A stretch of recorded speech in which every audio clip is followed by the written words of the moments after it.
Here we are. It appears as though we are live. So welcome all to the special meeting of council for Tuesday, February the 9th. Just before I call the meeting to order, I'll give everyone a quick overview of how the day's proceedings will roll out. So once we're going, administration will give a brief overview of our legislative framework. And then the applicant will be able to present on both of the proposed ASPs. Afterwards, administration will then present their assessment of the ASPs. And after that, council will be asking questions of both the applicant and or administration. And at that point, I'll try to alternate between councillors because I'm quite sure every councillor has a lot of questions. That'll be the process. At the end of the meeting, there'll be the two motions put forward to give first reading to both separate bylaws. And with that, I will call the meeting to order and look to the agenda. Are there any additions or changes to the agenda? There is no changes from administration. Thank you. Then I'll move the agenda be approved as presented. Those in favor? Opposed? Motion's carried unanimously. We're moving right into item G1, bylaw approval. But first I'll ask administration to speak and give the brief overview of our legislative framework. Thank you, Mr. Mayor.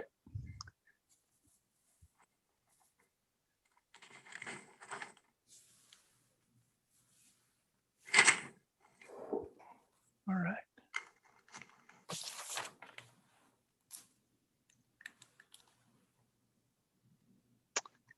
Okay, hello and thank you for joining us all this morning.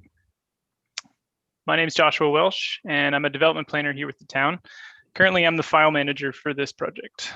Administration has been asked by the applicant to provide some context for the proposals in front of us today. And so I'm going to provide a couple slides of information and then we're going to hand it back off to the applicant.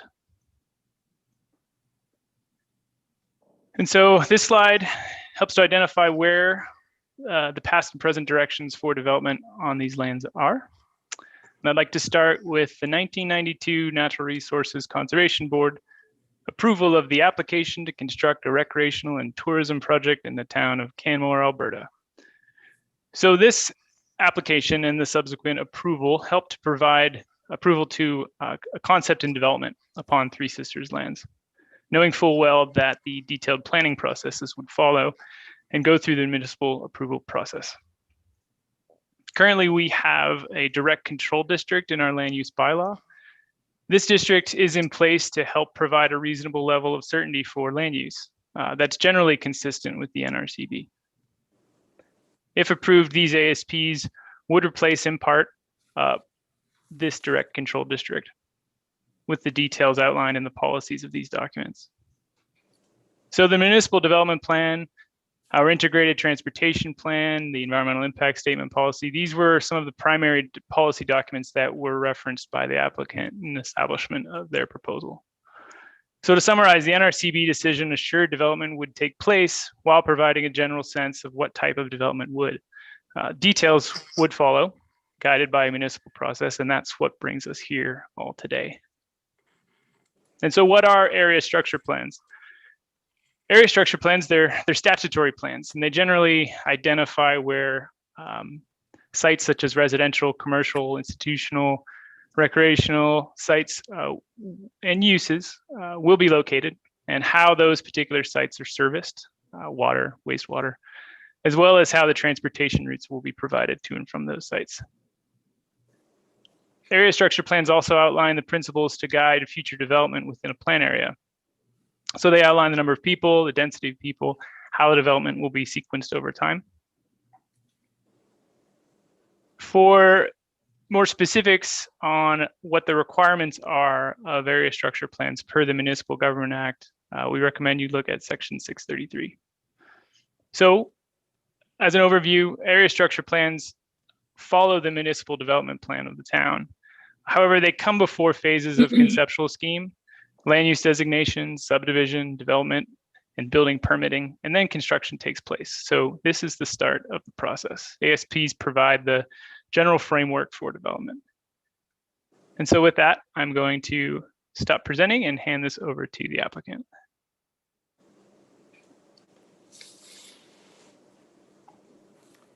Thank you, Mr. Welsh. Mhm. And who will be speaking for the applicant at this time? Good morning, Mr. Mayor. David Taylor will be first this morning. Okay. Welcome to Mr. Taylor.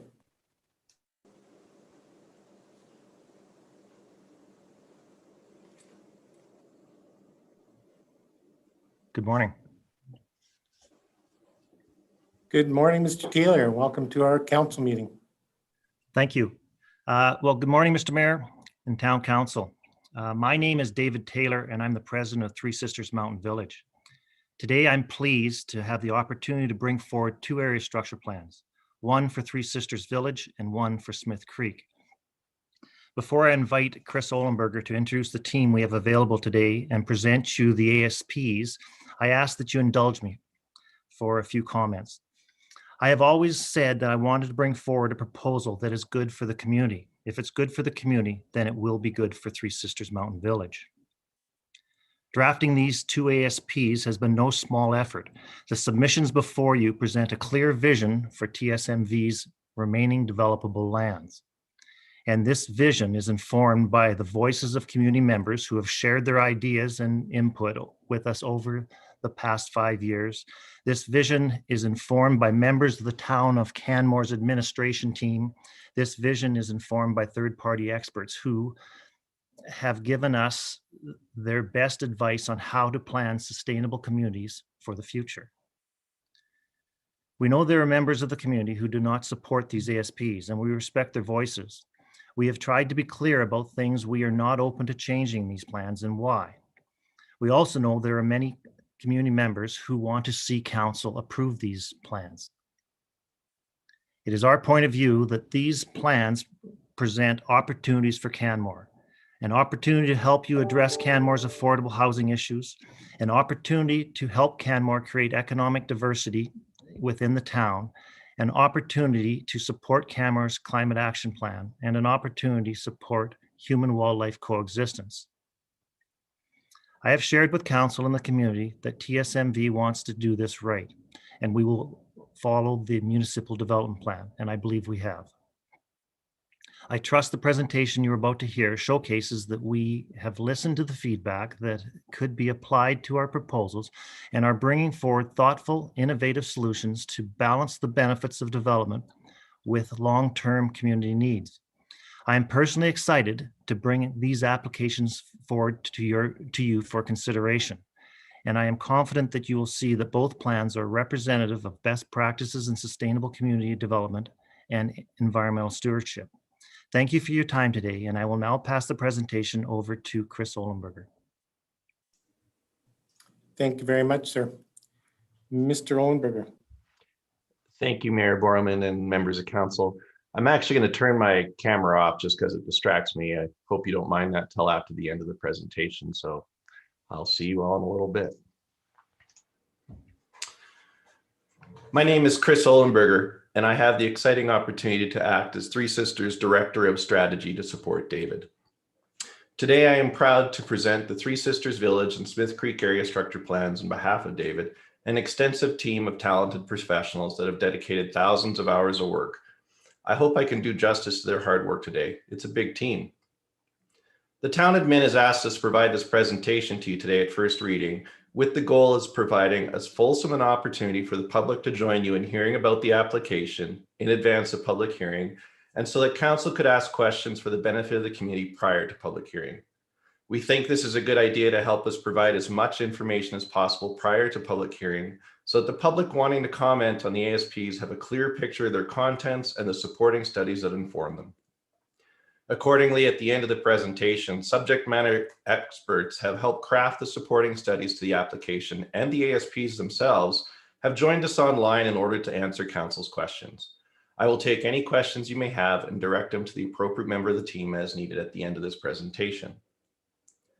These plans are the culmination of 5 years of supporting studies, engagement, and stakeholder discussion, always with an eye on David's direction that the ASPs be plans that are good for the town of Canmore and Three Sisters Mountain Village. They speak directly to providing a comprehensive vision for what is planned on TSMV's remaining developable lands and address core considerations like affordable housing, sustainability, climate action, human-wildlife interaction management, ongoing monitoring, and economic diversification as benefits for the community. We'll be going through the area structure plans as they are organized in the documents. We will make sure to highlight policy content and key changes the TSMV team made to the ASPs by incorporating public feedback from the full copy drafts released last year for comment, as well as the many hundreds of hours of work with town administration. Town administration worked hard on behalf of council to review the work, identify any concerns, or provide suggestions for improvement and seek alignment with many bylaws, policies, and regulations, including Municipal Government Act, the current Municipal Development Plan and Integrated Transportation Plan, the Climate Action Plan, Canmore's Engineering and Design and Construction Guidelines, the Environmental Impact Statement Policy, the NRCV decision regarding Three Sisters, and many others too numerous to mention. Of course, not all of these documents fully align with each other, but the administration was invaluable in providing guidance on prioritization, integration, interpretation, and inclusion where appropriate or feasible. The ASPs are organized into 11 sections each. The first 4 sections largely set the framework for how the documents are administered, establishes the site context for each ASP area, and identifies site-specific considerations. The next sections outline the policy that will shape the physical form of the community. We will then move into some of the key items such as housing, wildlife mitigations, sustainability, and climate change. To avoid repetition, we'll describe how we'll ensure the policy is executed within the implementation sections at the same time and how important goals will be met with the core content of the presentation. We believe that by the end of this presentation, we'll have painted a clear picture of how the area structure plan set out a framework for direction for future planning and development applications like conceptual scheme, land use, subdivision, and even development permits, and through how the planning and development process, the policy framework will achieve the vision and mutually beneficial outcomes identified within these area structure plans. We are grateful to have many subject matter experts that have worked diligently to prepare the supporting studies and provide insight and expertise into preparing the area structure plans. Available for questions if required after the presentation are Kyle Knopf, Jessica Carpat, Mac Logan, Pierce Shuchek, Jane Somerville, Ian Gray, Peter Norman, and Michelle Gurney. We would be remiss if we did acknowledge some of the additional team members that worked on the supporting studies, input, and guidance to the area structure plans, and some of them are shown here. The overall team includes Bow Valley businesses and experts, in addition to global best-in-class expertise outside of the Bow Valley to bring their insight into this project. Council will likely remember that when you asked TSMV in 2017 to come back to you at a later date, some key considerations had to be addressed.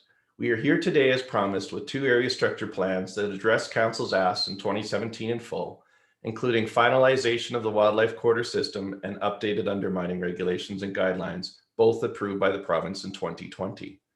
The 2 new ASPs combine to align with a comprehensive vision for Three Sisters Mountain Village.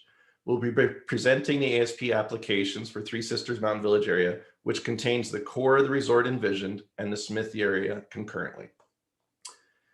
As administration noted in their report, and as you will see in this presentation, the ASPs align with the Municipal Development Plan, offering opportunities for such things as recreation, non-residential development, affordable housing, and amenities to provide residents and visitors alike a mix of experiences.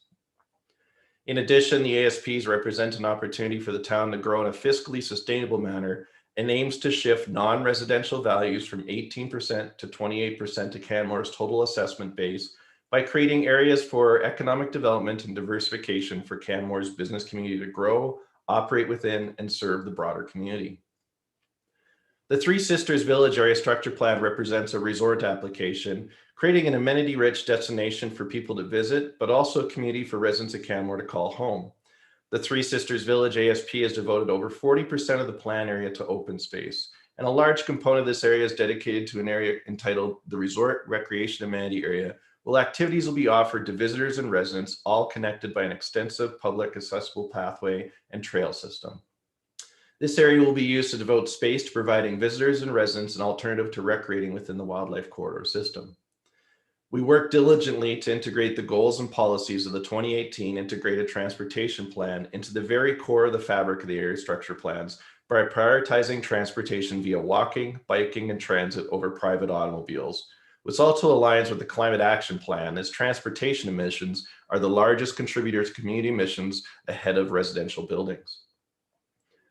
Development has been phased and staged to have milestones included for delivery of affordable housing, modal shifts in transportation, and commercial development. These area structure plans are the only ASPs in Canmore proposed to provide a road to demonstrable progress in so many community initiatives. The policy framework outlined in both area structure plans aligns land use, transportation, recreation, arts and culture, social, economic, and environmental components with the overall vision for Three Sisters Mountain Village. The Three Sisters Village ASP and Smith Creek ASP, together with the existing Stewart Creek ASP, will provide the town of Canmore and Three Sisters Mountain Village with strategic long-term direction for future development of these lands.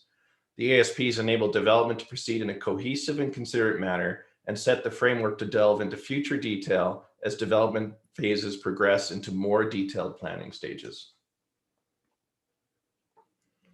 The lands we are discussing today are two areas called Three Sisters Village and Smith Creek.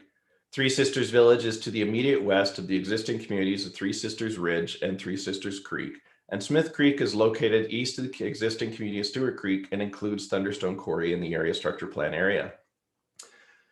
Both areas are generally surrounded by provincially approved wildlife corridors where they're not abutting existing built areas or future built areas.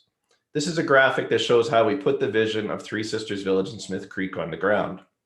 This is the land use concept and vision for the entire Three Sisters Mountain Village area, including existing areas like Stewart Creek. We just wanted to point out a few of the proposed areas to help orientate you as we continue the presentation. Three Sisters Village is in the top left area of the map, with Smith Creek area structure plan occupying the lower right area. In between the two, at the center of the map, you'll find the existing neighborhoods of Stewart Creek, Three Sisters Creek, Three Sisters Ridge, along with the highway interchange and Stewart Creek Golf Course. As previously noted by the administration, the area structure plans align with the municipal development plan.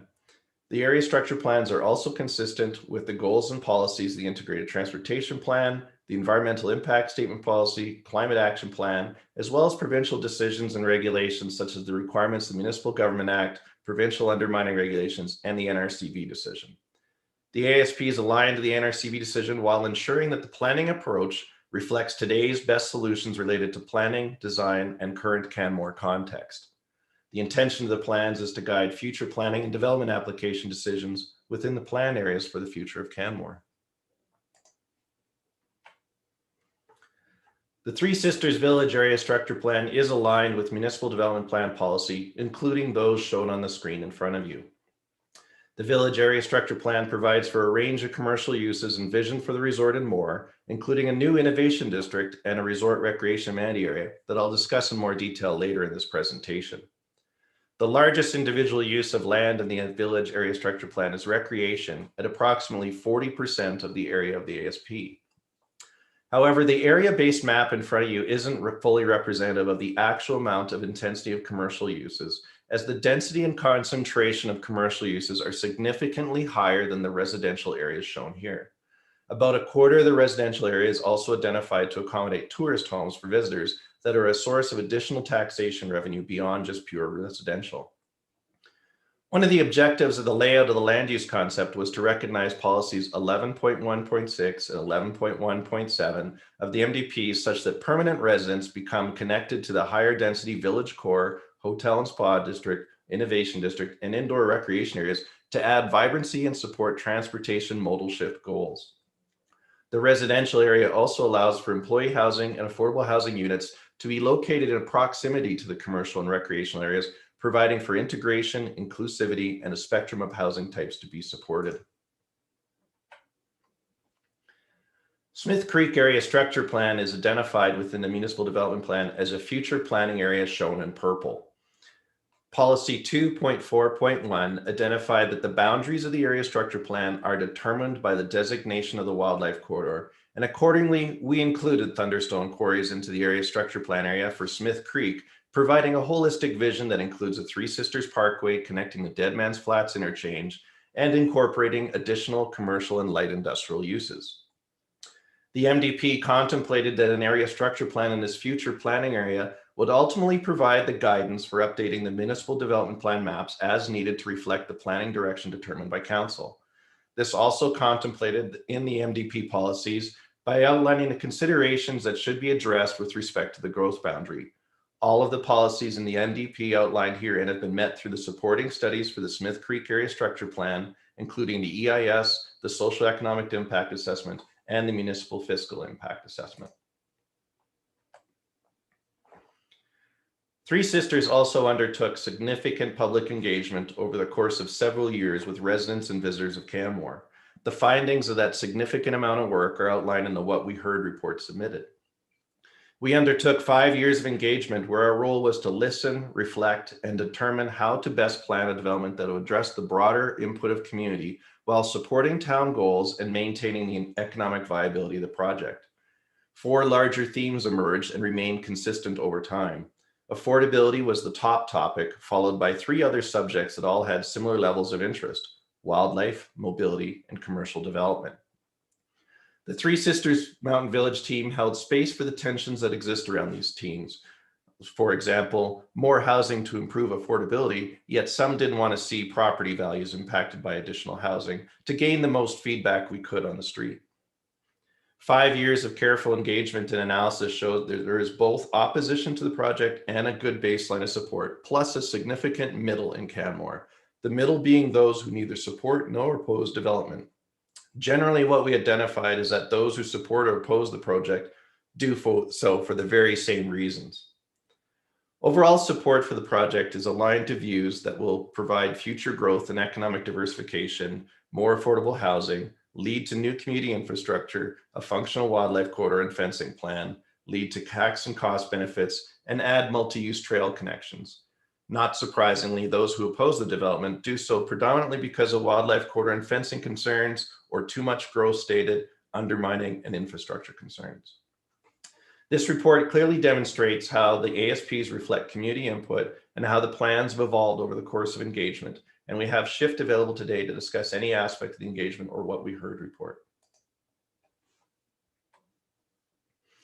Town administration and public had significant influence incorporated into the area structure plans, whether through Town of Canmore policies and council priorities like affordable housing, climate change considerations, human use management, additional recreation opportunities, commercial growth and economic diversification, human-focused transportation systems, and mitigations as needed to protect the final wildlife corridor system now approved. So with all of that background, the first 4 sections of the area structure plans focus on providing some context and history of the plan areas, outlining development considerations and constraints that shape the approach to the overall land use concepts, and lay out the principles and goals that will divide the development of the policy and approaches in later sections of the area structure plans. TSMV lands have a variety of wildlife species that will continue to move around the development via wildlife corridors. The wildlife corridors are provincially approved and serve to facilitate wildlife movement. Three Sisters Village's topography consists of a heavily disturbed landscape left behind after first growth logging in the past and followed up by mining activities until 1979. After that, various utility installations occurred, and of course, the unfinished golf course construction happened. Smith Creek's topography consists of previously logged lands as well as utility installations, old mining access roads, forested and undulating lands. As you can see, the Three Sisters Village area structure plan image at the top, Three Sisters Creek flows from south to north through the eastern portion of the plan area, and Smith Creek area structure plan has 5 creeks flowing through it: Stewart, Smith, Marsh, Cairns, and Pigeon Creek.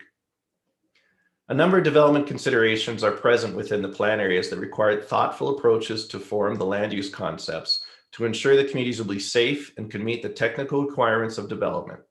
Both area structure plans have technical supporting reports and studies that form the approach to the land use concept and area structure plan policies, as well as implementation items to ensure development proceeds as described in later planning stages. Both area structure plans had to consider how to address wildfire risk, undulating terrain, steep creek hazards. Larger issues that required research and mitigation measures were steep creek hazards in both plan areas and undermining constraints mainly present in Three Sisters Village due to previous coal mining operations on these brownfield lands. As more detailed planning applications are pursued, these supporting studies will serve as a foundation for future planning and development applications. It's important to note that the area structure plans will not reach full build-out rapidly, but each represent long-term policy plans that will shape development over the course of the next 30 years. Section 3 outlines the goals and principles that shape the overall approach to future development of the lands discussed in each area structure plan and how they connect to overarching goals for Three Sisters Mountain Village. Both Three Sisters Village and Smith Creek have distinct character areas that contribute to Canmore in different ways. This vision reflects the 1992 NRCB decision, framed by a modern context dealing with today's important issues that affect Canmore while looking towards the future.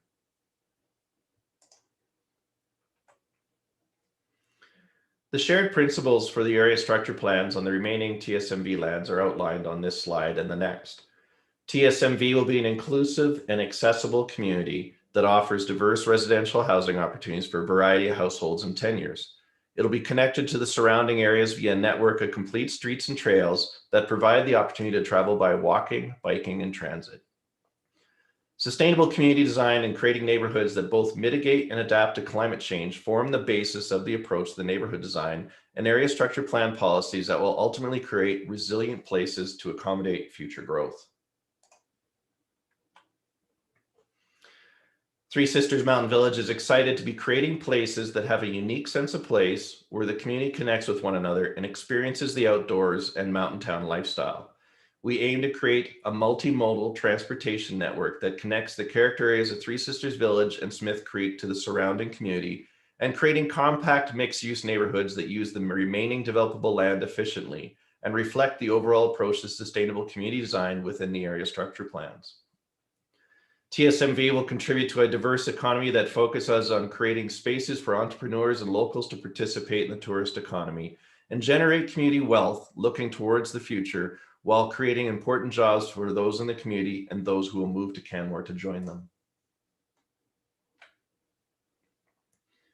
In Section 4, we start to frame policy around the constraints and context present to the land and how development should proceed.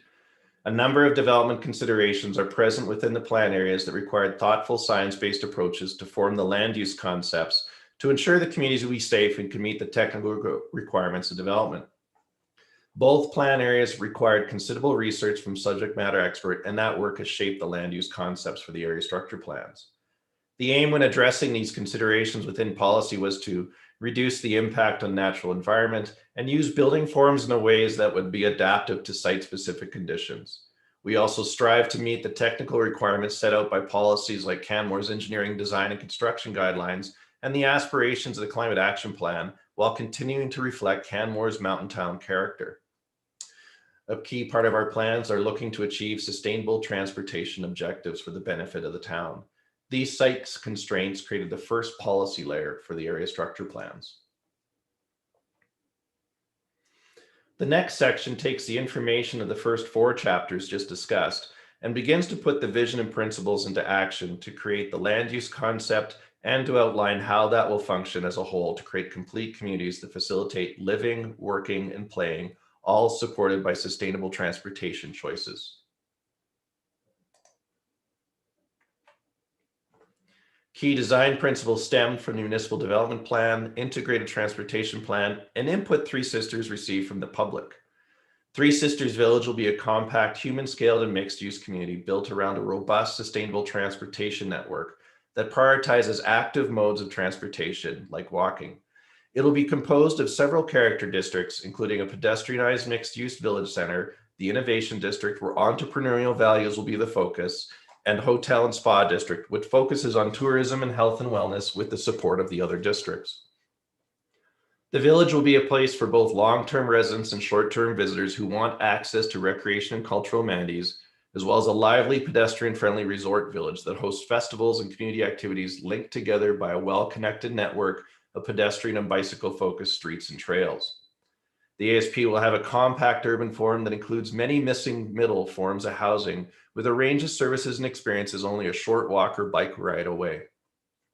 The development will focus on creating indoor and outdoor recreation opportunities for residents and guests alike within the developed area as an alternative to recreating in the wildlife corridor. Let me take you through the land use concept that emerged from the Municipal Development Plan and Integrated Transportation Plan, along with other council directions and supporting studies. The village center is the area in purple. This area is envisioned as a vibrant mixed-use center with apartments and hotels with an eclectic mix of retail, commercial services, and restaurant offerings along a series of pedestrianized streets and plazas with cafes and patios to enjoy year-round. The district is bookended by a more prominent hotel in the north that could have an architecture to create a landmark feature and a plaza and water feature in the south. The boutique hotel and spa district you can see in orange in the top left of the side of the map provide a more secluded and quiet location for hotels and spa facilities outside the hustle and bustle of the village center. The innovation district is identified in a pink color and is located to the immediate east of the village center. It is a place where arts, entrepreneurial ventures, and creative manufacturing can locate and offer flexible spaces for Canmore businesses to work, manufacture, and sell their physical and digital products and services. It will have a street-oriented buildings that are distinct from but complement the village center. The indoor recreation district, shown in blue, will focus on creating year-round recreational, cultural, and entertainment experiences for residents and visitors that could be offered publicly and/or privately, and contains lands for potential mixed-use field house. Uses within this area could include performance art spaces, training or learning facilities, such as an indoor bike park, and potentially even a movie theater. The residential district in yellow intends to accommodate both visitors and permanent residents at Canmore and includes townhomes, stacked townhomes, and apartment building forms. The focus is on facilitating missing middle forms of housing known to create more attainable homes and creating compact communities associated with increased participation in sustainable transportation modes. The darker color indicates areas of medium density where apartment forms can be located, and the hatched areas are where tourist homes are permitted. The light green area indicates parks and open space, as well as some lands for the resort recreation amenity area. This area will have programmed public spaces for active and passive recreation connected by a trail network, with some private recreation amenities scattered throughout. Think like mountain bike park, pump tracks, rope courses, things like that. The mixture of compact and usually mixed-use land uses coupled with a robust, sustainable transportation network ultimately creates a neighborhood where biking and walking are the first choice to get around all types of daily services and activities. They are located nearby that allow people living or visiting the village to lower their greenhouse gas emissions and reduce trips by automobile in alignment with the #1 source of emissions in the Climate Action Plan, transportation. The permitted unit count for the area structure plan area is for 3,000 units residential. The number of built units can only be increased to a maximum of 5,000 units when sustainable building and green energy practices above Canmore's land use bylaw are incorporated into each development. To reach 5,000 units, developments would need to build net zero. The total population range that includes visitors and permanent residents would be within a range conservatively estimated to be between 5,500 and 10,000 people at a maximum. It's important to reiterate that this population range includes both visitors and permanent residents, and not just residents of Canmore.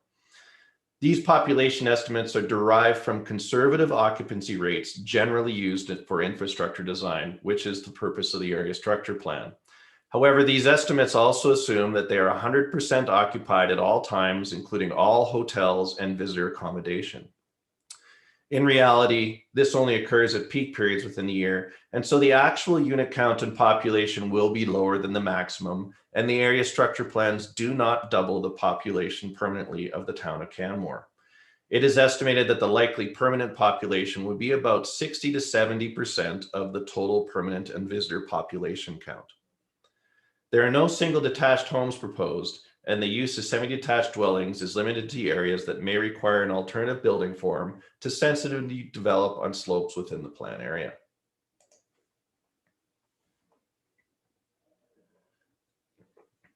Now let me take you through Smith Creek.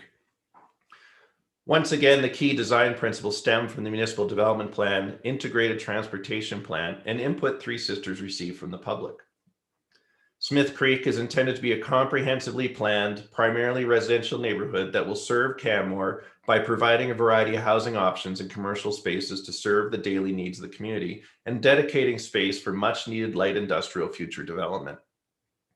Smith Creek will incorporate design features intended to promote inclusiveness, social interaction, and connection. Imagine rinks, parks, and trails that draw this close-knit community together year-round and serve Canmore, providing housing options for a range of income levels. It will strengthen Canmore's position as a highly desirable place to live, work, and play, and raise a family. The neighborhood will be well connected for walking, biking, and transit, and will have plenty of trails that offer quick access to parks and open spaces that are typical to enjoy in a mountain setting. The community design and policy was specifically focused on balancing slope adaptive development and the desire for limiting terrain modification with the need to provide a well-connected multimodal transportation network accessible to all. Let me take you through the land use concept that emerged building on the foundation set by the supporting studies. The Smith Creek Area Structure Plan outlines policies that pay specific attention to the topography and other site constraints while still prioritizing walking, biking, and transit. The Area Structure Plan for Smith Creek estimates a range between 1,000 and 2,150 dwelling units, resulting in an estimated potential population of 2,200 to 4,500 people. As the undulating terrain requires further analysis at the conceptual stage, that would ultimately determine the amount of buildable land. And so Smith Creek Area Structure Plan is measured differently for the bonusing toolkit we'll be discussing later. The placement of low and medium density residential areas is deliberately deferred to the conceptual scheme and land use amendment processes. This allows building forms to be selected when the analysis of topography and grades are being reviewed to balance slope adaptive principles, multimodal objectives with the technical requirements of servicing and access. It's required that about 70% of the dwelling units will be likely low density in the form of single detached, semi-detached duplex and townhomes, and the other 30% would likely include medium density housing in the form of townhomes, stacked townhomes, and apartments. A cap is set at 50% of the buildable area determined at the conceptual scheme stage. Building above the 50% cap in land area will require extensive use of the bonusing toolkit, where sustainable building practices are incorporated into each development.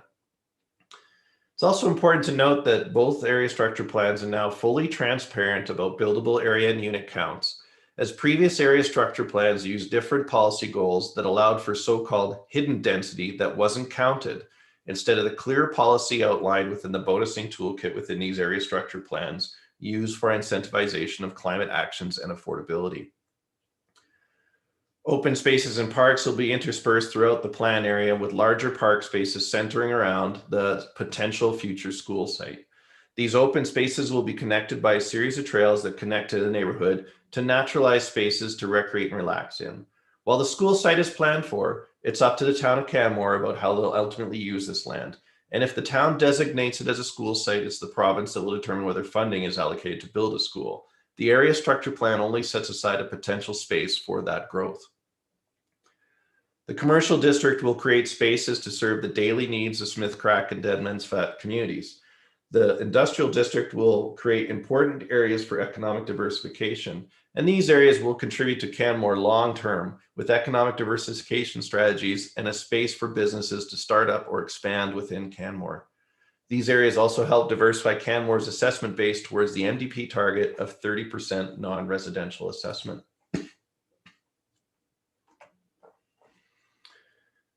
The bonusing toolkit was developed to move development within the area structure plan areas towards net zero energy ready in advance of implementation of newer energy codes for buildings, which is targeted for adoption throughout Canada by 2030. Future national energy and building codes currently underway feature an energy step code to bring building energy efficiency standards up to net zero energy as the federal government has scheduled. Buildings will become increasingly efficient over time, allowing the building industry and its suppliers time to adapt to designing and building of these increasingly efficient and airtight buildings. The federal and provincial governments have all recognized that this will take time for the building industry to train trades, create updated supply chains, provide new materials and technologies, and therefore the 2030 timeframe was set, knowing the scope of changes practically needed. The bonusing toolkit is an important step for the area structure plans, and while I referenced caps in the last slides beforehand, it's important to note that the bonusing toolkit kicks in Unit 1. It does not wait until the 50% cap. It does not wait until the 3,000 unit cap in the resort village. It is implemented day one, should the area structure plans be approved. They take a non-path prescriptive approach to moving buildings towards net zero energy ready, mirroring best practices from jurisdictions such as British Columbia that have moved towards the BC Energy Step Code, which was used to inform the federal level work. By bringing the bonusing toolkit into policy, which is acknowledged by administration to be inspired by best practice, the incentives moves future new development in the area structure plans towards net zero well in advance of the NECB, the National Energy Code for Buildings, being adopted by any province or territory in Canada. Policy was also created to review the bonusing toolkit regulated to ensure it continues to work alongside changing building codes and works to support objectives outlined in the Climate Action Plan earlier than if development simply waited for the implementation of new codes, making TSMV a leader in accelerating green and efficient building construction, which means Canmore accelerates their leadership. Bonusing toolkit will go a long way in incentivizing new green buildings in advance of future regulation that would make an impact earlier than would otherwise be possible.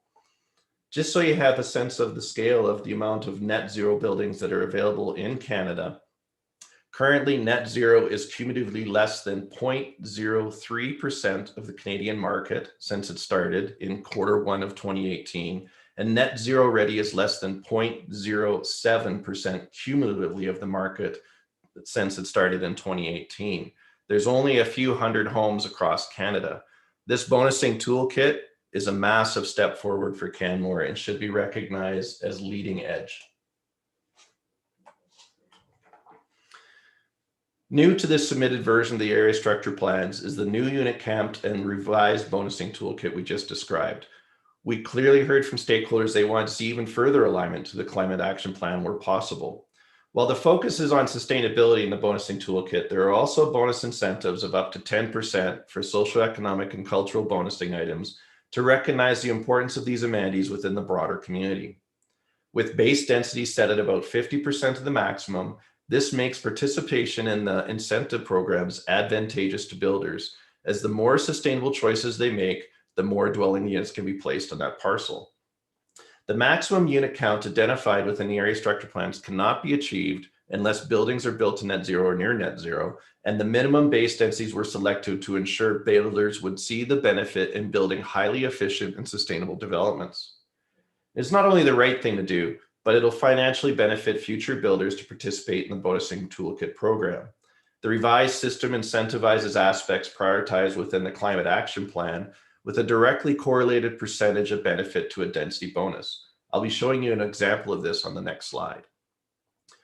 This toolkit supports the Climate Action Plan's goals of having 80% of new development built to near net zero standard and to have 30% of the site's energy be produced by renewable energy systems by 2030.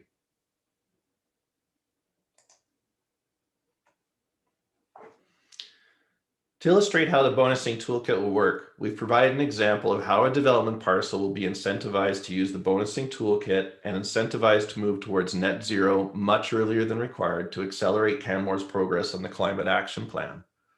Here is a site-specific example of how the bonusing toolkit will function. Across the top are various scenarios on the same parcel. Scenario 1 shows what will happen if a builder chooses not to participate in the bonusing toolkit, but simply builds to the Canmore land use bylaw, which is already above building code. As you move to the right across the diagram, the scenarios show increasing and varying levels of density bonus based on how close to net zero the development becomes.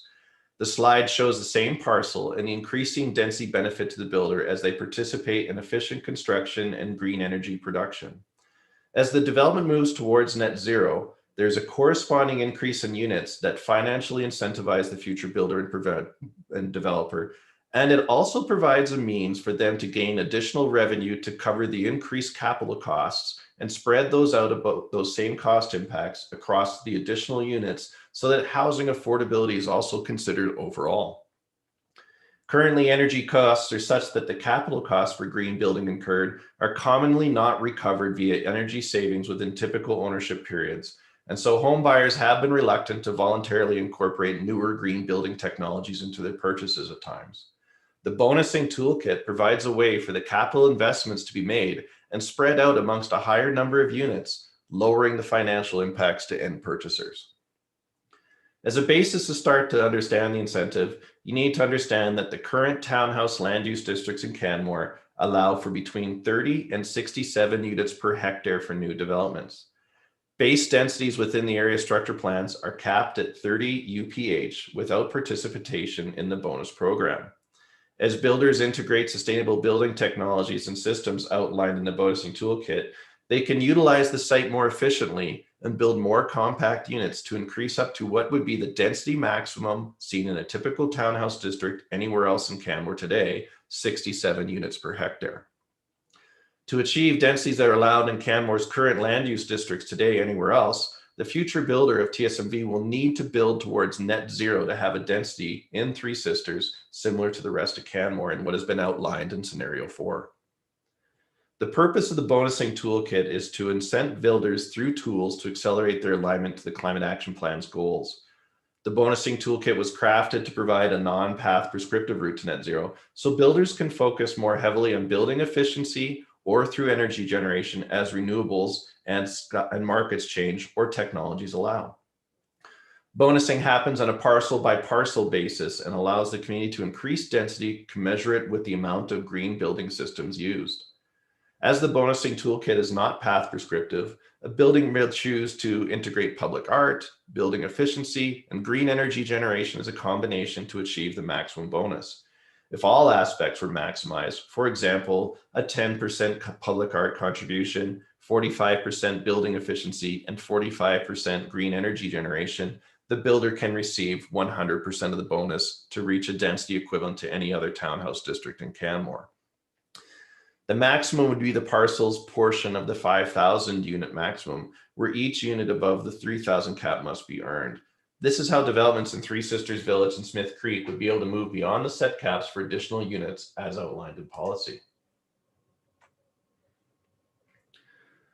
Three Sisters Village will create new high-quality park and open spaces to accommodate the future residents and visitors, and that fit residents' needs and contribute to overall quality of life for the residents of Canmore.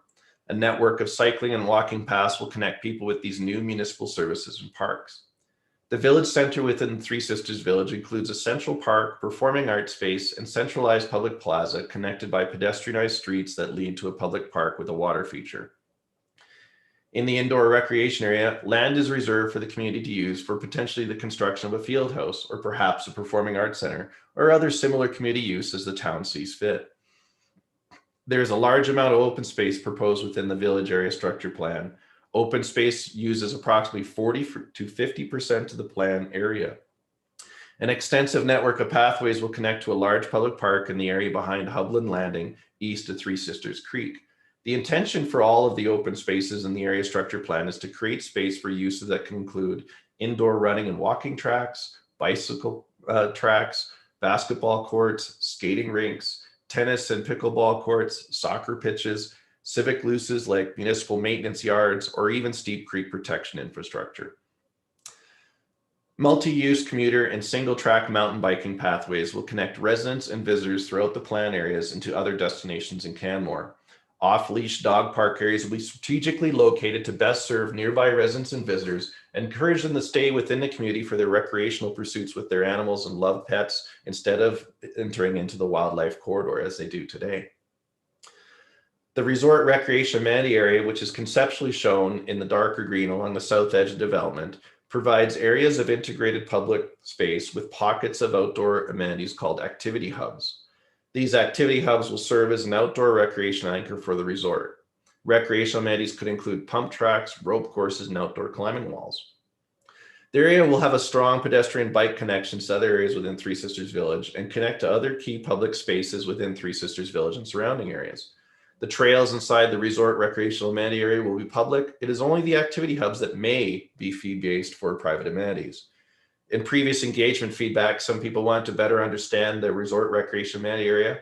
So we provided additional detail in the policy to better outline the intention of this area, to provide a clearer picture of it and how it fits within the community's overall vision, and ensure that quality public spaces are created and accessible for residents and visitors alike.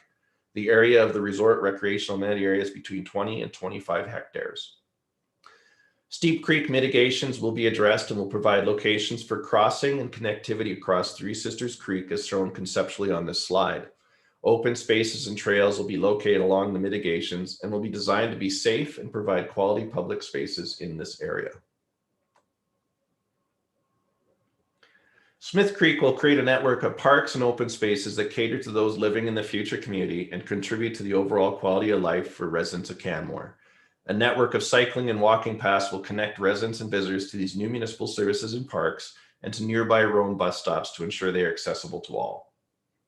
Open space is being used to retain topography and passive trail and recreational systems, including off-leash dog parks and meeting hubs. Smaller parklets within the residential areas are intended to be for more active play like playgrounds. Space for a future school site, should the town choose to use this space for that purpose, is located centrally within the community. We're working with the province to identify locations where gates can be placed to access approved provincial trails like the future Highline Trail extension. You can see potential gate locations identified in orange on the map along the proposed fence.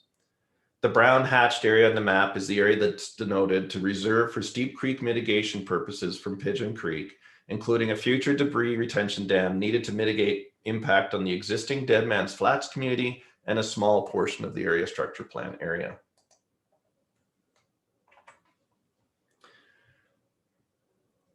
Phasing is carefully tied to the monitoring and adaptive management plan described in the environmental impact statement and will be described later in this presentation.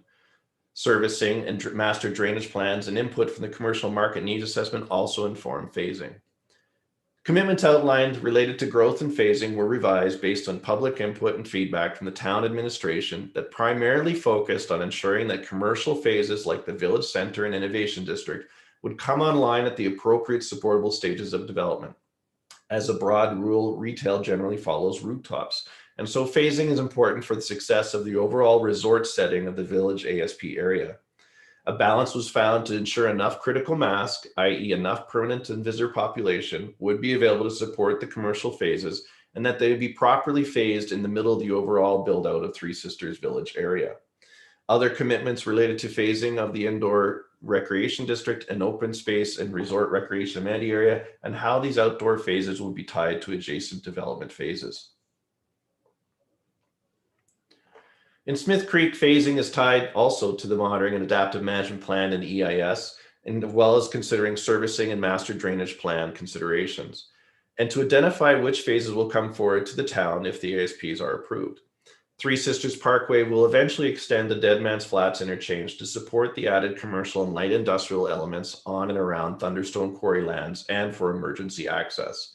As a result, phasing will start in the west and then move to the east and work towards the middle. Fencing for Smith Creek will go up in stages, so the fence only encircles developments as construction progresses. Prior to proceeding with phase one, a new additional wildlife underpass would be constructed beneath the Trans-Canada Highway. The monitoring and adaptive management plan will make sure that the mitigations are functioning as predicted in the EIS. And phasing policies ensures that commercial development is underway prior to proceeding with residential phases. To achieve the overall TSMV goals and principles, it's essential to integrate the compact development, a mixture of land uses with a well-connected and easy-to-use sustainable transportation network that includes walking, biking, and transit. Canmore's integrated transportation plan sets a target of 60-40, which means that 60% of the trips will be vehicles and 40% of the trips will be walking, biking, and transit trips by 2030. The chosen land uses and transportation network that make up the overall land use concepts were designed specifically to make active modes of transport the easiest decision for most trips. Policy in the area structure plans focuses on creating the necessary connections so that walking, biking, or transit is the first choice when traveling to a destination, particularly for those trips to access services and activities that residents and guests will be looking for to make most frequently. Some of the biggest direct results of the influence of the climate action plan and the area structure plans is the careful mix of land uses, community design, and transportation choices. Community design, land mix, and transportation networks are core frameworks within the area structure plans, meaning that tackling the top source of greenhouse gas emissions identified in the climate action plan is embedded into the very fabric of the ASPs. Future builders will add to executing the objective aspirational goals of the climate action plan by building on the existing program in Canmore's land use bylaw and through the bonusing toolkit identified in the area structure plans to accelerate the movement towards net zero buildings that is already on the horizon to be implemented through updated building codes being worked on by the federal government today.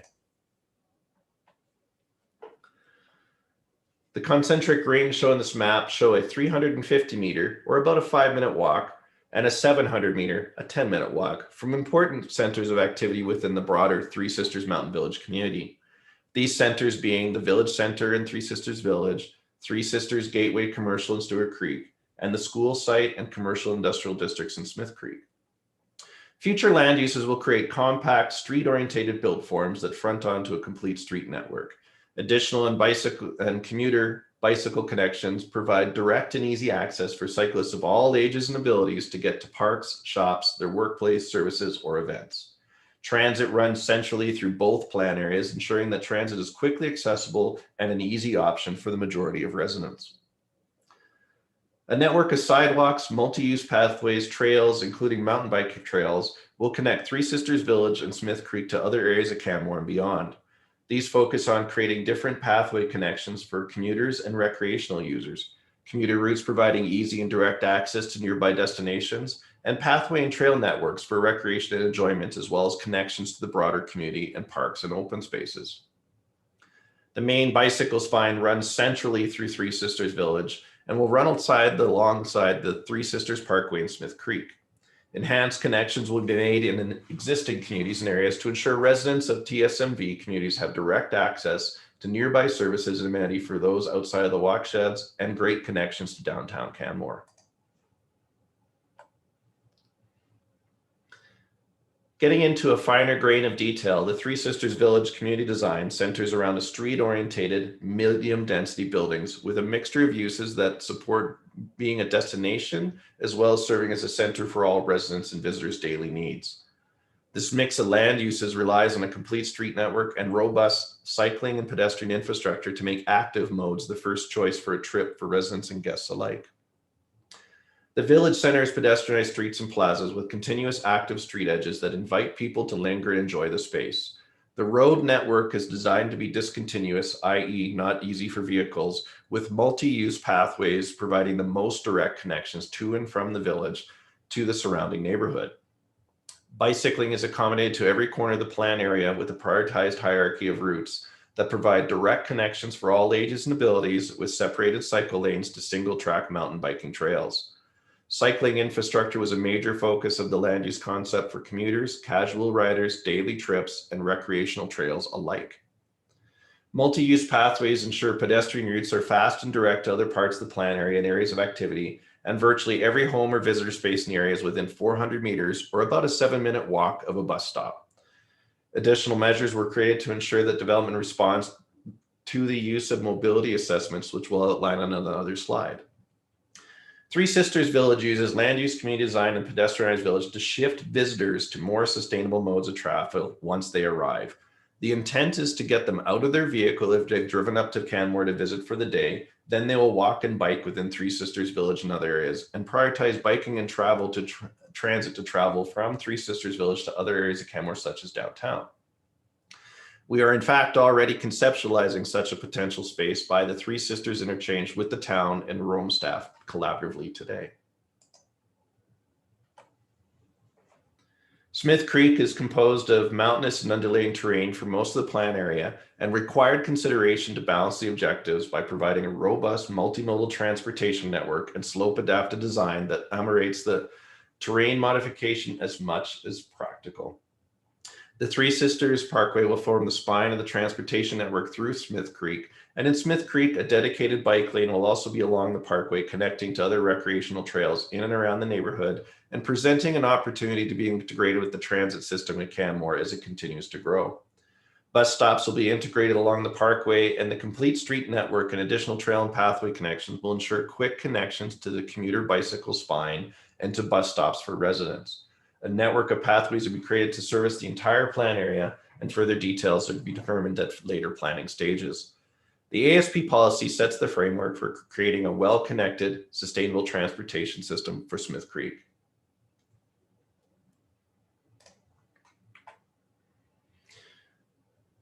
The transportation system is an important part of the alignment to the climate action plan for the ASPs, as I previously noted. The transportation system provides for travel mode shifts supported by on-site and off-site improvements, and monitoring is undertaken to determine how development corresponds with the intended modal split targets within the transportation impact assessment to continuously improve upon actions implemented as needed to support modal split. Mobility assessments at each conceptual scheme phase will occur to make adjustments as needed at appropriate planning stages, and there will also be monitoring of intercept parking, occupancy, and its use. The map and corresponding table shown on this slide show a list of on and off-site improvements that are anticipated to be upgrades at future stages of development of Three Sisters Village and Smith Creek. We received positive feedback from the community on our approach to sustainable transportation approach planned within Three Sisters Village and Smith Creek, but some concerns were expressed that the project would cause undue traffic and congestion, and community members wanted to better understand what improvements would be made to the transportation system in Canmore, both related to the project and Canmore's overall plan to meet integrated transportation plan targets. As a result, the town and Three Sisters Mountain Village worked on a list of improvements identified in order to support multimodal targets within the transportation impact assessment. These are at TSMV's costs of directly an impact for future residents, visitors, and businesses in TSMV, or if they also benefit other developments, then TSMV will contribute proportionally for these transportation improvements. To ensure that monitoring of multimodal objectives and necessary improvements are made at the appropriate development stages, a mobility assessment will be submitted to look at different types of traffic volumes being produced. These mobility assessments will determine how development is performing against the multimodal split objectives outlined in the TIA based on each project phase, and will trigger on or off-site infrastructure improvements that are needed to support the modal shift desired by council through the ITP. Conceptual schemes related to the Village Center and Innovation District will require the development of a shared parking strategy to examine the combined parking demand of the land uses proposed while considering multimodal objectives. The objective is to provide the desired level of parking in the most efficient manner possible while ensuring that walking, cycling, and transit connections are prioritized. Also, the implementation section identified off-site opportunities for the town, and Three Sisters discussed joint development of an intercept parking lot area at location 3 on map 23.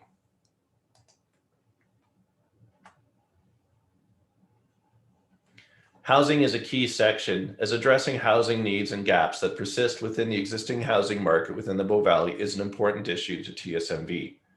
Three Sisters plays an important role in the supply of affordable housing within new development in Three Sisters Village and Smith Creek area structure plans should they be approved.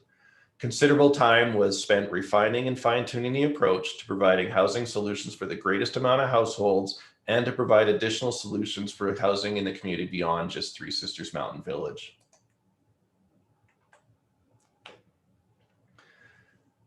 As housing affordability is a key issue in Canmore and much in the Bow Valley, addressing issues related to affordable housing required a thoughtful approach, and much of our strategy to address housing affordability stemmed from the information found within the 2019 Bow Valley Regional Housing Needs Assessment. The needs assessment identified a number of current housing gaps for Canmore, for Bow Valley residents and Canmore. While overall housing affordability is good for some residents, there are gaps in terms of affordability, and the need is most acute for renter-based households with below average incomes, and first-time buyers are often priced out of the ownership market. Additionally, there is a need for additional market rental and ownership units to address the total housing required. Our proposed approach is addressing these housing gaps and works to address the gaps identified within the 2019 Housing Needs Assessment by approaching housing on a spectrum.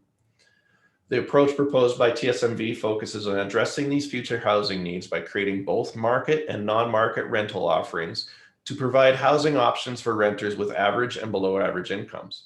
We also look to create market and non-market ownership options that create opportunities for entry-level buyers and first-time buyers. Employee housing is proposed to be required with the development of visitor accommodation, and new to these area structure plan submissions, employee housing is now proposed to be required to support commercial, retail, and restaurant sectors needed for local labor. The area structure plans focus on providing compact missing middle forms of housing, and they ensure accessory dwelling units are enabled in single detached and semi-detached townhomes to provide a way for future owners to supplement mortgages with rental income and add additional rental units to the housing spectrum pool. In the next few slides, we'll be detailing the approach outlining the area structure plans to address different parts of the affordable housing spectrum to meaningfully address housing affordability and issues Canmore holistically.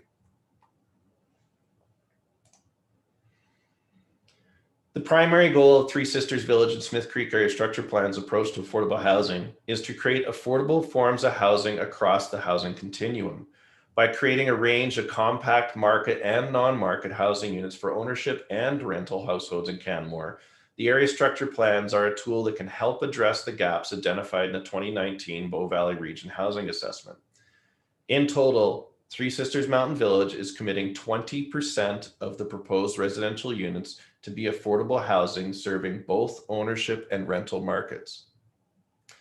Both area structure plans have policies that require 10% of multi-residential units contain affordable housing units and employee housing for visitor accommodation projects. Notably, new employee housing commitments are also made to service and address proposed new commercial and retail projects. These area structure plans are the first in Canmore to propose employee housing for commercial and retail projects. The commitments outlined in the ASPs are equivalent to 1 bed per 5,000 square feet of retail, restaurant, or other commercial projects inside the 2 ASPs. Based on the 2019 Bow Valley Region Needs Assessment and TSMV's Social Economic Impact Assessment, these commitments will also add to needed inventory beyond just TSMV's needs and to help address current and future needs for employee housing elsewhere in Canmore. This is a significant community benefit to these ASPs moving forward should council approve them. The ASPs encourage provision of secondary suites in townhome forms to increase affordability and ensures that entry-level housing aligned with Canmore community housing design standards are undertaken to provide market entry ownership options. As noted on this slide, a minimum of 200 units will be within Three Sisters Village, and there are firm commitments within the area structure plan tied to phase 3 and 5 of the Three Sisters ASP to ensure these units are constructed at appropriate stages.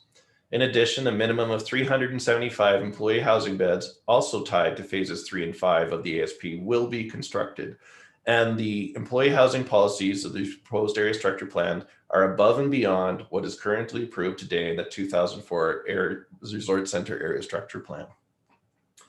Smith Creek's affordable housing policies are to be the same 10% for multifamily forms of housing and add additional focus on creating secondary suites and single and semi-detached housing. Single and semi-detached homes in Smith Creek will be required to be suite ready, allowing homeowners to build safe secondary suites that are compliant with building code requirements with respect to life safety, ventilation, and access. Smith Creek will also facilitate the provision of land to the town of Canmore for the purpose of affordable housing in exchange for road right-of-ways, approximately 2.32 hectares, which could accommodate another 100 to 200 affordable housing units. This graphic contained within the area structure plan demonstrates the overall approach to housing affordability across the spectrum to address housing gaps outlined in the Bow Valley Regional Housing Needs Assessment. Different groups experience different needs for housing, and to provide housing for the most amount of people on TSMV lands, a multifaceted approach was selected to meet the range of housing needs that have been identified. Ensuring that non-market, market, and rental and ownership households are targeted, as well as providing employee housing beds, addresses the current housing gaps, as well as creating additional flexibility and sources for affordable housing forms.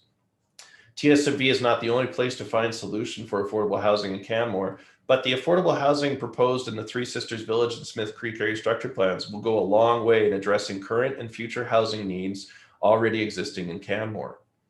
The graphics on the next page will identify TSMV's housing commitments and the total percentage of residential housing provided within the area structure plans. I would like to note that entry-level housing and market ownership are not being counted as part of Three Sisters affordable housing mix, but we do see entry market housing as part of enabling households to move within the housing spectrum within Canmore and could help provide additional options for first-time buyers. Not all households wish to purchase and not all households wish to rent. The ultimate objective is to provide choice for a variety of households and income levels and broadening the housing spectrum.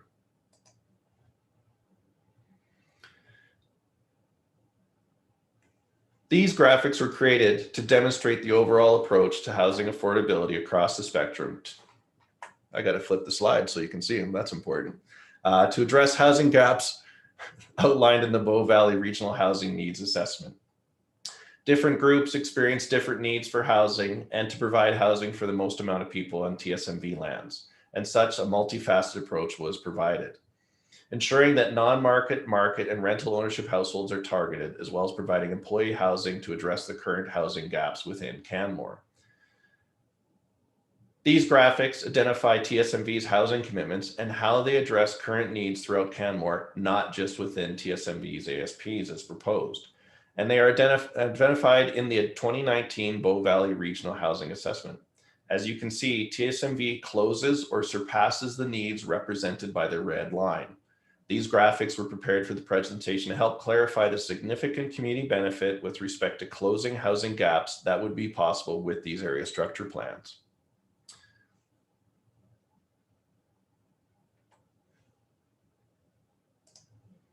Utility infrastructure was addressed specific to Three Sisters Village and Smith Creek, outlining approaches to water, sanitary, and stormwater servicing, ensuring alignment with overall goals for growth aligned with town policy, and enabling and encouraging sustainable designs, particularly for stormwater, were the primary focus of this section. Infrastructure design concepts for water, sanitary, and stormwater utilities and their associated policies for Three Sisters Village and Smith Creek area structure plans were informed by the town's utilities master plan and will conform with the engineering design and construction guidelines at future stages of the planning process. Policies outline simple, shallow utility design with common trenches and intend to make efficient use of human-scaled right-of-ways that are pivotal to the overall urban design of Three Sisters Village. Additional policy related to how shall utilities be integrated under multi-use pathway connections that act as streets are also included. Current best practices were mirrored in relation to stormwater related management related to the encouragement of low impact development systems and source control and treatment measures to protect water quality and runoff. The environment and sustainability section was a place where we spent a lot of time considering and refining our approach and policy to ensure that new development within the area structure plan areas proceeds in alignment with Canmore's climate action plan and our shared goals in respecting wildlife movements around the area structure plans and adapting to and mitigating climate change. The environment and sustainability section is looking to link the concept of sustainable development to reducing Canmore's impact on climate change and provide an opportunity to address and promote long-term environmental change. Wildlife corridors have been approved by the province, and TSMV has contributed over 60% of their land holdings specifically for wildlife movement. This is by far the largest private land commitment in the Bow Valley to wildlife movement and was placed where wildlife move already. The town of Canmore has established clear targets to reduce community and corporate emissions at 80% below 2015 levels by 2050, aligning to the province's climate leadership plan. It is important that the town and development industry throughout the valley work together to make a meaningful difference in climate change and mitigate human use impact on the environment as much as possible.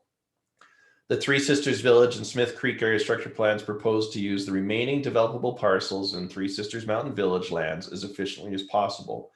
Both area structure plans integrate mitigation, adaptation, and disaster risk reduction consideration into the overall concepts.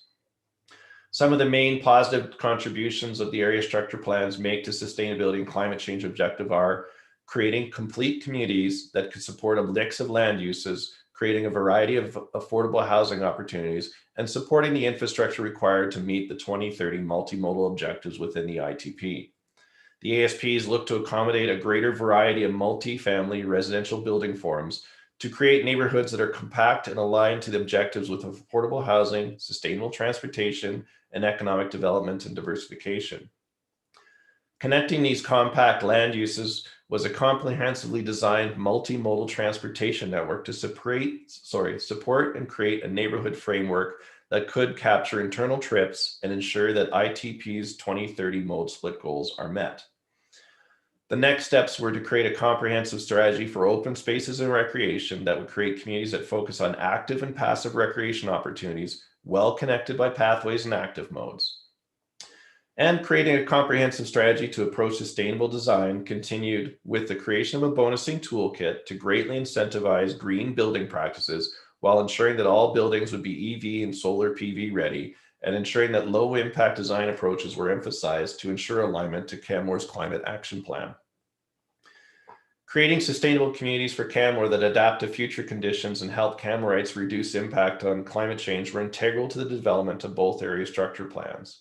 The Three Sisters Village and Smith Creek area structure plans both drive towards creating communities that promote sustainable transportation choices, economic diversification opportunities, and a spectrum of housing that welcomes diversity of household compositions and incomes. And the bonusing toolkit allows Canmore to do it all in advance of other Alberta communities.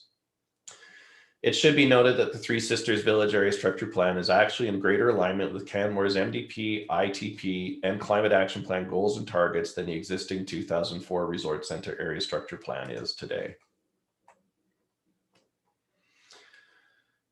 The environmental impact statement was obviously an important component of our area structure plan work.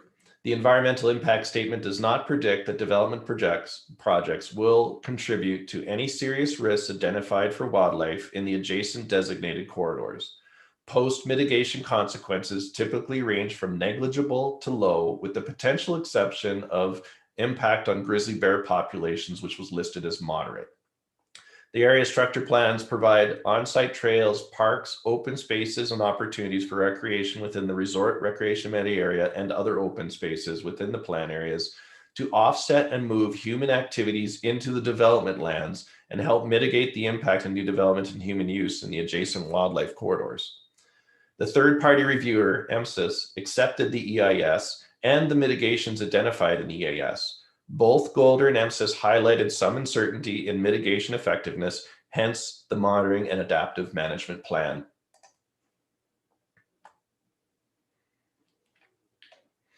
The key wildlife mitigations identified for both plan areas have been informed by a 430-page environmental impact statement completed by Golder Associates.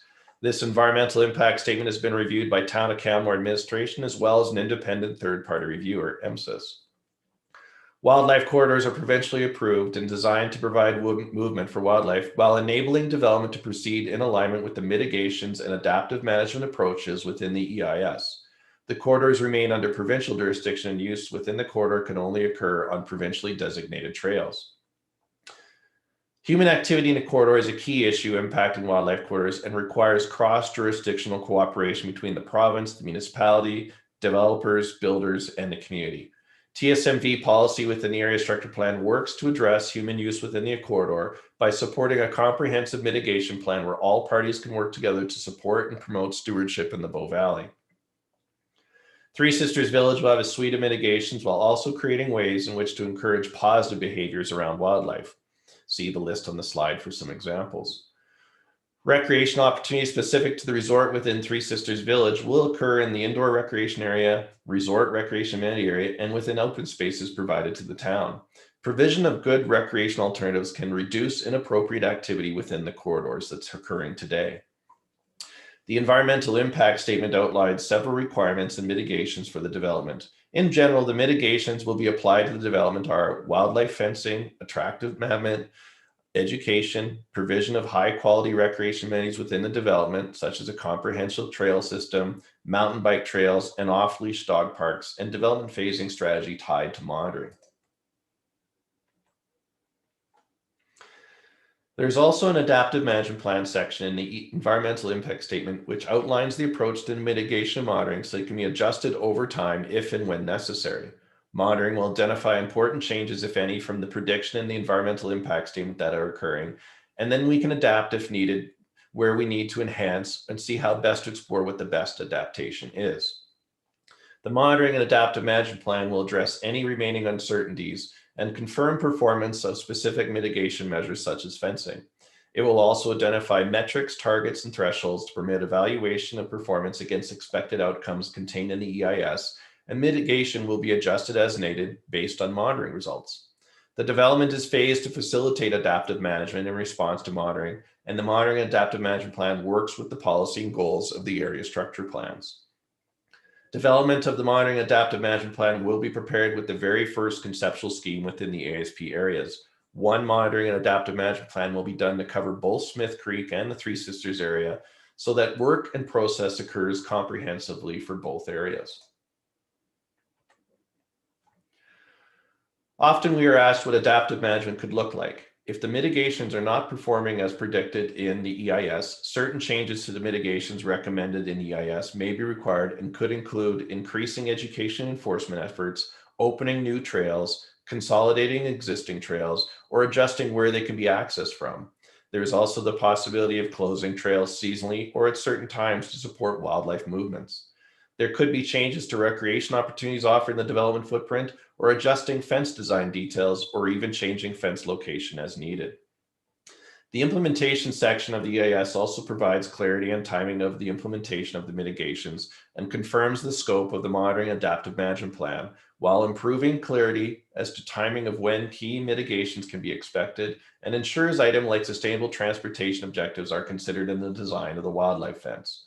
ASP policy also improved regarding the wildlife fence and under what condition it may be moved or removed if deemed to be not working as outlined in EIS at the developer's expense, and when the town would take over maintenance of the fence, as well as many other items.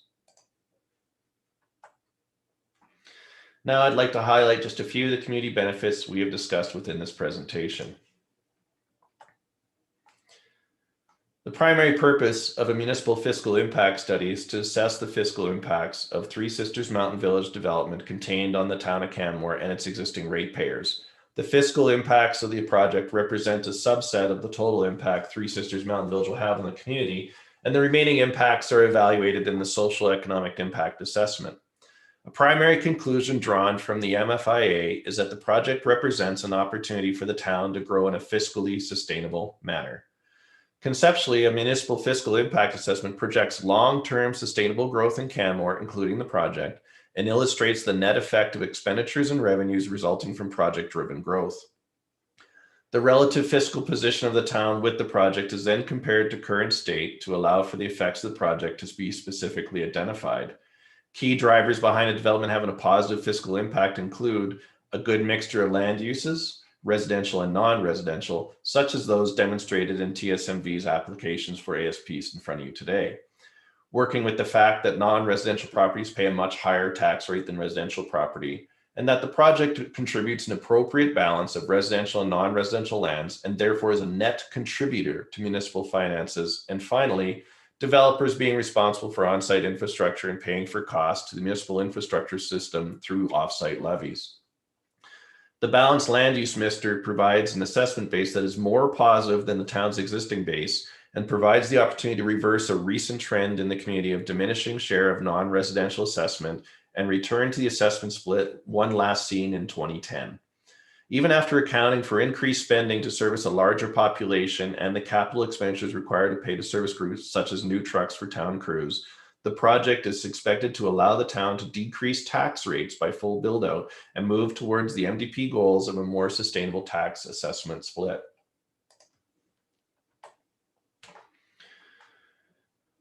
We ask that council approve Three Sisters Village and Smith Creek area structure plans to help provide a strategic and comprehensive framework for decision-making on future applications within Three Sisters Mountain Village.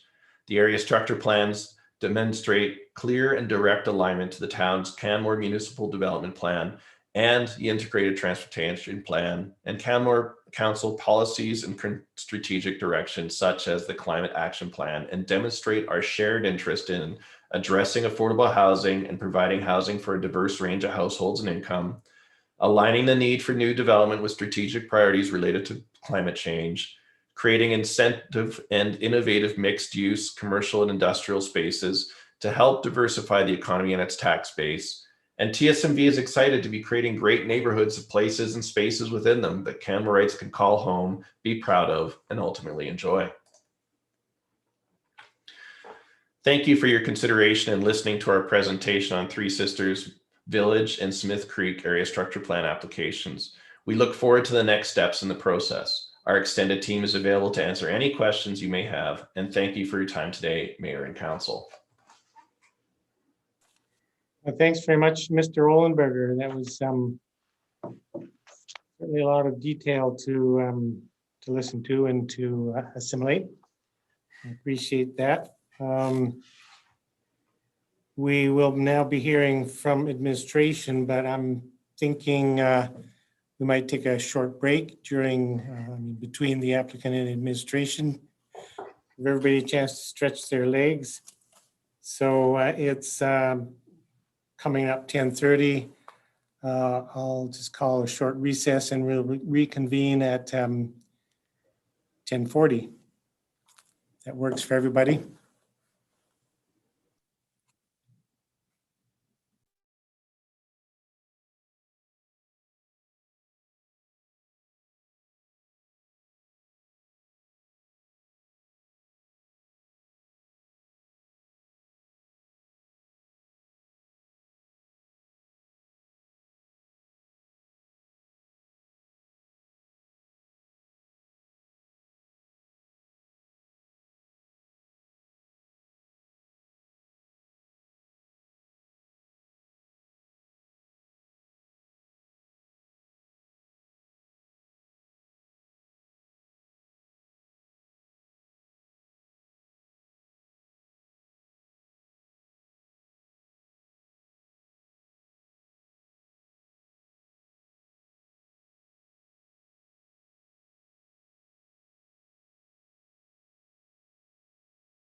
It appears that we're live again. I'm just making sure all of council is with us.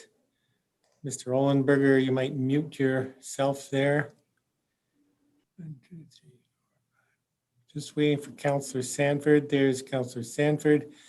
Okay, with that, we'll resume the meeting and I'll turn the mic over to Mr. Welsh. Thank you, Mayor Barwin.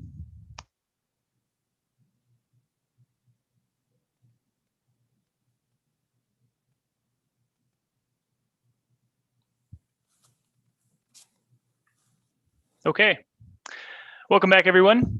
Again, my name is Josh Welsh. I am the file manager for the town on this project. I have the challenge of sharing a presentation that's devoid of pretty pictures and colorful statements, so I do appreciate your attention and interest in our analysis.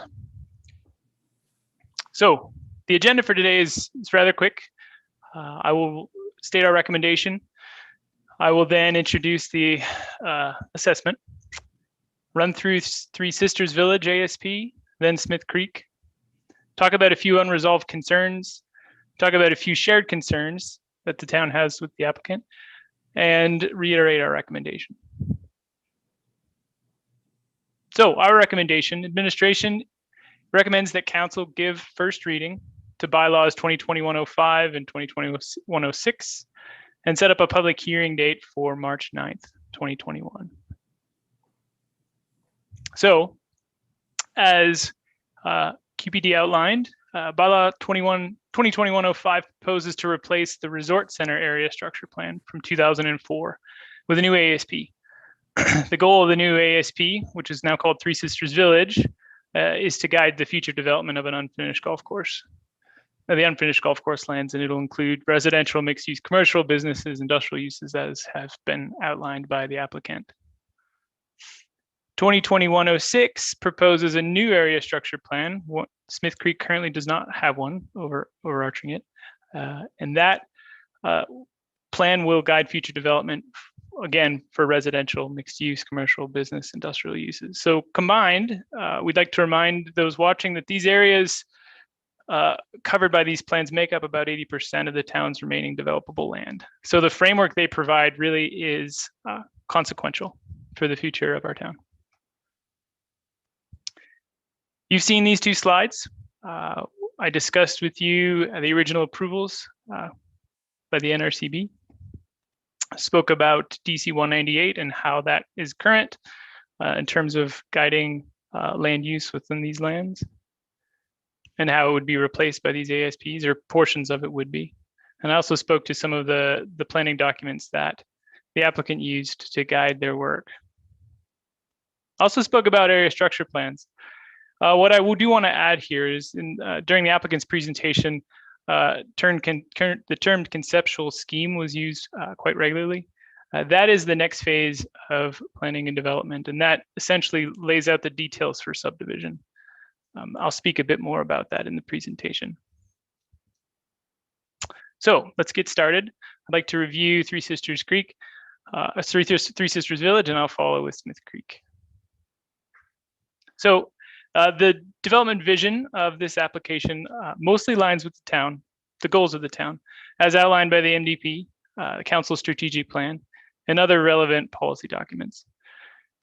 The goals and principles outlined by this plan also align with the MDP, and they provide a number of the items that have already been presented. So our assessment will dive into how these goals are realized in various aspects of this development, and this will be summarized in the following slides. Some sections of the ASP have some potential concerns, which I'll outline, others do not. Administration has noted these potential concerns for the purpose of discussion and consideration by council. So, development considerations. When you're developing in mountainous terrain, there's a number of risks associated with that. There's erosion associated with geotechnical constraints due to steep slopes. There's flash flooding related to the presence of steep creeks. There's also risk of wildfire due to the interface between the wildlands and urban activities. These noted risks are largely present throughout Canmore. And for these risks, they are largely managed by town policy and guidelines, which establish levels of risk that are currently acceptable for development. And so a lot of the studies that this applicant produced help to identify the level of risk, and moving forward, what mitigations might need to take place for development to be safe. However, it should be noted that these lands for Three Sisters Village are some of the most extensive undermined lands throughout Canmore. Regarding undermining, town defers to policy AR 34 from 2020 by the province to determine that level of risk and what mitigations may be necessary for safe development above undermined lands. So I want to speak a bit about the neighborhood framework in terms of character. The character of this development reflects what we might see in our gateway and town center districts. It proposes compact urban forms of human scale development, proposes a neighborhood character that's largely oriented around the street network, a complete street network. And it creates a number of spaces that provide a potential for vibrancy centered around human activity. So the Village Center Hotel and Spa District, the Innovation District, as outlined by the applicant, these would anchor the predominantly residential makeup of this development and would provide business and employment opportunities for the community. One of the concerns that we identified was that currently the land use bylaw and our municipal development plan stipulate that resort centers, which is what this development intends to be, are intended to be predominantly commercial. And so we view this development as predominantly residential. So I'd like to speak a bit about scale and scope. If built, this area could contain the highest density throughout all of Canmore. It proposes, as discussed, a 20 to 30 year build out, an area of nearly 170 hectares. The uses would take place on currently unused golf course lands incomplete golf course lands, providing parks, multi-unit residential, light industrial, hotel, spas, as described. The range of residential units is proposed to be 3,000 to 5,000, and it should be noted that the upper end could only be met if the bonusing toolkit deemed all structures were net zero. And the proposed range of increase in population could cap out at 10,000, starting at 5,500. And so what was unclear through the process is how this application accounts for the approximate 2,600 residential units that have been built on Three Sisters lands and the subsequent population of about 6,300. So it should be noted that we use the Statistics Canada multiplier of 2.4 residents per household. Three Sisters may have different numbers based on unit types. So I want to talk a bit about the bonusing structure that was outlined in detail by the applicant. This would propose providing density bonus to developers if they participated in increasing the energy efficiency of buildings, increasing the number of affordable housing units, providing for additional amenity spaces or EV charging stations. This would be provided by giving additional development intensity to builders. However, there are trade-offs. So it should be noted that there's a bonusing cap. So one could not achieve a maximum of additional affordable housing units, for instance, and hit net zero. And so there are trade-offs. And developers would get to choose where they would like to achieve various bonusing. So the residential and non-residential split. I'd like to speak a bit about this. It was touched upon in the presentation by the applicant. The plans combined, they were analyzed combined, propose a residential split to be 78% residential, 22% non-residential. Combine these two SPs do fall short of the municipal development plan's goal of 66-33% split. However, they do help. It should be noted that they do improve over our current non-residential assessment within the town, which is about 18%. So from 18 to 22 as proposed. So municipal parks and open space. There were no concerns identified with this section of the ASP.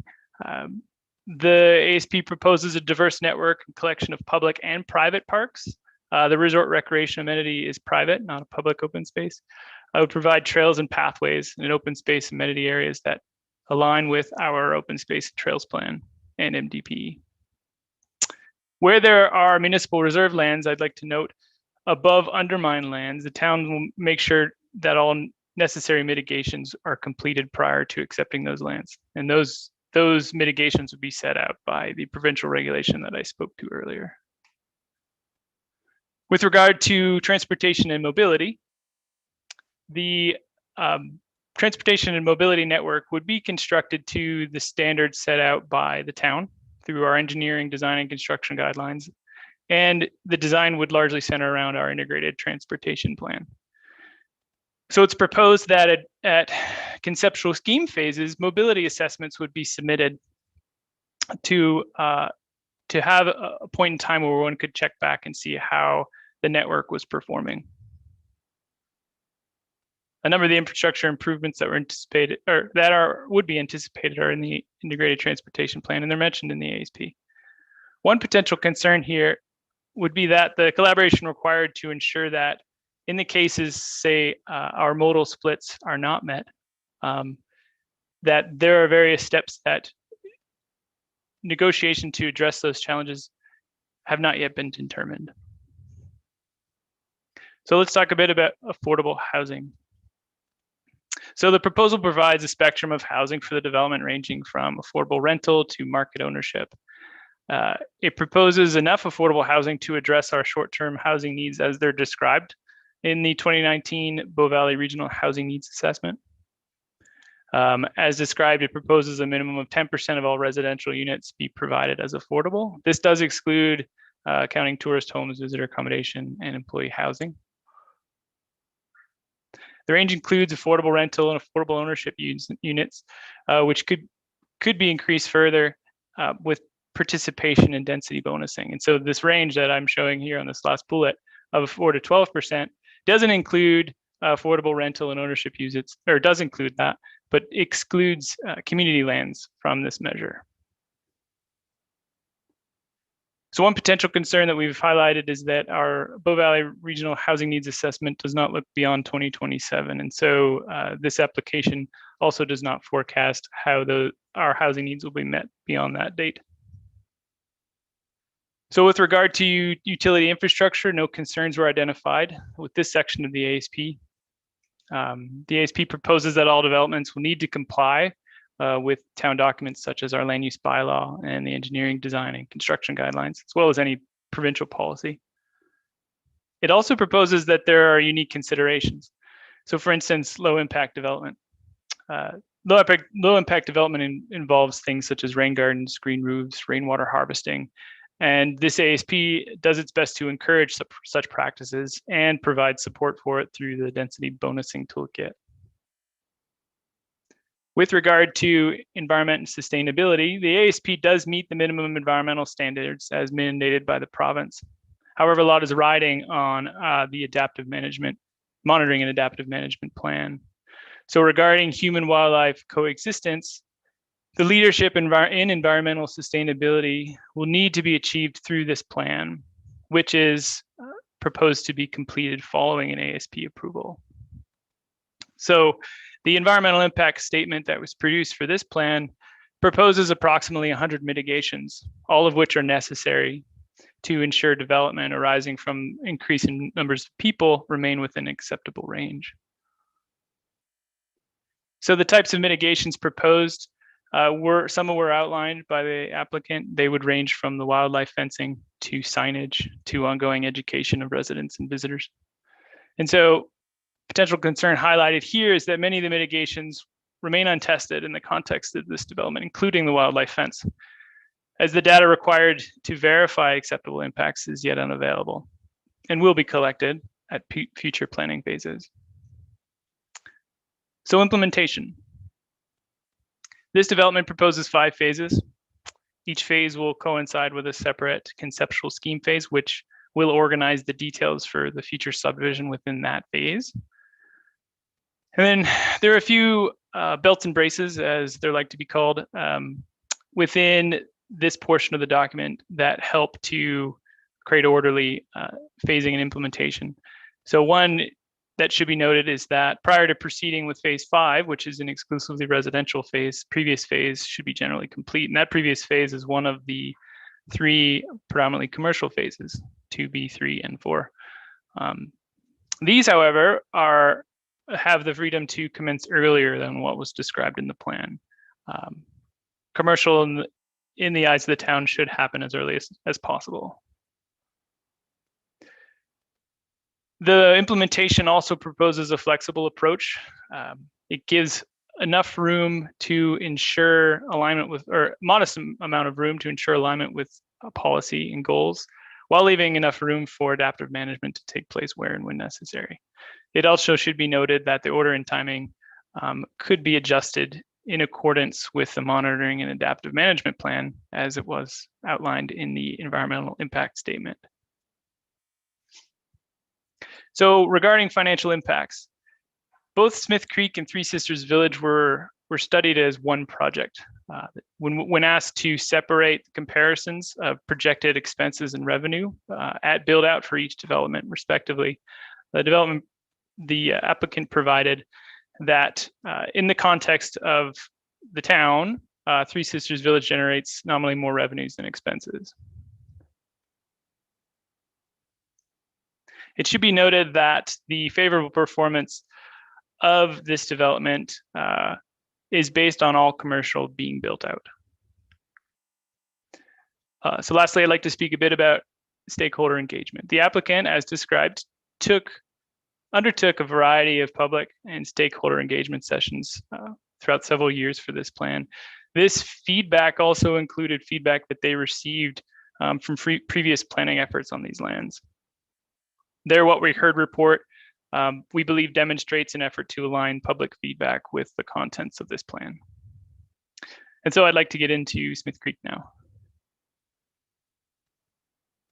As with Three Sisters Village, this ASP generally aligns with the goals of the town as outlined by our MDP, Council Strategic Plan, and other relevant policy documents and bylaws.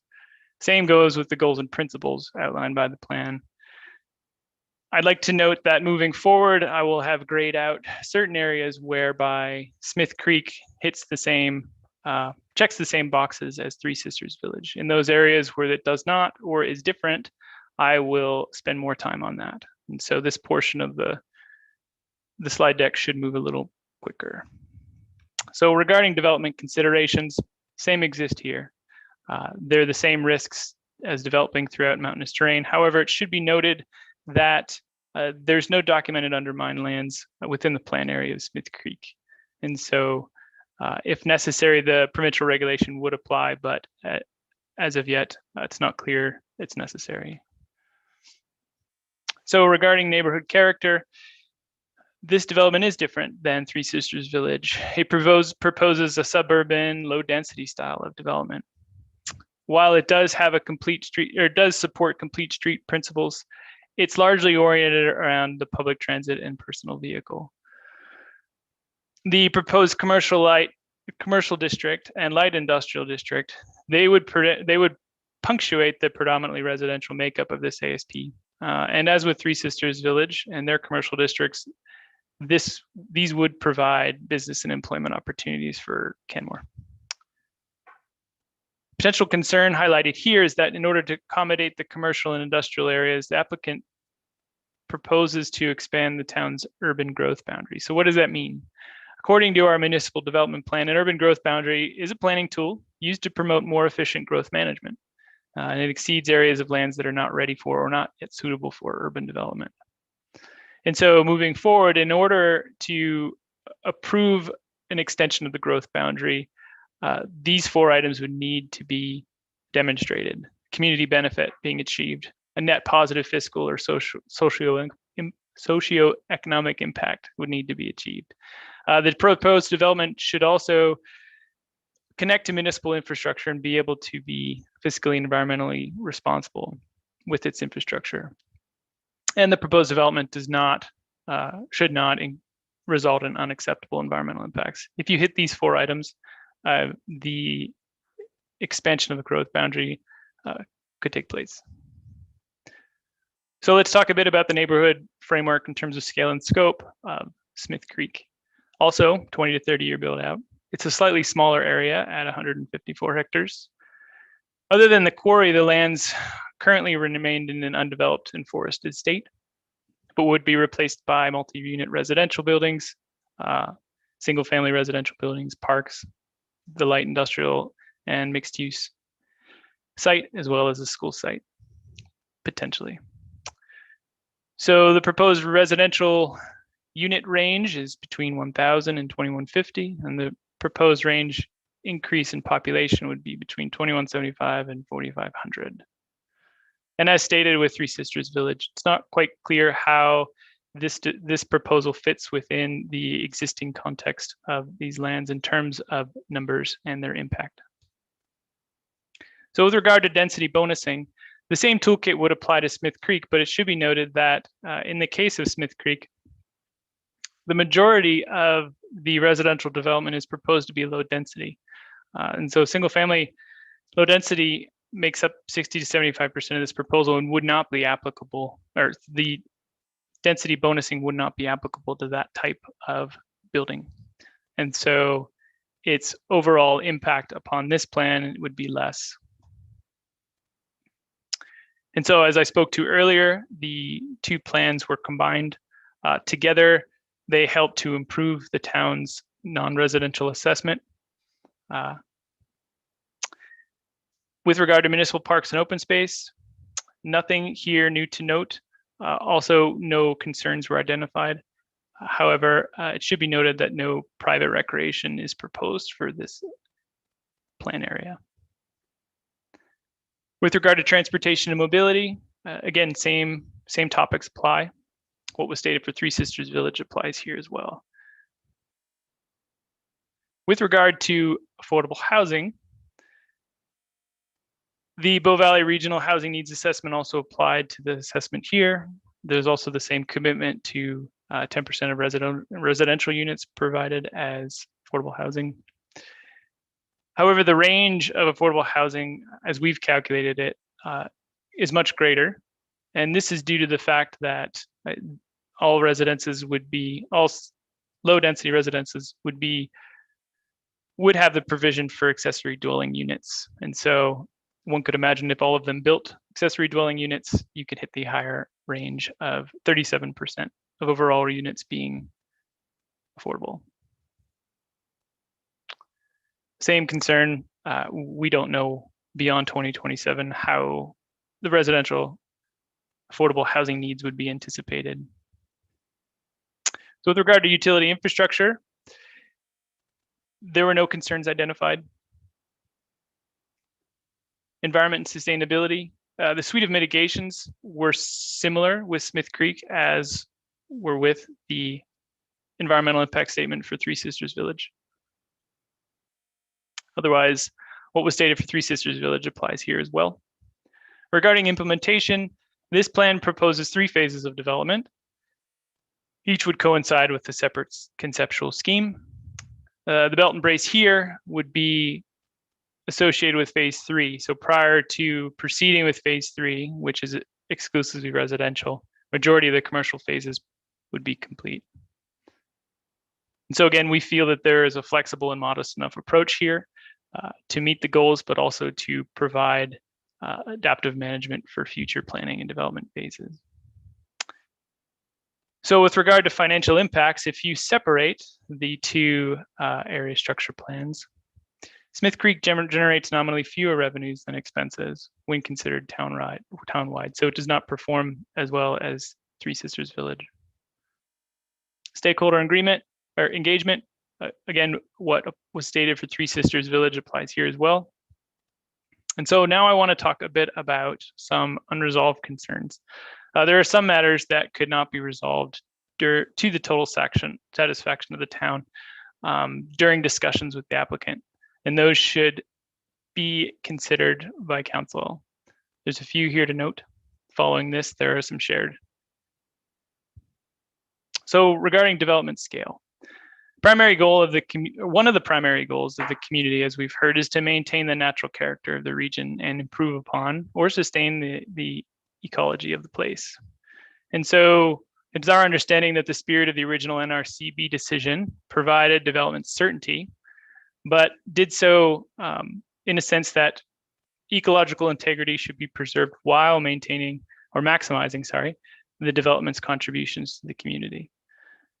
So both the proposed residential units and subsequent population increase, if you hit the max, and so this would involve density bonusing to its greatest, those would be greater than what's reflected in the original NRCB. And so as with all development in Canmore, there's a stated desire to capitalize on the geography of place. And so there's a balance that must be struck with an increase of visitors and residents. Although the town does not have explicit growth management strategies in place that would set the carrying capacity of the place, it is integral that the town consider carefully these increases in numbers. An applicant's approach, I should note, does require these types of numbers to hit certain goals, dealing with transportation, for instance. Another challenge that I'd like to highlight is with climate change adaptation and mitigation. So as with many topics associated with the environment, change happens quickly. Science is the first sketch up, followed by government's policy and industry. And so leadership is often about going first. In this case, we've developed a climate action plan that sets the stage for how we wish to help move forward into the future with regards to climate change. And this application is really the first large development application to be submitted following the approval of our climate action plan and following Council's declaration of a climate emergency.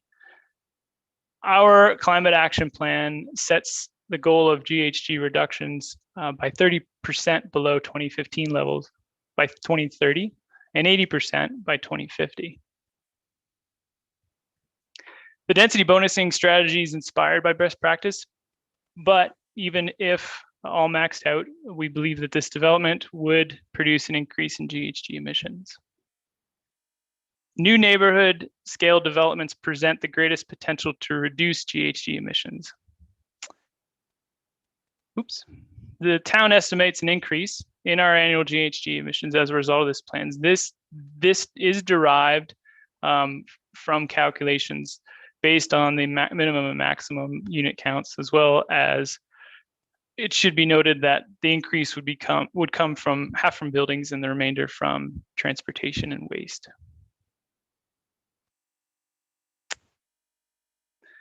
It also should be noted, though, that currently there are no legal mechanisms available to the town to require more efficient buildings than what is stipulated in the Alberta Building Code. And so moving forward, the toolkit that's proposed for density bonusing would reflect if indeed the Alberta Building Code was updated as it would be updated. And so there's a few shared next steps that I would like to identify regarding environment and sustainability and stakeholder engagement. So building this development and the wildlife fence is expected to displace wildlife through other parts of the town. The adaptive management and monitoring plan would be the opportunity to monitor this. Currently, it's unclear how this would be part of the scope of that plan. Furthermore, the development of the plan poses a significant increase of human use within the adjacent corridors and habitat areas. As stated by the environmental impact statements, it could be upwards of 2 times what we see today. And so a potential next step that we've identified is to coordinate monitoring of human use with town-wide wildlife monitoring. This would help to quantify the cumulative impacts imposed upon wildlife and their habitat. So due to a lack of data, it's unclear if, how, and when we would exceed the ecological thresholds for those components we value as identified in the environmental impact statements. Some potential next steps here would be as part of monitoring and as part of the monitoring and adaptive management plan, the town would need to determine what the desired conditions are for the municipality regarding the presence of wildlife.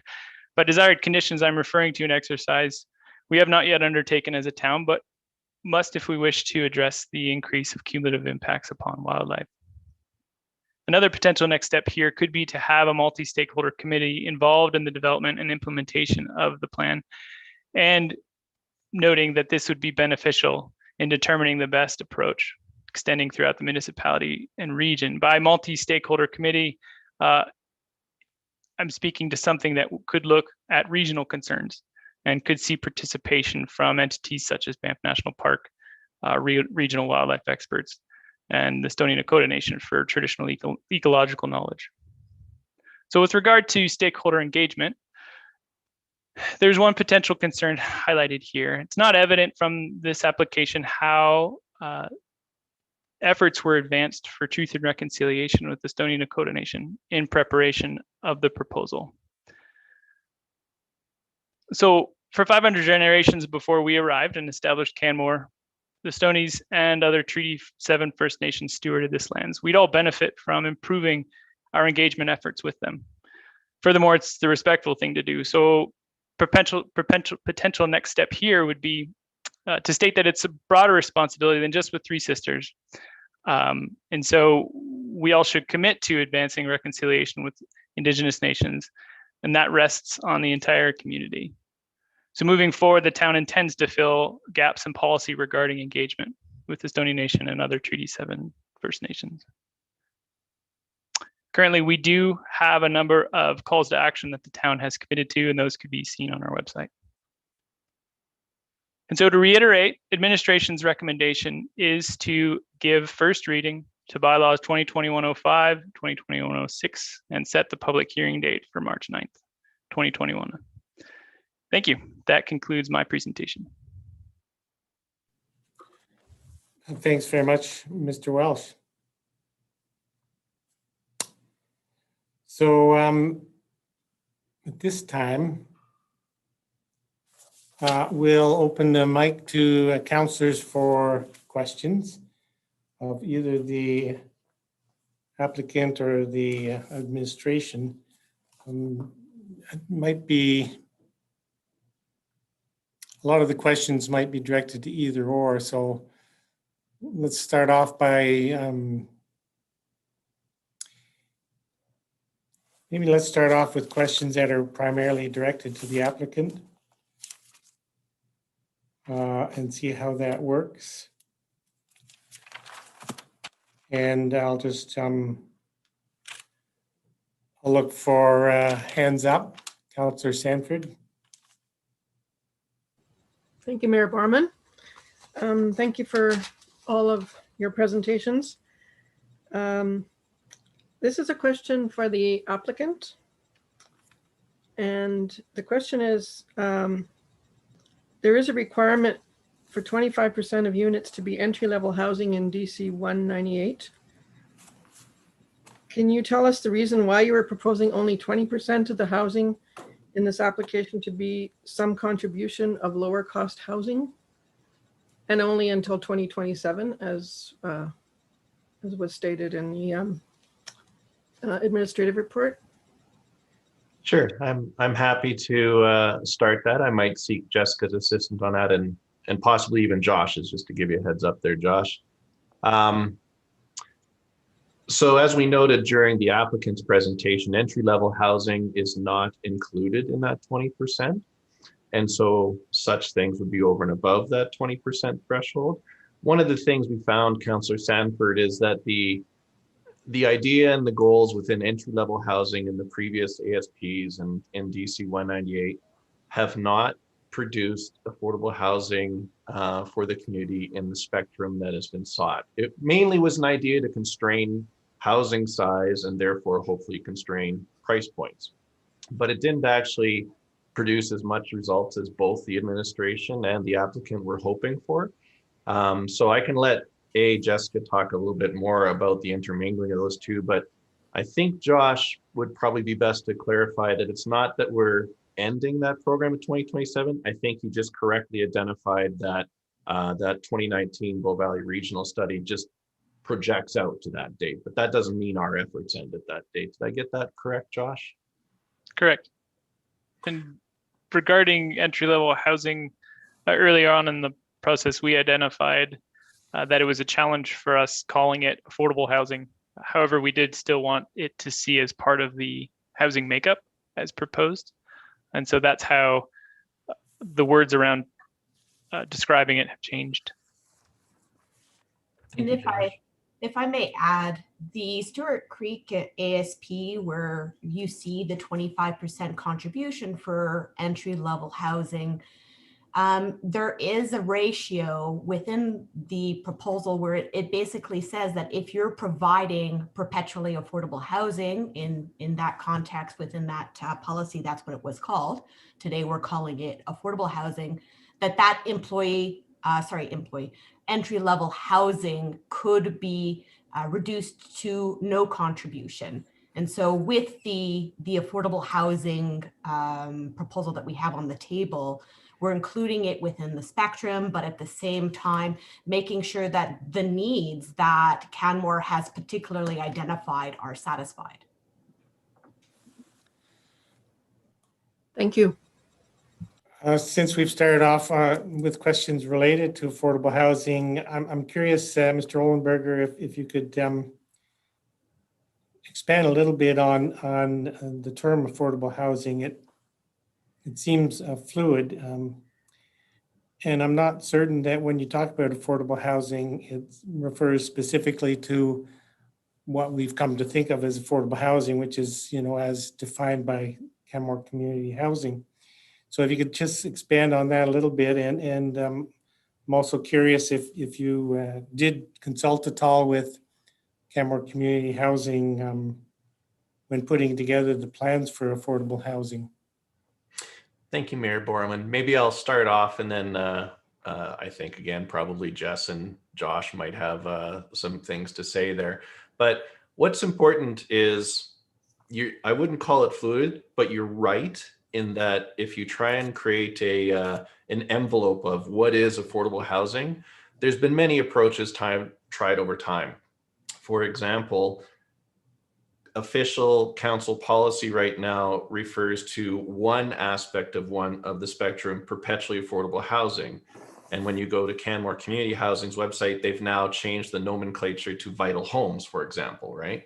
But that doesn't mean that vital homes / perpetually affordable housing, as council calls it in official policy, is all encompassing. It's just a piece of the affordable housing spectrum. So I think that's what we're trying to do, is not just say, here is the one program, we're putting all our eggs in this basket, so to speak, but we actually provided a range of solutions that tried to hit not only ownership, but rental tenures and different price points and different income ranges. And so, Jess, maybe it would be best if you could just walk through that spectrum a little bit more, because it is tossed around so much. You're entirely correct, Mayor Borman. It's good to get this clarity. And I can put up that pie chart in the screen if you want, Jess, but I'll leave it to you to decide. I think it's fine. So the spectrum of affordable housing that is discussed within the area structure plan looks at everything from affordable rental housing to affordable home ownership, which would be facilitated through the Vital Homes program. And then also the construction of market rental housing, of which 10% would also be contributed towards affordable rental housing. So that would provide the tenure both in affordable home ownership, but also affordable rental ownership. And then we also have the entry-level housing to try to look at that, the way to facilitate people moving through the spectrum, should they so choose, to be able to enter into the ownership market. Jess, one question that Mayor Borman had, just to make sure it's not missed, was engagement with Canmore Community Housing. Yes, so I think, so Canmore Community Housing was involved in the review of the socioeconomic impact assessment. We did meet with them a few times. I think maybe Josh might want to talk to that participation.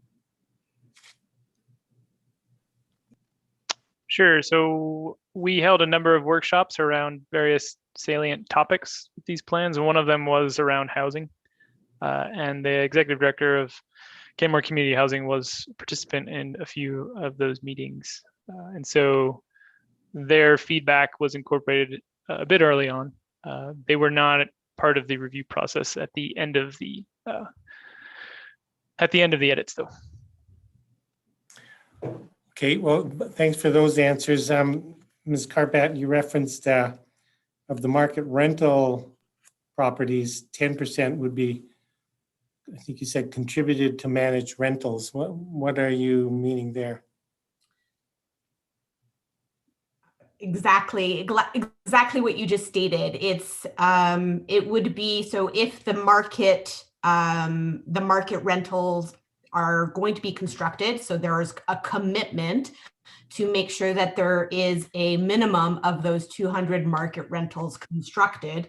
So 10% of that would be in an affordable rental state. So the 10% requirement on all multifamily would apply regardless of tenure. Absolutely.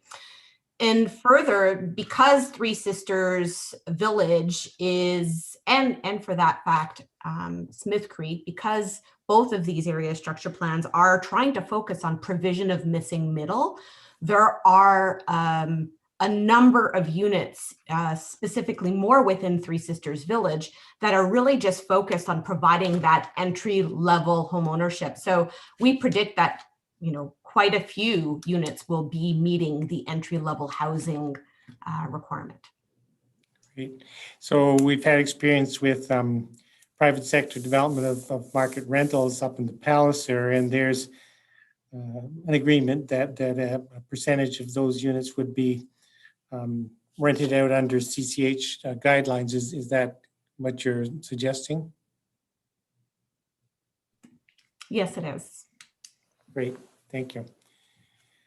I'm sure we'll come back and touch on some more housing questions, but I just have a higher level sort of a question, I guess, for Mr. Ohlenberger. So it notes in the Village ASP that the ASP is expected to be constructed over the next 10 to 30 years, and you spoke to this already. And Smith Creek ASP expected to be constructed over the next 20 to 30 years. So that implies that Smith Creek is not expected to start construction for 10 years after the Village ASP. Am I understanding that intent? I wouldn't state it as an intent, Mayor Borman, but it is a possibility. Obviously we would need to see the area structure plans move forward before we could move forward out there. But Three Sisters Mountain Village did explore bringing on some of the Smith Creek lands earlier, such as the Thunderstone Quarry lands for commercial purposes, for example, and things like that. It's quite possible. Obviously, there's a few steps along the way that I think Josh outlined in his presentation. So there is linkage, as an overall plan for us. But as Josh noted in his presentation, we're also flexible on the timing. So if the potential is there, and if council moves forward with the area structure plans, we could certainly explore further bringing on aspects of Smith Creek quicker than the others. What we want to do is make sure that we're not, we would work with the town to make sure we're bringing on, as Josh correctly said, the right phases at the right time. Clearly, commercial demand is there in Canmore, and if we can find a way to accommodate that quicker, we're all over that plan. We just want to make sure that we stage it appropriately and that the town is also ready for it, but we're willing to do so. Okay, so just so I have it clear in my head, the phasing of the two separate ASPs can be blended, so they're not exclusive to each other? They are not exclusive to each other. They can be intertwined, they can be separated, they can operate on their own timetable. We're obviously cognizant of the impacts of one and the other on it, but the type of commercial that we're talking about within Smith Creek on top of the Thunderstone Quarry lands is obviously different in character than the type of commercial we're talking about in the village core. So there's not a lot of overlap there. So yes, we can bring both of these things on. They're not dependent. One must go before the other. Okay, thank you. I'll continue to ask some of my questions and watch for hands up from, okay, Councillor Hillstead, take the mic. Thank you all for your presentations today. So for the applicant, within the Three Sisters Village ASP, tourist homes are being included in the residential unit counts in section 5.2 land use concept, but then are then excluded from section 8.1 affordable housing. Can you just explain why they're included in one section and then excluded in the next? I'll defer that to Jessica. She's probably best aligned to explain that one. Thank you for the question, Councillor Hillstead. The tourist home units are really geared towards visitors. This is Three Sisters Village application is for a resort. That's a visitor accom or a tourist visitor type accommodation. So not meant for permanent residents.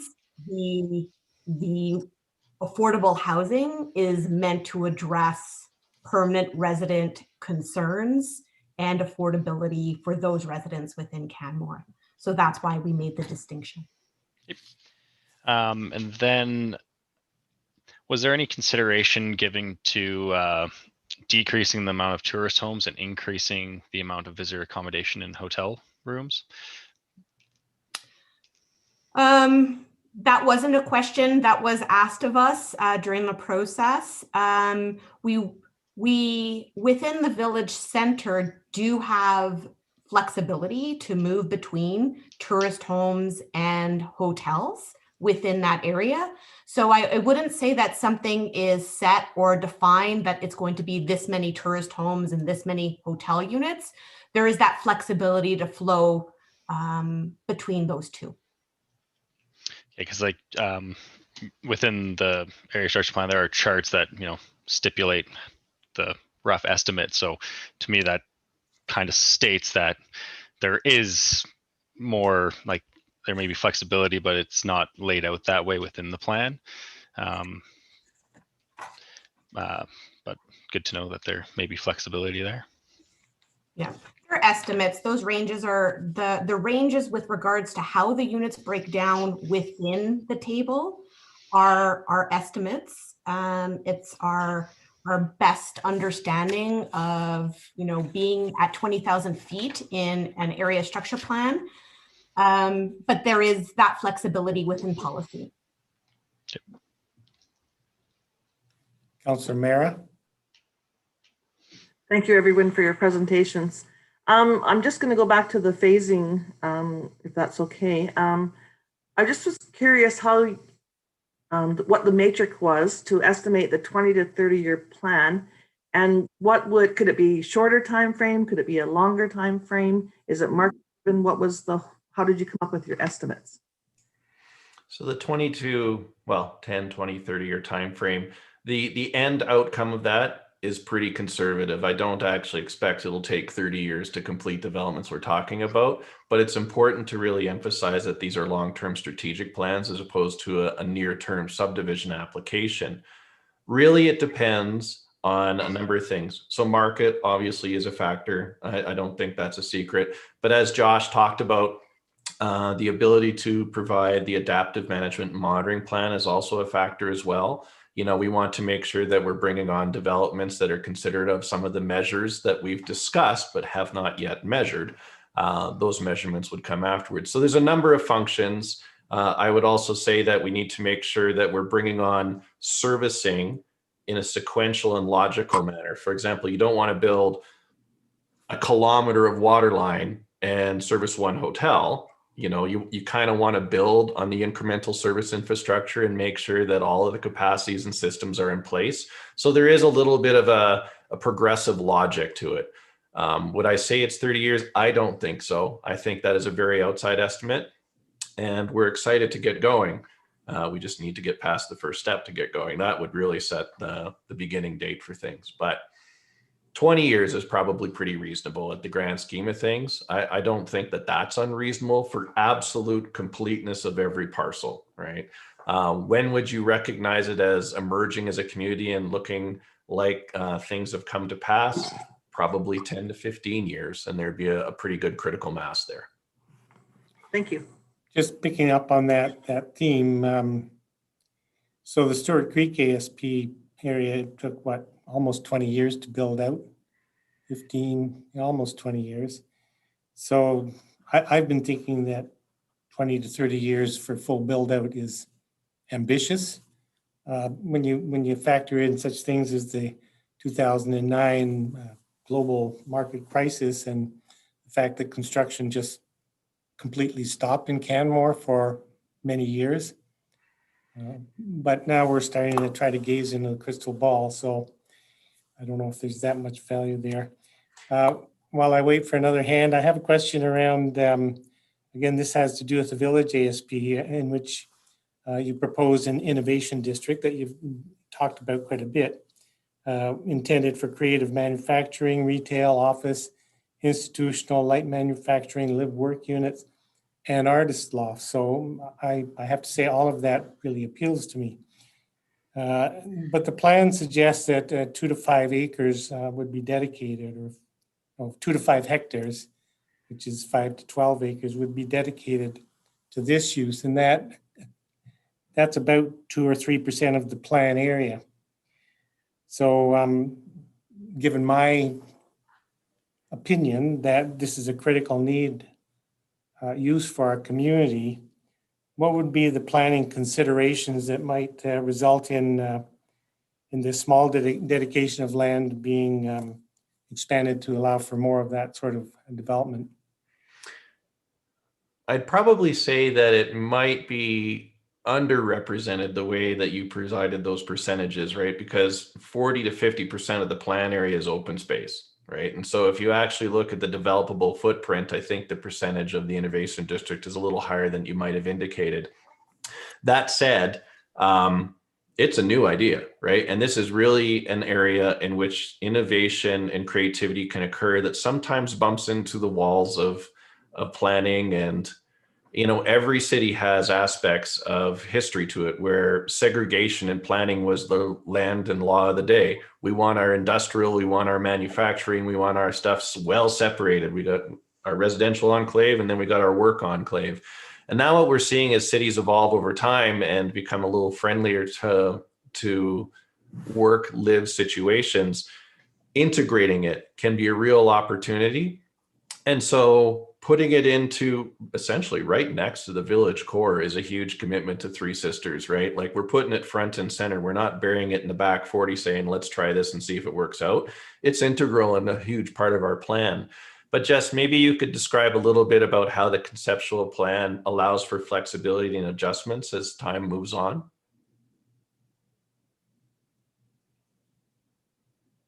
You're on mute, Jess. Oh, there you go. Sorry, I think you stumped her. I might be a little stumped, but there is flexibility in the policy built in, and I would say that, and I'm just trying to think about where this is specifically located. The innovation district is really focused on making sure that there are those flexible spaces that can really complement the village center in having a mutual attraction to the resort. The flexibility is more with regards to how that area can expand based on the mapping and the need, because the land use concept is conceptual. So if we're seeing down the line the need for a greater area, that could be something that we can look at. Great, thank you. Councillor McCallum. Thank you, Mayor Barman, and thank you everybody for the presentation so far this morning. I'm not cross-eyed yet. So I wanted to actually take it back a little bit. And I just wanted to look at the presentations that were provided in writing for both the applicant and from the town, and how both made a point of outlining the fact that the settlement agreement no longer applies to these lands. And so my question, I guess, to both, I'll start with the developer, or the applicant rather, is that if the agreement is no longer applying, do the door counts in DC 198 still apply? Because one informed the other, correct? One did inform the other, that is Yeah. correct. And you are also correct that the settlement agreement does not apply to the current ownership of this town, those lands. So I think what's important to remember though is that DC 198 was a stage in time, 1998, a little bit of a tough period, I think, for both the town and Three Sisters as an overall whole. And Smith Creek area as an overall whole, if you look in DC 198, it's essentially nothing more than a holding district. Here be stuff we will think about later. Come see us when you got an area structure plan. So that's one of them pretty much set aside. On the DC 198 aspects of the resort area represented by Three Sisters Village area structure plan, there's already a lot of variations that have been undertaken over time. Like some of the thought processes about wildlife corridors, for example, were still informing DC 198 when it was written, that have long moved on into the 2004 area structure plan. So the proper reference to remember is that DC 198 is a land use bylaw. It falls underneath area structure plans and it falls underneath municipal development plans. So realistically, I think what Three Sisters is trying to do is look in the current Canmore context, where are we at today? Because if we keep trying to kind of go backwards and make these relations, you'll never make the accounting line up. Just to be frank with you, it's almost a Herculean task, right? There must be like 18 different versions and evolutions over time of the various counts. And sometimes people didn't count for years. So we got to go back and say, well, what did we actually build? So we're trying to reset the paradigm into today's wildlife corridor study, today's wildlife corridors approvals, today's undermining regulations, today's municipal development plan. DC 198 was a land use bylaw that was formed under a much older municipal development plan of the town of Canmore that was also, I think, dated 1998. Now we have a new one. We have a one that is updated to the current MGA. And so it's difficult to keep trying to go back into DC 198 and say, but what about this? When the whole planning paradigm and framework has shifted materially. And so by setting a new municipal development plan, a new integrated transportation plan, now potentially new area structure plans, both the administration and the developer have the opportunity to move forward in a cohesive, clear, and transparent way. There was hidden density in DC 198. We'll count these units, but we won't count those units. So it isn't even really that easy to work with on a day-to-day basis, and it did cause some struggles at times. So I think by having something like these area structure plans where the unit count and the areas and things like that are transparent and wholesome and all-inclusive, everybody will be better off in that aspect. Okay. I wonder if Mr. Welsh would has anything to add to that from a town administration perspective. I would, but I'd ask Councillor McCallum to either ask again or frame it specifically for me. Chris's answer was quite thorough and good, so I'm not sure how I'd add to that. The question basically was understanding that like both in the town's briefing document and in the intro from the developer or the applicant, it's both clearly stated that the settlement agreement does not apply to these lands. Yet I understand that the settlement agreement has informed the numbers that are located within DC 198.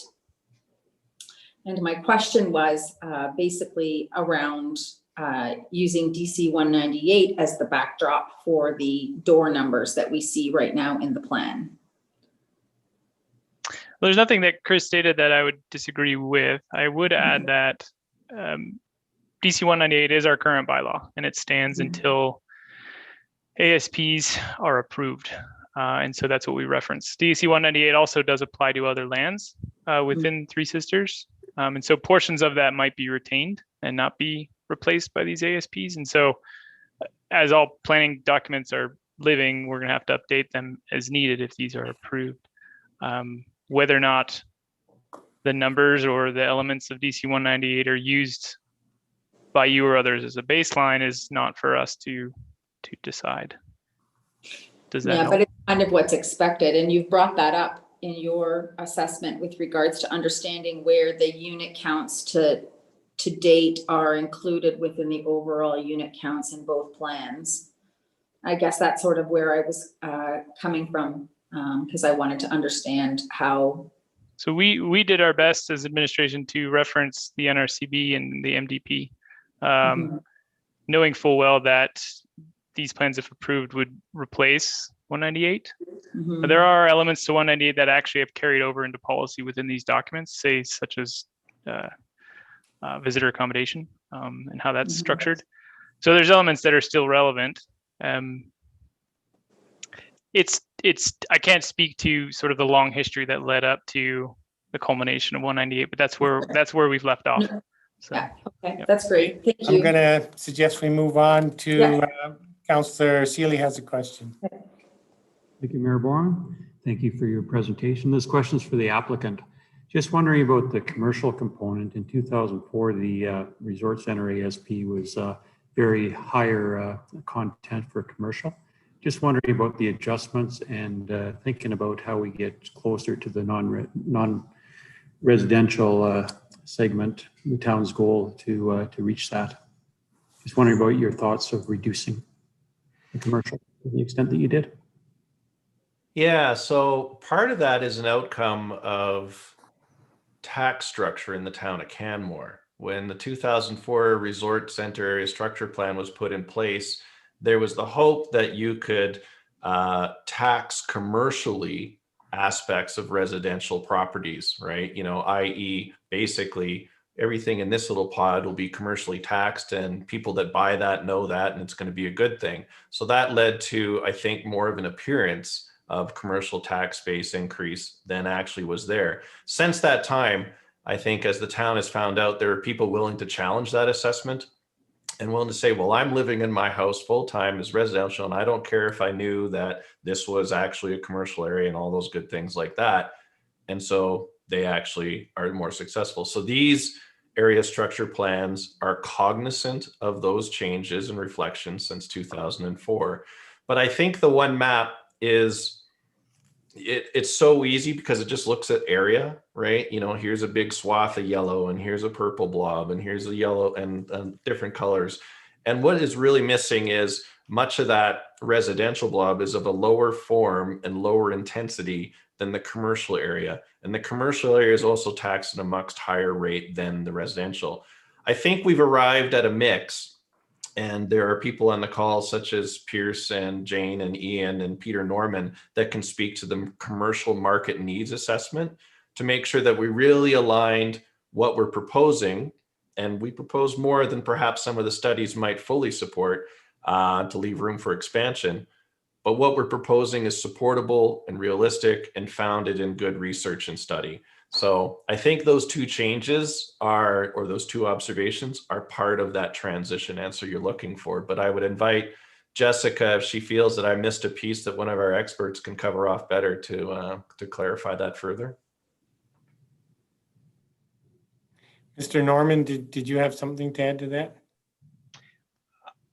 I'm just making myself available, Mr. Mayor, and it sounds like Jennifer feels like the question has been covered off, and I would agree with that. Jessica. Thank you. Other questions? Councillor McCallum. Thank you, Mayor Barman. I just wanted to ask some questions about the built form and the numbers of doors that we understand through the plan, that are proposed through the plan, and that are also highlighted in DC 198. As well as some other plans. The form that you have proposed is so compact that you could actually potentially exceed the number of remaining developable doors available to you under the NRCB. To keep your costs down and to limit sprawl, have you considered keeping all developments to the village and not basically looking at the development of Smith Creek at this time? It certainly would be more an economical way of approaching the development. We have not. We don't think that that's really,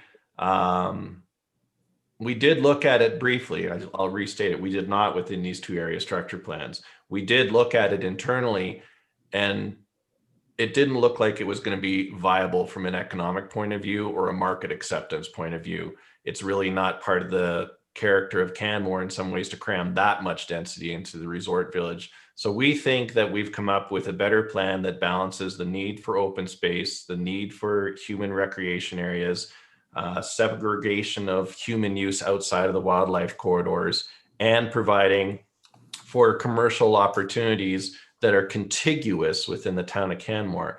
I recognize that, well, why don't you just take this area and leave all that land behind?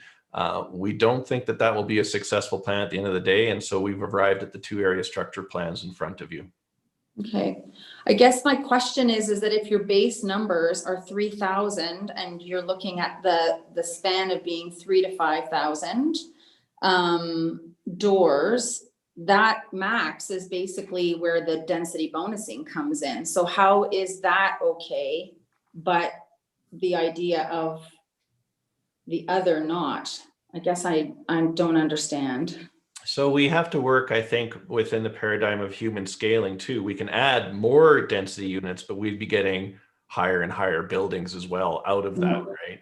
Or we'd be creeping into some of the open spaces we've intentionally left behind for human recreation purposes to get them out of the corridor.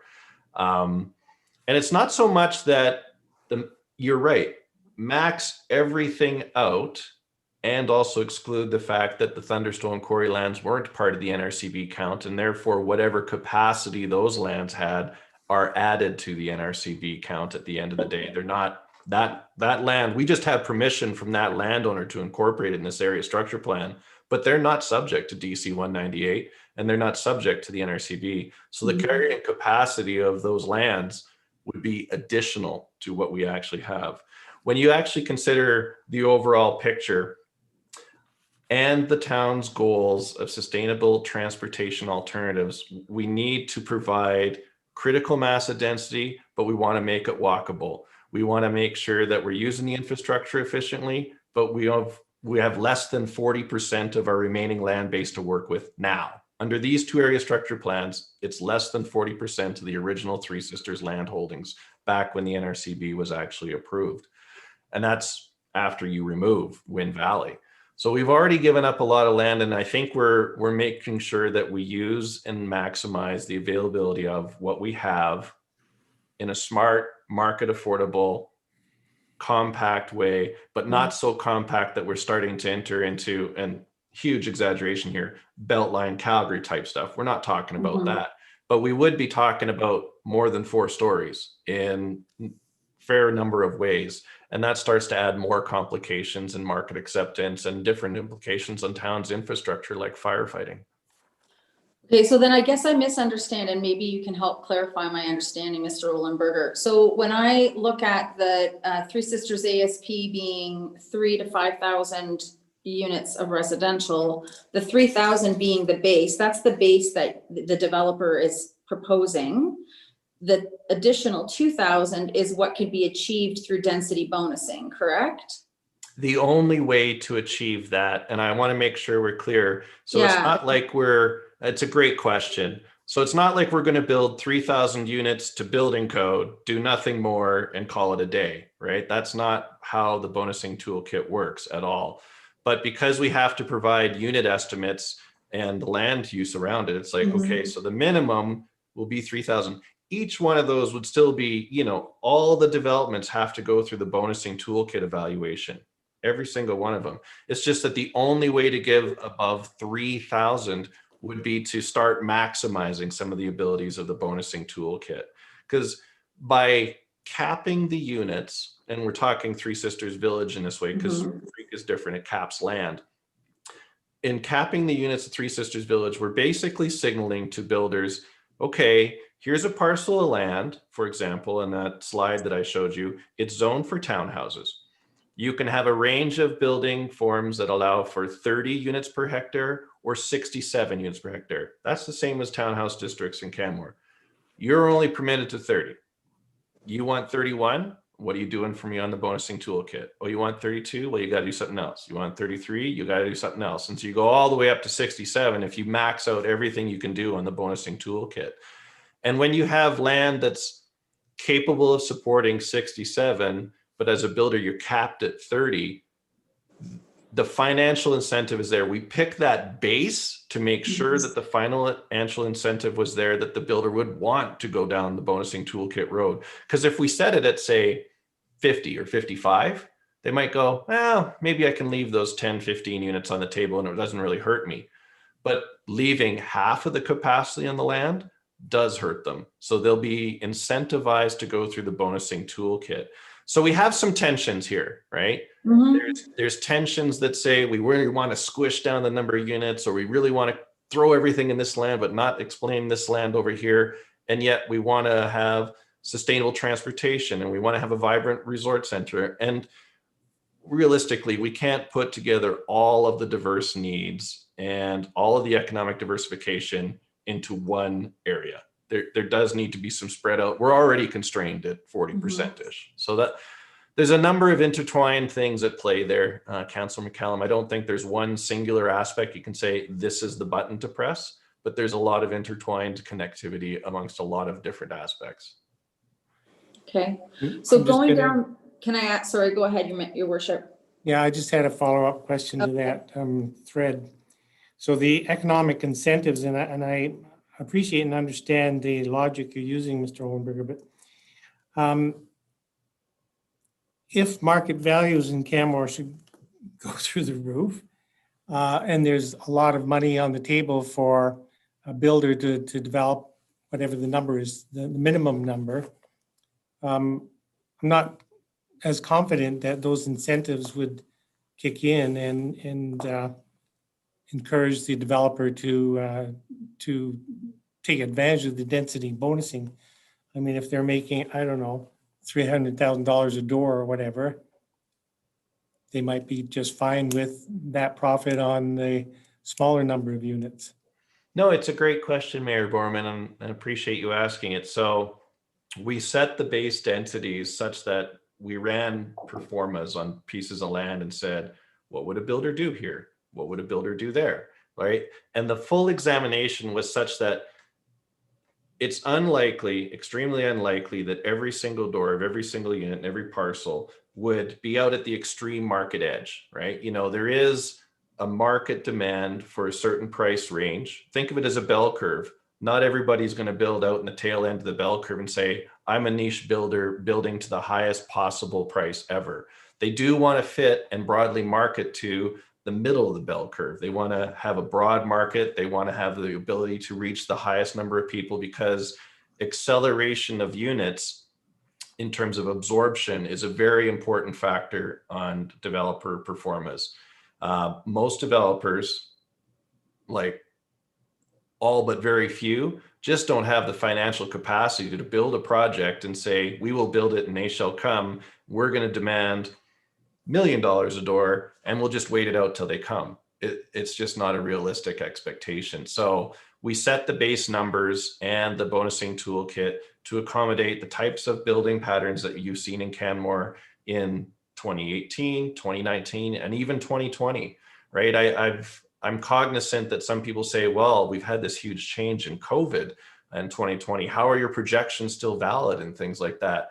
But there is actually a long baseline of data. And I know that, that our team at Nichols and Altus can speak to this, that show that the trends are there and that what we're trying to do are valued. It's not like we have to rethink the whole thing because of COVID. There are lots of things that are going to change because of COVID, but the absorption rates and where we're trying to build aren't there. Jessica, I see you want to add on to that. Yeah. So just to add some more assurance for council, there is an annual review in policy of the bonusing toolkit to make sure it's functioning as intended. And so that was one of the, the check back to make sure that things are working as intended, that we're advancing the strategic priorities of the Canmore action plan, and to make sure that the builder take up that we expect is occurring on the ground. Okay, thanks for bringing that up. And so I understand the annual review, if that shows that the density bonusing isn't working, then the town and the landowner would change the criteria or increase the bonusing or whatever. Exactly right. And I'm glad that we have an extended team available because it's an important aspect. Jess remembered while I was thinking aloud, and she's bang on. There is the ability on an ongoing basis to refine, retool, make sure that it's working as intended. It's not here we're casting it in 2021 and predicting it'll work perfectly to 2030 without change. We're anticipating that there'll be some significant changes to building code that will require us to look at this again, retool it, make sure it's working. There's going to be a need for adjustment on both sides to talk about how to make sure that this is working for sustainable building, GHG reduction, and to make sure that there's builder take up. Okay, thanks for those answers. I'm going to throw on to Councillor Sanford. Do you have a new question? Thank you, Mayor Barman. Yes, in DC 198, it says that the unit counts shall not exceed 2,847 units. Is that correct? And currently, I think the staff report indicated that there are 2,600 units built out already. So I'm wondering, how are those 2,600 units going to be reflected in the overall plan with the population of already 6,300 people of existing population? Mr. Welsh, did you want to take that question? Before the applicant answers, I'd like to clarify that the 2,600 that's referenced in the staff report looks at all of Three Sisters lands. DC 198 doesn't. Those numbers that you're referring to don't particularly cover all Three Sisters lands. So there were elements of development that took place prior to the settlement agreement, for instance. And so it's a very convoluted history. And so I would caution comparing those two. But I'll leave it at that.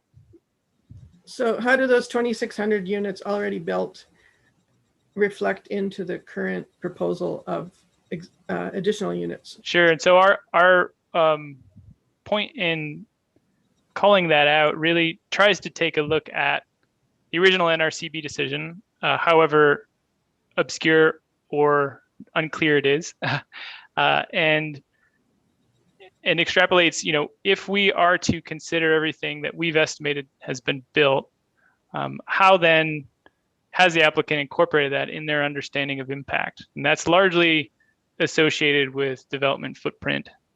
So that's why that particular piece was in the portion of the staff report where it was, essentially. Does that help? And then, I will let the applicant speak to how it may have been considered or addressed. Sure.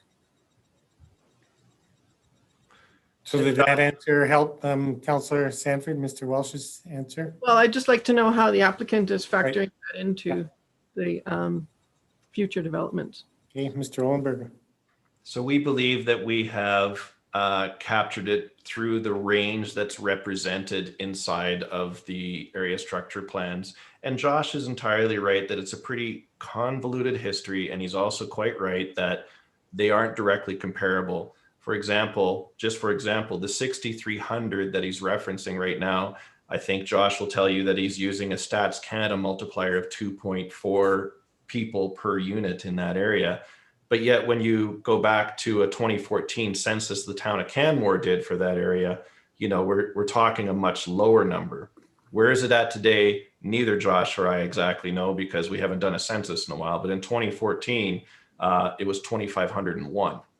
So there's a big discrepancy even between those numbers. So there should be, I think, as Josh accurately characterized, some caution about this is the number we should use. No, it's this number we should use. We believe that, on an overall whole with the area structure plans and the range of units that can only be achieved through a bonusing context, that we are falling essentially generally within the NRCB. I'll also note that the NRCB does allow the Town of Canmore Council to change that number should they so choose if there's community benefits, which we believe are contained within these area structure plans. And just perhaps you could add to that. Just adding that when we undertook this process, knowing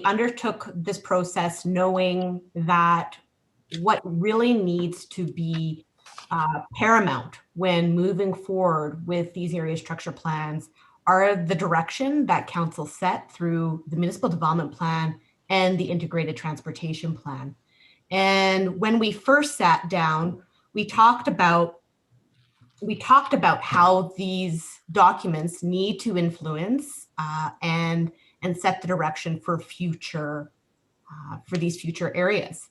The bylaw, the DC 198 bylaw, it's a bylaw that has been amended from time to time, and it does not inform area structure plans. The area structure plans inform bylaw.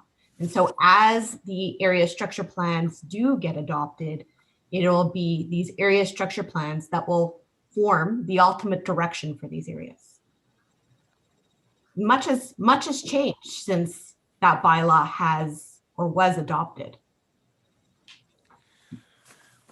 Okay, I think we can entertain a few more questions before we take another break. I'm going to throw one to Mr. Welsh so he's not feeling left out. And in your staff report on page 3 of your report, this is on the village ASP, you're talking about, or you're referencing the MR lands above undermined lands. So just a planning question, is the town obliged to accept lands proposed by the landowner as MR contribution? Or can the town be selective in which lands we take as MR? The town can be selective. We did work together at various points in the process to let the applicant know what type of lands we would potentially be looking for, what might need to go on those lands. Moving forward, the dedication of MR would take place at a later planning phase. And so those negotiations are pending, I would argue. Do you have a follow-up to that? No, that's good. I really was only looking for that high-level detail. Thank you. Sure. Councillor Comfort, you just rejoined. Do you have a question at this time? I do, actually. And this may already have been asked, I apologize, but we had our second booster shot of the vaccine, so I didn't really have a choice of whether to do that or not. My question is, do the LUB and the MDP have to be revised to accommodate Three Sisters Mountain Village's ASPs? So would we have to change things and bring that back before development begins, before building starts? That could be for Josh or for Chris. Yeah, let's ask that of town planning. As the developments are currently proposed, yes, there would be amendments required. And I'll let the applicant speak to where those would be required. Mr. Ollenberger? Yeah, as Josh correctly said, there would be some amendments required to the municipal development plan, Councillor Comfort. Primarily in the maps that are shown there. One super easy example, for example, is the Smith Creek area structure plan in the MDP is currently shown as a purple blob that says future planning required. We would obviously need an update to the MDP that reflects Smith Creek's area structure plan. The area around the resort village, that Resort Center 2004 ASP, which is reflected currently in the MDP, would need some updating so that it reflects, if moved forward, the area structure plan in front of you for Three Sisters Village. So there's probably a few things. There's also a map in the municipal development plan that references wildlife corridors that is also now out of date as well. So it's quite normal for municipalities from time to time to adjust their municipal development plans as things evolved. And in fact, I think the town of Canmore has already updated their municipal development plan about 2 to 3 times since it was originally passed. Okay, thank you. And with your permission, Yeah, go ahead. okay, just to see if I can read my writing here. Just give me a minute. And this might be too soon to ask this. It might be a little too granular. But when you talk about, well, 2 things really. When you talk about entry-level housing, what are you talking about? Like that could be anything. It depends on, like my entry-level housing might not be the same as yours or someone who's a very low income person. So what does that mean really? Is there a definition for that? Thanks, Councillor Comfort, for that question.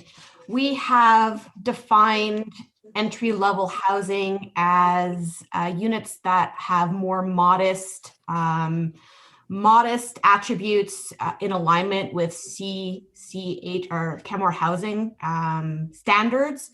And we have also outlined in 8.4.2 some size requirements for it to be considered entry level. And these actually align with the size requirements that were outlined within DC 198. It's one of the aspects that was retained from that bylaw. Okay, and that was my last part of my question, or last question, was have you made any plans to work with CCH? And also, Three Sisters is not the developer in most cases. I know they're looking at doing something in Smith Creek directly, but usually you just sell the land to a developer. Is that not the case? In this case, we would be considered the merchant land developer. We would be selling to builders. Three Sisters Mountain Village has, for instance, undertaken, the development of commercial lands, where within the gateway is an example of Three Sisters Mountain Village taking on that commercial development. With regards to working with Canmore Housing, we coined the term, or we use the term affordable housing rather than the term perpetually affordable housing or vital homes, so that any future, say, foundation was developed, say there was a new homeless foundation in Canmore, potentially those units could also go to them, under the same conditions as Canmore Housing. So we have had discussions, but we made it open within policy to allow for that flexibility over time. Well, let's hope someone like that will come forward. Okay, so I'm just gonna check out John.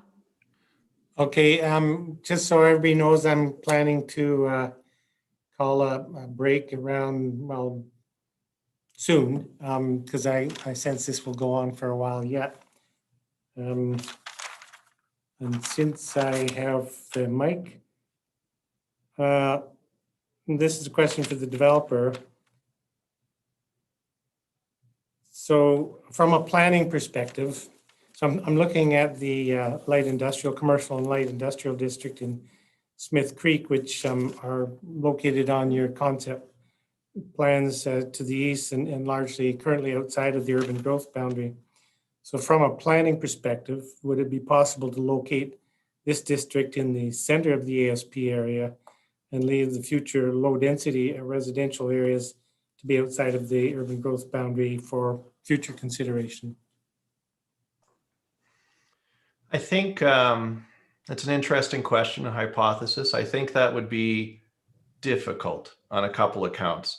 Realistically, we have the Three Sisters Parkway that would extend from what is now in the Stewart Creek area by the Stewart Creek Golf Course, would have to go through and connect to that interchange one way or another. It's too far away to reach into the center of Smith Creek from the Stewart Creek end and still have emergency access and all those good things like that. and vice versa. So the connection point is really important to be made at the end of the day. And those types of uses, frankly, we put on top of an existing quarry that is already an industrial operation and has been an industrial operation for many decades.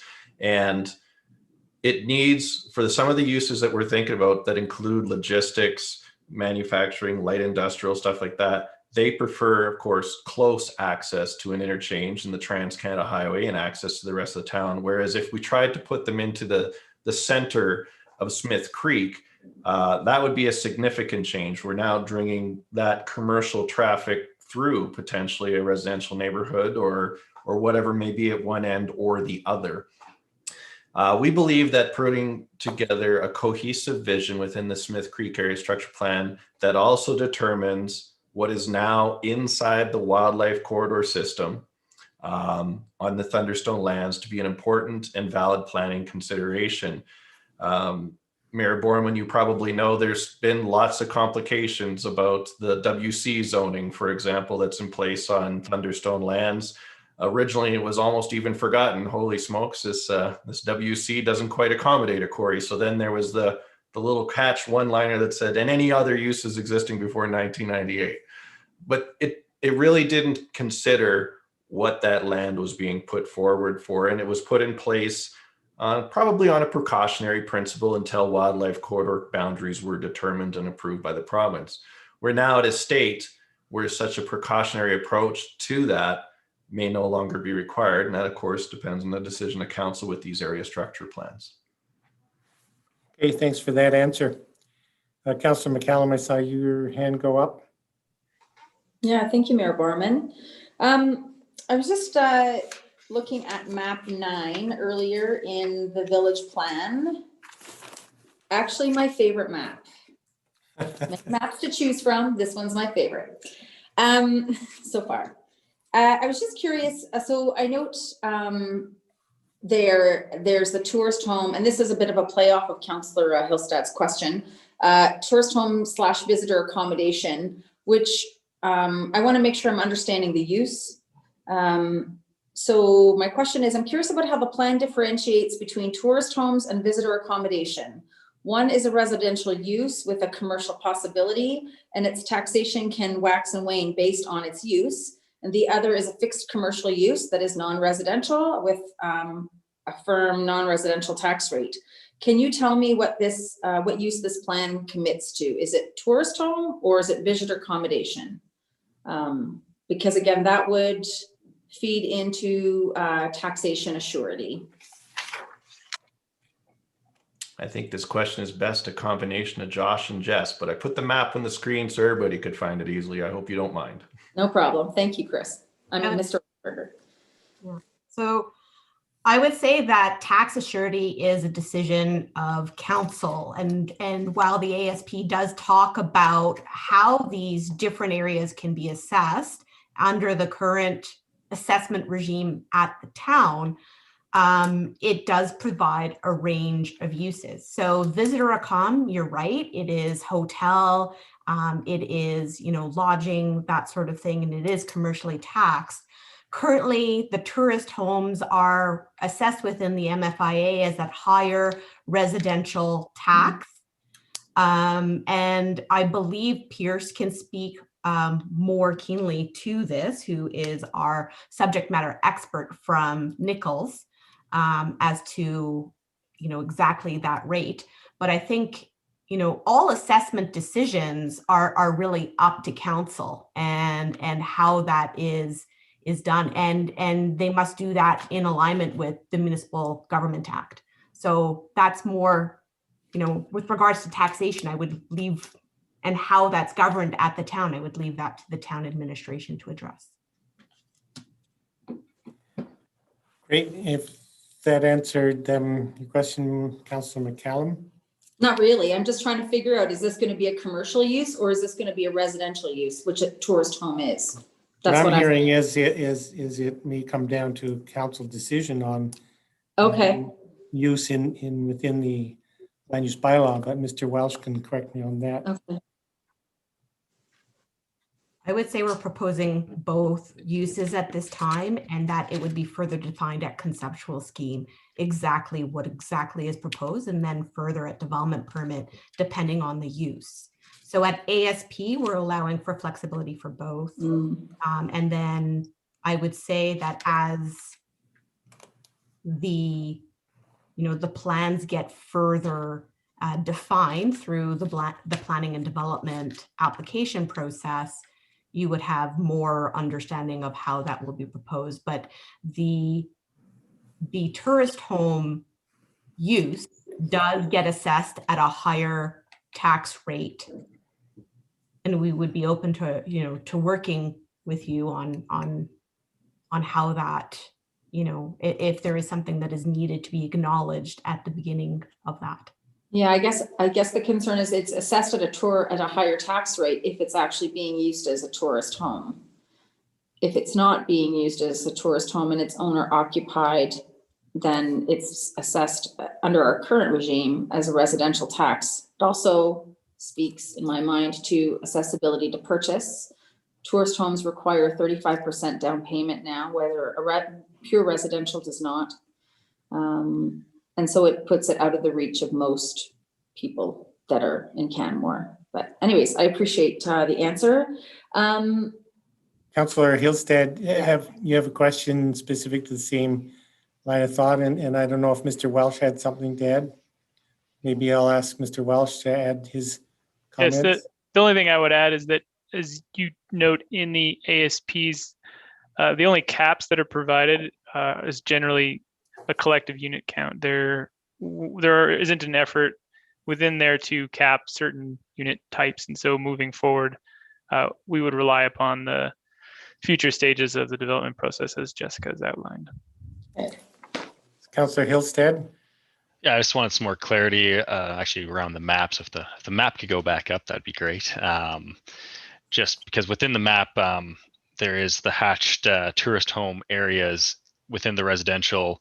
But as Mrs. Carpat said, basically the tourist homes and visitor comm can kind of be swapped. But I'm more curious, within the residential areas, is there a possibility for the residential areas to not be, for the tourist homes in the residential areas not to actually be labeled as residential, but to be labeled as commercial? Because that would actually give the true flexibility to allow for visitor accommodation. So right now it's because tourist home and visitor comm are kind of hatched the same way. In the residential areas, you would default to tourist homes, so that does limit the amount of vacation accommodation available. So that's where I am still confused on, as it was stated earlier, that basically the unit counts are somewhat there is flexibility there, but when, again, it's a map, so within the map, it doesn't seem as there's as much flexibility as described earlier. So let me try to be a little clearer. So the village center identifies uses as visitor accommodation and tourist homes, and allows the visitor accommodation and tourist homes to be located above grade within that district. Within the residential area, the primary use is residential, save for the areas that have the hatching. And the hatching allows for tourist homes. And those tourist homes are located in such areas to to complement and provide different phases for tourist homes and additional assessment revenue. I don't see, and maybe that clarifies for you where the flexibility is, and maybe you could just nod if that clarifies that flexibility. So on Village Center, just once again, it's flexible between visitor accommodation and tourist homes, but in residential, it would be between tourist homes and just a pure residential use. Does that help you answer your question, Councillor Hillstead? Yep. Great. I had a question just to change the topic to transportation and mobility, and I'll throw this question to Mr. Welsh, but the developer could also respond afterwards. So on page 3 of the staff report, you reference that mobility assessments will be submitted at each phase of development. And this is sort of a vague or general question, but what options would there be then to address on or rectify the impacts to mobility in the future if they're not hitting the targets that we have initially identified? I'm thinking of the broader transportation network from Three Sisters down all the way across Bow River Bridge. If Andy is in, Andy Asarte, General Manager of Engineering, I would defer an answer Great. to him. Mr. Asarte could jump in, that'd be great.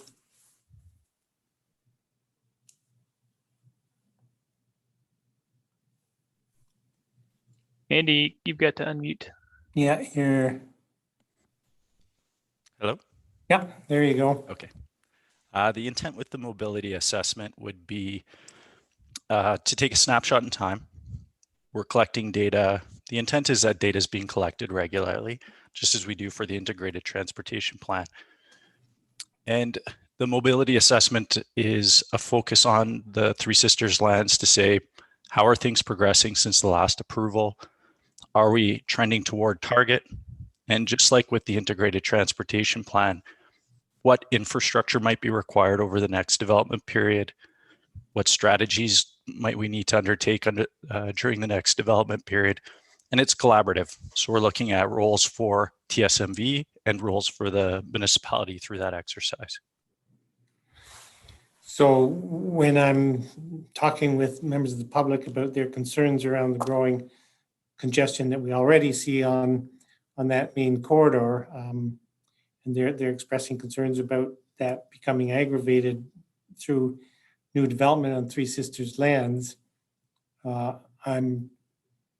want to be confident in saying that growing or the possibility of growing congestion will be monitored on a regular basis, and there will be options that our engineering department, for instance, could exercise outside of the Three Sisters lands area to address that possible growing congestion. It's already a challenge on that corridor, and we highlighted that with TSMV very early on, even going back to the previous ASPs. The main corridor coming into the downtown is under a lot of pressure. It's our main river crossing from that area. And the ITP and also anticipated growth coming. So our current transportation plan anticipated growth in Three Sisters.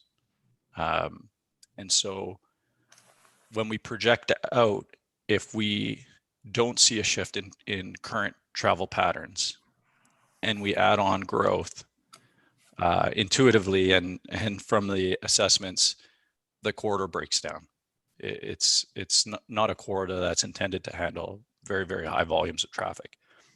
So going back to the ITP work, we said, well, in order to accommodate growth, we need to have more people today, more of today's traffic using transit, more of today's traffic biking and walking. We need to do a number of big infrastructure improvements along that corridor and throughout the community and expand transit to accommodate that. And so the planning has accounted for this. And if we accomplish that, shift background traffic today, build a development out in Three Sisters that's walkable and can accomplish those pieces, there's room to grow, certainly on that side of the valley. But it requires a lot of collaboration. We need to see the right kind of development as it's outlined. We need to see initiatives undertaken by the town. We need to keep upgrading our roads to complete streets. And so the mobility assessment is intended as a check-in point as we go to make sure that we have a clear plan and we're measuring against targets, because it is very ambitious, what we've laid out in our own integrated transportation plan, as well as what's laid out in the ASPs. It's accomplishable, but it requires regular check-in, requires investment, requires a sustained effort if we're going to see that corridor perform. Okay, thanks very much for popping in and providing that answer. I don't know if others in the meeting have another thought to provide. And Mr. Ollenberger, I see Mr. Logan's popped up. Do you have something specific, Mr. Logan? Thank you, Worship. I was just going to reinforce what Mr. Asarte said, that it's a combination of planning and monitoring.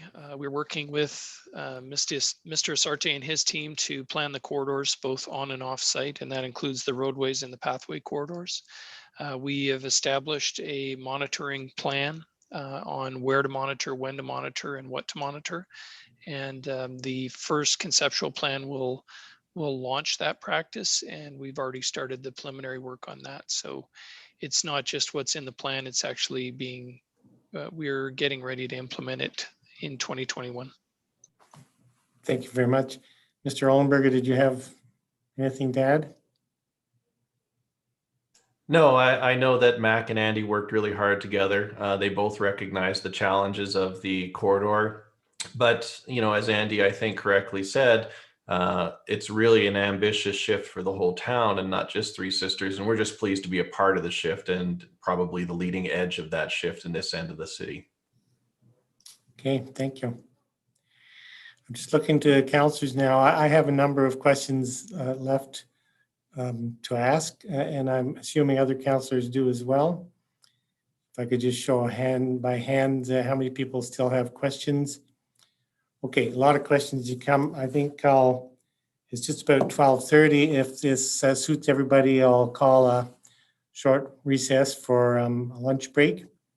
Not too short. Let's make it an hour. So if we reconvene at 1:30, does that work for members of council? Okay, then we'll do that and we'll reconvene at 1:30.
Am I heard? People hear me? Okay.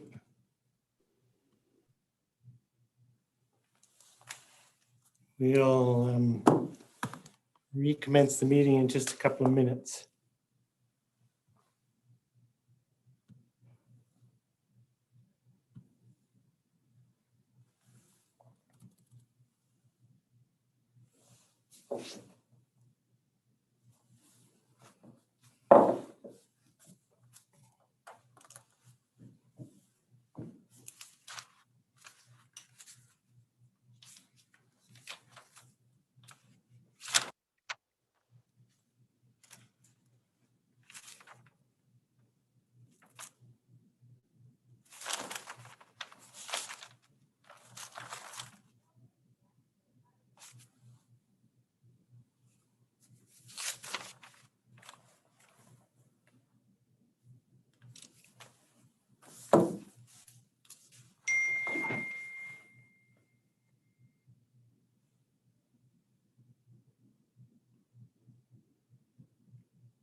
We seem to be missing one counselor.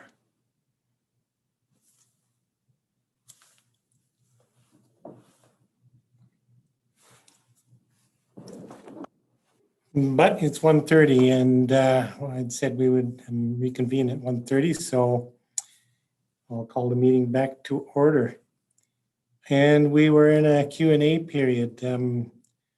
Councillor Mayor, you had your hand up earlier saying you had questions, so I'll throw the mic to you to start. Okay, thank you, Mayor Borman. Regarding, I'm not sure who I should put this out to. I think it's to Josh. Regarding the growth boundary on Smith Creek. Now, I understand that there would be a requirement to amend the MDP. And I was just curious if it were to fail, and maybe Josh could just speak to the whole procedure of it, because I see it sort of being like the chicken and the egg scenario. Would the developer still be able to continue development without what's projected for that portion of the land? Theoretically, yes. It'd be challenging, though, if indeed Smith Creek was approved and then the growth boundary was not approved, because then we'd have to go back and amend that ASP immediately to reflect that decision. That's how I would understand it to play out in the scenario you've described. Okay, so it would be, I'm just wondering what is really in the best recommendation or for an MDP to be amended. Is it before an ASP or after? Maybe you could just speak to that. So the MDP would be amended following the approval of an ASP where it would be required. So in this case, in this instance, we would have to update the growth boundary maps for the town in the MDP. In the case that we would do that, and then there was a hearing regarding the extension of the boundary, and that was rescinded in some scenario, we would have to go back and change that again. So that's how that would play out in a process sense. Okay, thank you. I have a question that I'll direct to Mr. Welsh, although the applicant may want to answer as well. And this question or these questions apply to both ASP applications. So there's discussion in the ASPs about the monitoring and adaptive management plan that would be completed prior to the first conceptual scheme. And certainly there was discussion earlier this morning around both of those tools. So just process questions. Does the conceptual scheme get approved by council, or is that an administration tool, or how does that play out? It's a non-statutory plan, or non-statutory, yeah, it would be a plan or scheme, I guess is what we're calling it. we've never actually used this tool before. Our MDP allows us to do so, and because of the scale and scope of this development, we are implementing that. It'll help with future subdivision. Your question is around, does council review those? Yeah, I'm just, because as you know, we haven't used this tool before. I'm just not certain of the process that develops the tool. For sure. We currently have for consideration the guidelines or rules around development of conceptual schemes being reviewed by CST here at the town. So we are in that process of determining clearly the process. For drafts of that conceptual scheme process, we've shared that with the applicant. We've shared that with other developers in town to get feedback. Approval of that hasn't happened yet. But the approval would be at the administrative level, or? Our intent would be to share conceptual schemes with council in terms of their approval and what would be needed. I think I will defer to Lauren or Whitney on this one. Ms. Miller? Thanks, Josh. Thank you, Mayor Borman. So the MDP specifically speaks to conceptual schemes and that the town may require the preparation and approval by council of a detailed conceptual scheme concurrent with the consideration of an application for land use amendment or subdivision. So as Josh mentioned, this is a new process for the town that we are currently still fleshing out, and further details will be provided shortly once we have vetted the potential process through our senior leadership team. Great, thank you for that. And I'm certain, regardless of the approval process, council would be fully engaged in understanding the conceptual scheme.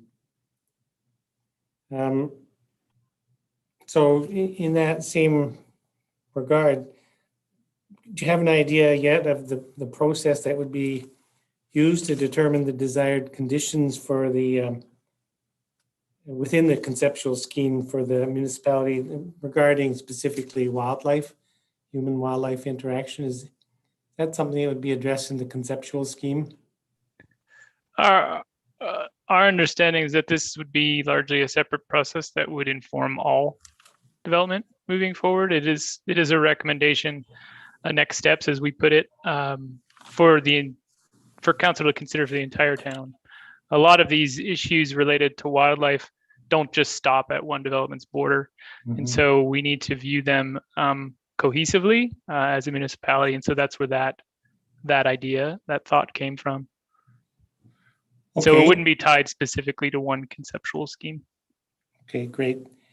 Now, just a short follow-up question on that line of thought. There's mention in the report about the monitoring and adaptive management plan. And it notes that once that's complete, baseline data for lands associated with this development, that's Three Sisters, will be collected. So I'm curious how that data will be collected or by whom, and what options there might be at that time if the data indicates that we are exceeding our ecological thresholds. So my understanding is the developers started work on this, and so I would let them speak to their methodology and thoughts around how that might play out. Thanks, Mr. Ollenberger. Thank you, Mayor Borman. We are doing wildlife is such an integral part of Three Sisters work. We're always trying to stay a step ahead of the game, so to speak. So yes, Josh is right. We would undertake the monitoring required for the adaptive management plan. And I know that Kyle Knopf is on the call, and he's actually the author of the EIS, and he's also working on the management plan. So maybe best to hear it direct from the horse's mouth, so to speak, if you can join in, Kyle. Yeah, that would be great. Thank you. Hopefully he's here, Jessica. I didn't actually see him. Oh, he is. Excellent. Yeah. You're just muted right now, Mr. Knopf. Can you hear me all right now? Yeah, you bet. Okay.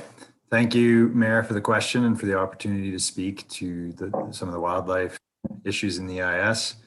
What the EIS does is proposes that some of the uncertainty around mitigation that is being applied to these area structure plans is addressed through a monitoring and adaptive management plan. The data that can be used, you ask a question about baseline data. Three Sisters already has substantial baseline data available that they've collected over many years on the property. In addition, the provincial government has been undertaking some camera monitoring in the Bow Valley now for several years, and those camera locations also provide baseline data that can be used to help us understand potential additional mitigations and adaptive management that might need to be undertaken. And so the purpose of the plan really would be to confirm that mitigation is functioning as predicted in the EIS, and then adapt accordingly if it's determined that it's not functioning that way. So along this line of thought then, so the mitigation that you're referring to is primarily the fencing, is that right?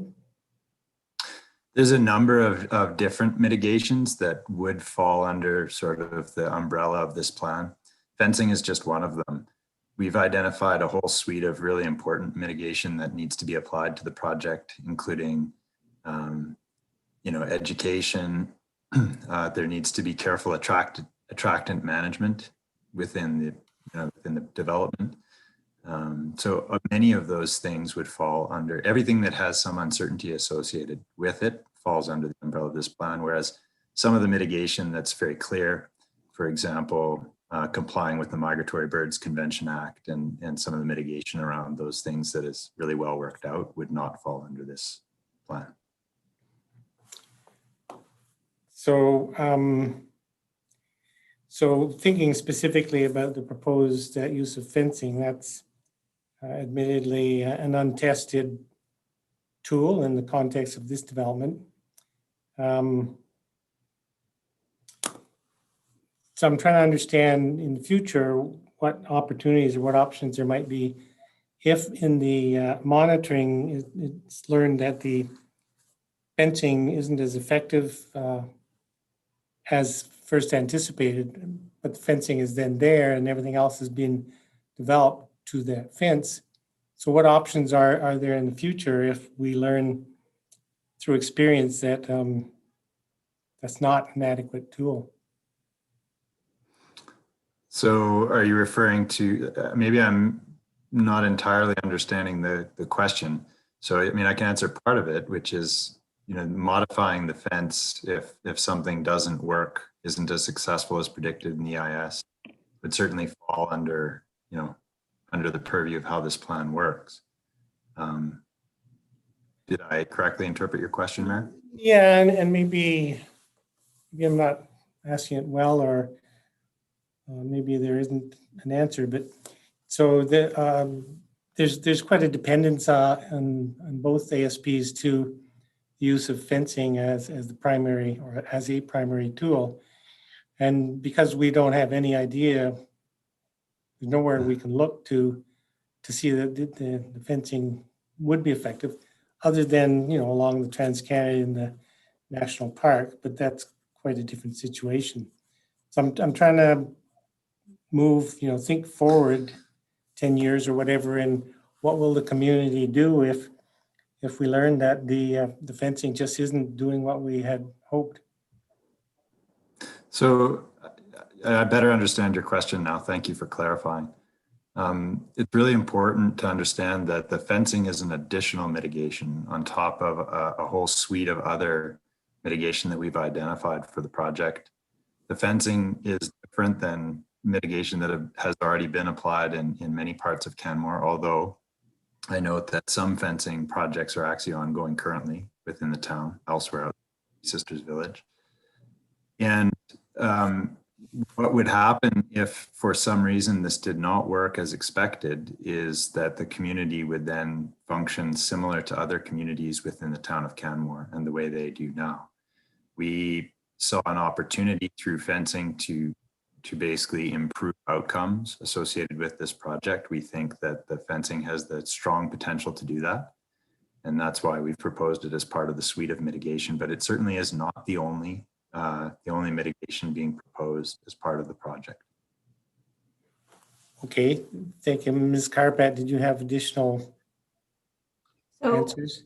So in addition to what Kyle outlined, which is entirely accurate, I just wanted to point to areas of the policy that look to using phasing in alignment with monitoring. So we're phasing from the north end to, and going slowly through the development with the various phases while monitoring, and making sure that the mitigations are being monitored as predicted in the EIS and making those adjustments. If for some reason that it's not responding or wildlife is not responding in the way that was predicted within the EIS, the ASP does outline how we would deal with that scenario, and that's found on page 101, 10.5.6.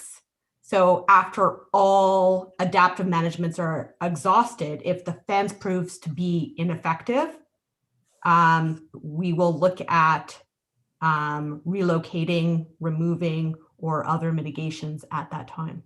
Okay, so you touched on the phasing, and I assume when you were speaking, I was assuming you were talking about the village ASP phasing. So I know that the intent is to start with the northernmost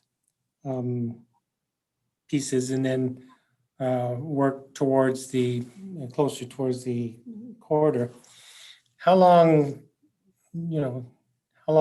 how many years might it be from the first phases being developed that are some distance from the corridor to the final phases that are right up against the fencing, essentially? So I'm going to defer that to Chris, but just to talk about the phasing, we do have, the initial phase that starts in the lower, I would say the northeast area of the plan, but that kind of phase 2 has 2 different portions where it's in the kind of the central northern, and I would say in the spa and boutique, the spa and hotel area. And so, we are monitoring and testing those assumptions as we go. And those predictions in the EIS will be monitored.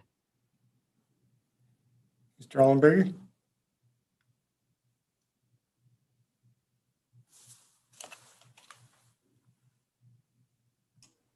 I think Jessica covered it quite well, Mayor Borman.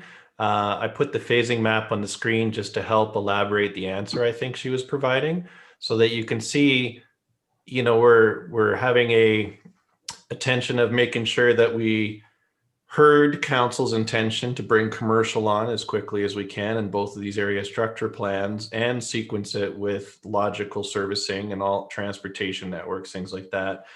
So we start as far away in the corner from any fencing as possible here in this plan. You can see phase 1 in orange on page 113, and then it proceeds around in basically a counterclockwise direction. Although we've have policies that both Josh and Jess have alluded to that allow for the commercial aspects of this to be brought on quicker. But the last phasing you can see is the southernmost portion of the plan there, number 5 and number 4. And it's important to recognize that some of these areas might be built in pieces too, just because, you might build phase 1 and 2 pieces, you might build phase 5 and 2 pieces.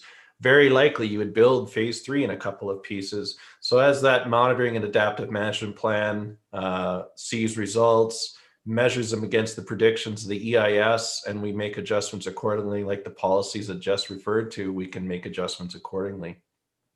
Does that help? Does the map help answer? Yes. The reason for my question, my concern is just butting up against the fence too soon and finding out afterwards that it's not that effective a mitigation. Initially, it was indicated that this ASP area build out might be 10 to 20 years, or 10 to 30 years or something. So how many years Would the fence be put in place before anything else happens on any phase? Let me just go to Councillor McCollum's favorite map as she phrased it.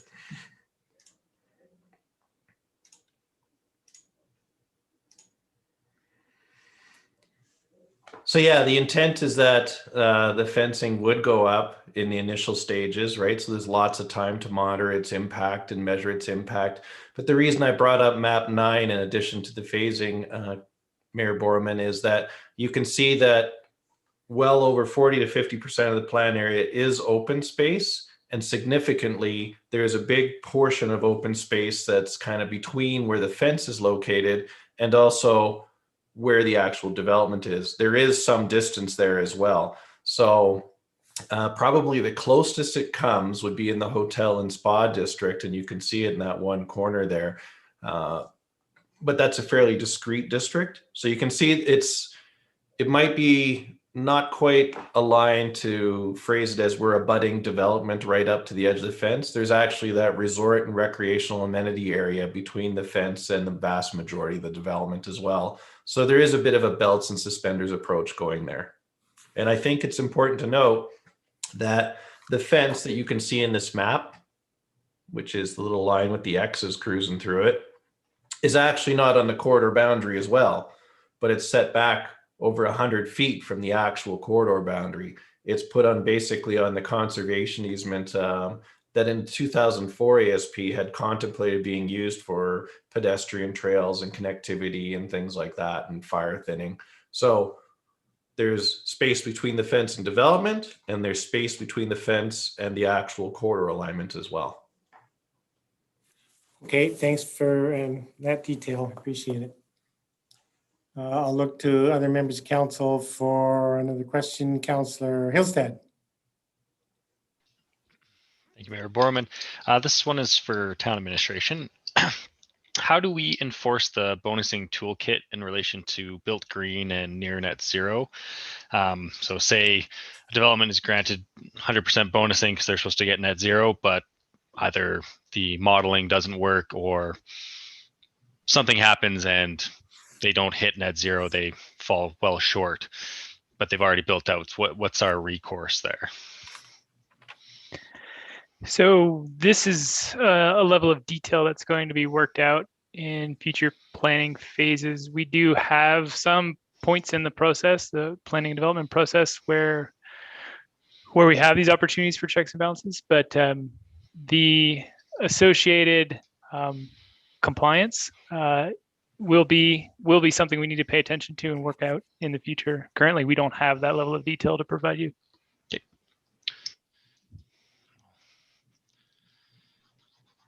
Thank you for the answer. Councillor McCallum. Thank you, Mayor Barman. I just have a question for the applicant with regards. Oh, I got a few questions. Which one shall I start with?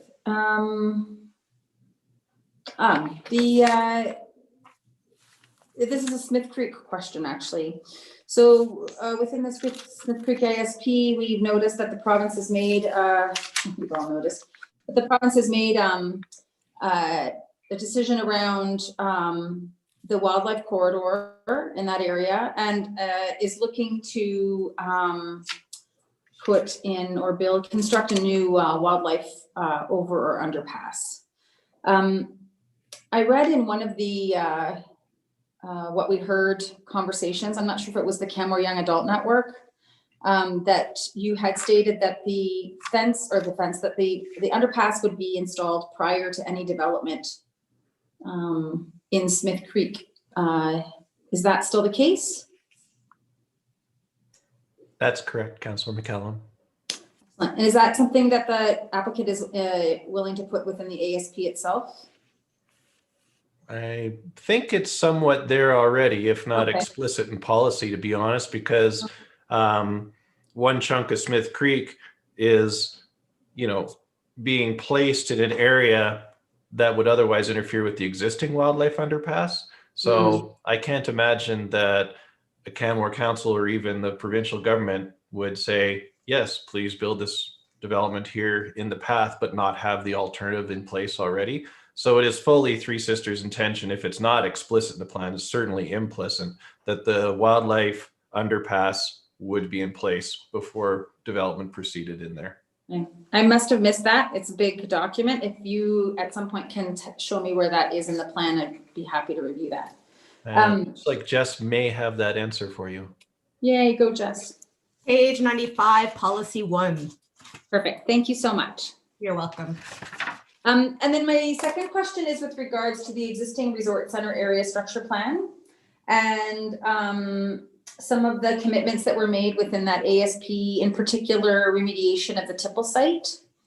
What is the plan moving forward with that? Thank you for that question. So actually, currently the remediation of the tipple site is underway, although it is not being done by Three Sisters Mountain Village. Within the province of Alberta, they have a polluter pay law, so to speak. I don't know the exact terminology for it, but there is an entity out of the United States that picked up the shares of the former Canmore mines. They had some assets elsewhere in Alberta that company was interested in. And when they picked up those shares, they also picked up the liability that occurred on the tipple site. So in place and having been monitored now for, I think, at least 14 years, I just got the latest report not too long ago. It is a condition of access to the land that they give us regular updates, but they have a containment wall constructed. It is in place today. And even as the town of Canmore went to do what they call the South Bow Loop waterline installation, that design actually went very carefully around the mitigation and containment measures that are already installed in the tipple site, so there wouldn't be disturbance. And so effectively, that is being measured, monitored, and has already been installed by others. So that process, I think, is well underway. And the last report I saw, I'm happy to share it with the town of Canmore's engineering department if they like, or yourself. It looked like things were on the right path. Excellent. That's what I have for now. I've got more questions, but I'll let my colleagues ask them. Thank you, Mr. Ollenberger. Welcome. Councillor Seeley. The questions for administration. Mr. Welsh, you mentioned nominally more revenues than expenses for these ASPs. Is this normal? For this size of development, I would expect revenues over expenses to be comfortable. Can you speak to that? Sure. The reference that I made in the report and in the presentation was at the back end of the municipal fiscal impact assessment. That was comparing this particular development, we're talking about Three Sisters Village at this point, to the town as a whole. That was our interpretation of that quote. If you look at other elements, it could be argued it doesn't perform nominally better. It performs well, as Chris has described. If you look at the tax assessment, for instance. So does that answer your question? And Smith Creek is less. So that particular study, the municipal fiscal impact assessment, does look at the two developments combined as one project, as it's being called. So administration asked if they might separate the two and give us some understanding of how each development would perform individually when looking at revenue generation versus deficit or costs. And if you separate the two, it is our understanding that Smith Creek does not have net positive generation of revenue. That's slightly below at full build out. Okay. Thanks for the answer. Mm-hmm. Councillor Comfort, you had a question. Yes, thank you. So I have a couple of questions, actually. One question is, the estimate has been 20 to 30 years or longer to build out. Could you speak to how it could be shorter or how it could be even longer? I would imagine that global economy or that sort of thing would certainly affect this, but could you just briefly speak to that? Mr. Ollenberger? Sorry. I was just about to double check if that was for me, Councillor Comfort. Yeah. I think there is obviously a variety of timeframes that could be possible, right? Market absorption is a key factor. The economy in Alberta, the economy in Canada is a key factor. Confidence in people's feeling post-COVID, you know, how are they feeling with respect to how they want to make purchases or make relocation decisions? Many people are thinking of moving to different communities because they found that they're able to work from home, for example. Whether that is a long-term trend or not is also a question I think that is outstanding. And so we provided an estimate within the area structure plans that is based on the work of Pierce and Jane and Ian at Nichols and Peter Norman at Altus. It's our best estimates on everything we have available for past years and then projecting forward as well. And maybe Pierce, I'll invite you to just add a little bit to that so we can see, you know, how you can kind of anticipate some of those timeframes and provide some knowledge on the municipal fiscal impact of those changes.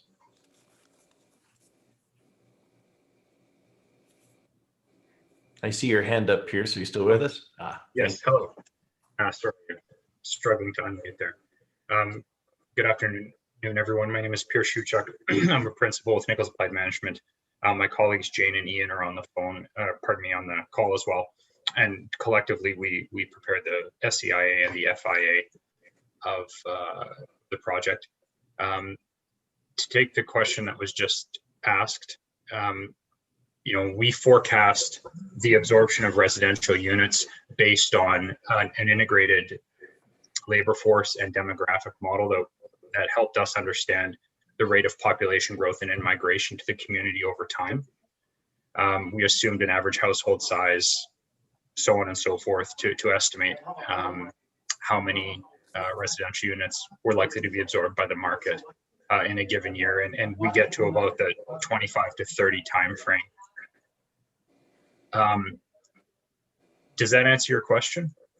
It does. Thank you. Excellent. If I may be so bold while I've got your attention, I wouldn't mind adding a bit of detail with respect to the previous question that Josh fielded regarding the FIA, if that's all right.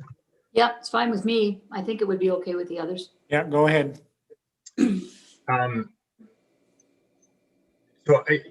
What Josh has said is correct. He pulled a quote out of the appendix of the FIA.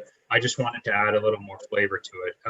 So the approach that we took to estimating the fiscal impact of the project was to forecast future revenues and expenditures as the project develops, and then linked projected revenue deficiencies to the anticipated assessment base in order to calculate budget balancing mill rates over time, effectively simulating the municipal budgeting process. So it's the change in mill rates that illustrate the fiscal impact of the project. So when the project's built out, mill rates have been able to drop, that's a positive thing. If they had to go up in order to accommodate the project, that would be construed as a negative thing. That's the intuition behind the approach. And so by definition, the budget balances in every year across the municipal corporation, which means revenues and expenditures are roughly equivalent. And so, as Josh said, we were asked to contemplate the fiscal impact of Smith Creek and Three Sisters together.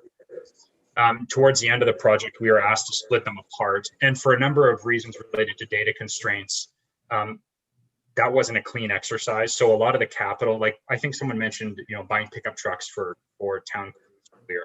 It was difficult to say, well, we're buying 5 trucks. How many of those are because of Smith Creek and how many of those are because of Three Sisters, those kinds of things. And so at the end of the analysis, we were asked to split the impacts of Smith Creek and Three Sisters. And so given the data constraints we had, we sort of apportioned capital costs where we could. And then in that budget, in that balanced budget scenario at full build out, when you separate them, one makes a little more money than expenses and one makes a little less. But that's by design because the budget has balanced, your revenues and expenses should equal. What you need to remember is that that's happening at a lower mill rate. And the fact that one makes a bit more money than the other is because we just pulled them apart and initially they had been combined.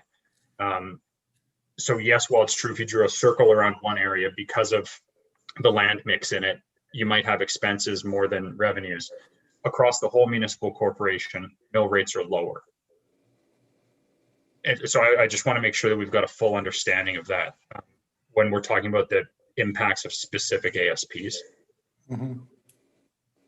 That's Councillor great. Craig? After, excuse me, after nearly 8 years as a counselor, I finally understand mill rates. Actually, I understood before that, honest to God, I really did. But that was a really good explanation. Thank you very much. My pleasure. As you're speaking, Mr. Shewchuk, it's occurring to me that residents who may be listening to this meeting or may choose to listen to it before the public hearing, there's a nuance that may be missed, which is the capital costs of development, which are by and large covered through the offsite levy. And for the most part, what you're discussing is essentially the ongoing operating costs of the town of running a town. Can you speak briefly to that, the difference between offsite levies and what they're used for, and the mill rate impact of new growth? Certainly. So there's, the offsite levies, let's take those first. I think they're most straightforward. So the assumption that's made in our analysis that the developer is responsible for costs on the site, like within the boundary of the project. And any cost that the municipality might incur off of the site, so literally outside the project boundary, related to the servicing or the infrastructure associated with the site. So a typical example would be something like a water pump. If we've got to install a water pump somewhere else in the municipality in order to get water to the site, that's an off-site cost. Levies are collected by folks who develop land that benefit from that piece of infrastructure, and they're remitted to the municipality in order to pay for that piece of offsite infrastructure over time. So that's a way that if the levies are set correctly, that's a way that we can avoid burdening the existing tax base with offsite infrastructure upgrade costs. Yeah, and the way we characterize that here is that development pays for development. Yes. Right. That's that's perhaps a more eloquent way of saying what I just said. Well, no, I was looking for the detail you shared. And to the second part of your question, it was regarding the operating expenses, or sorry, the capital expenses that weren't subject to offsite levies. So I believe it's table 5.2 in the FIA. We worked with the proponent as well as Josh and his crew to figure out what additional costs the town might incur in order to support the development of build out. So I think we've got Zambonis, we've got, pickup trucks, a third of a fire hall, things like that. And so we've incorporated those elements into the analysis as well.